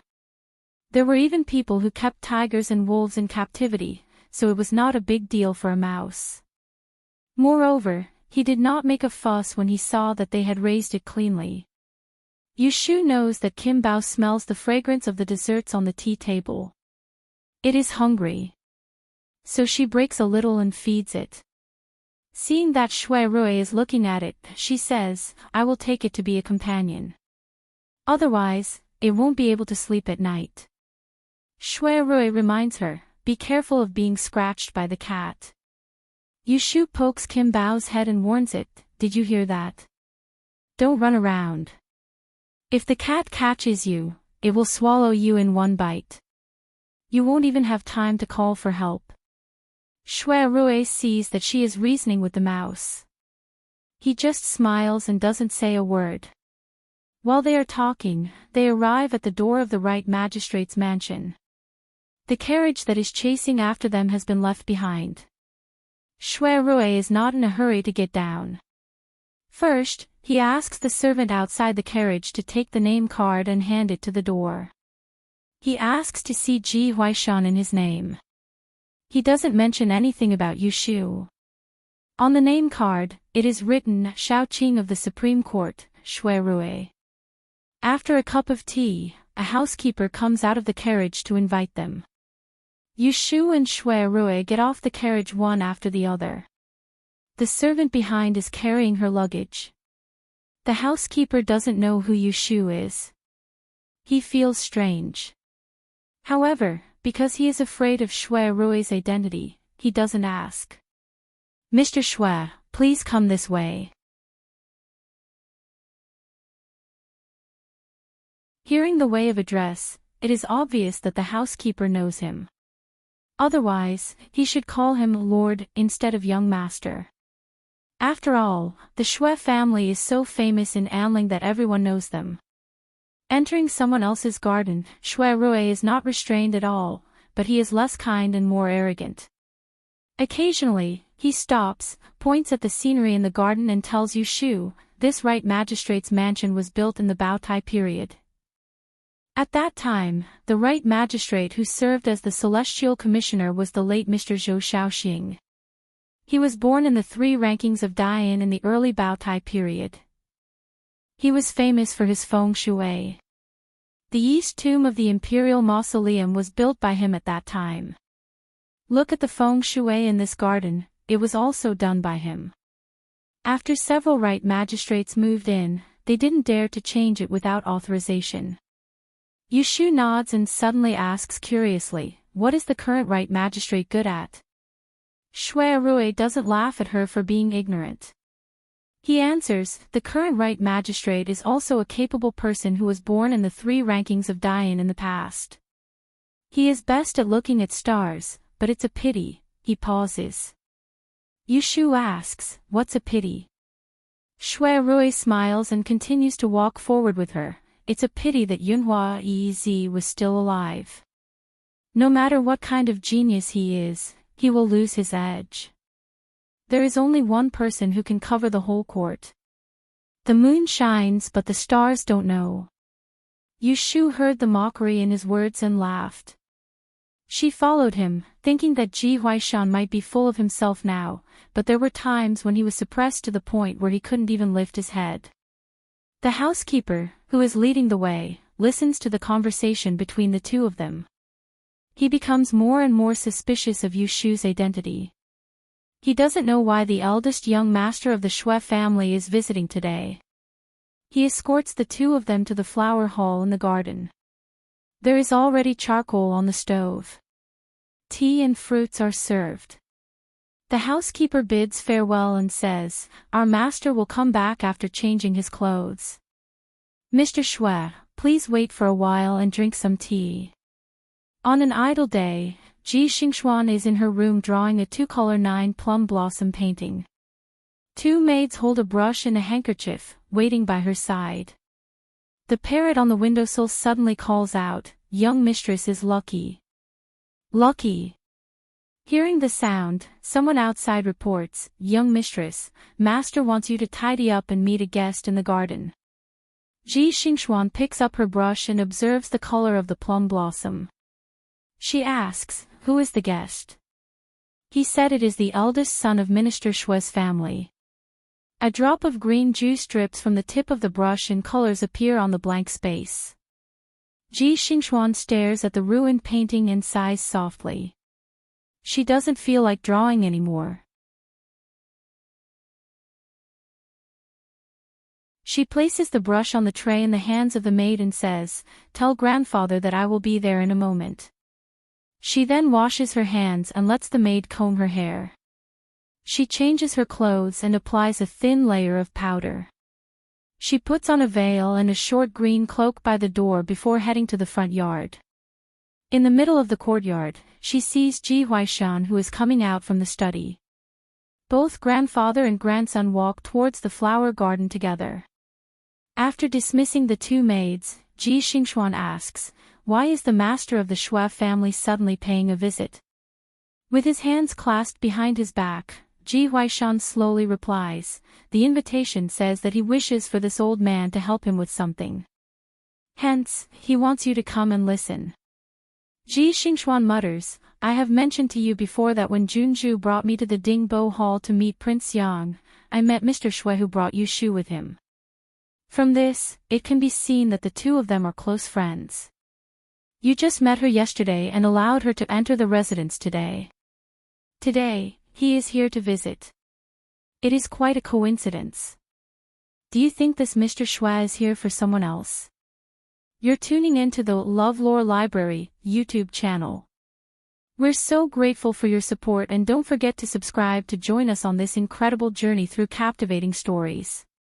Your generosity through donations truly makes a world of difference, as it's the primary source of revenue that allows me to expand and enhance this channel for you. Thank you from the bottom of my heart for being a part of this adventure.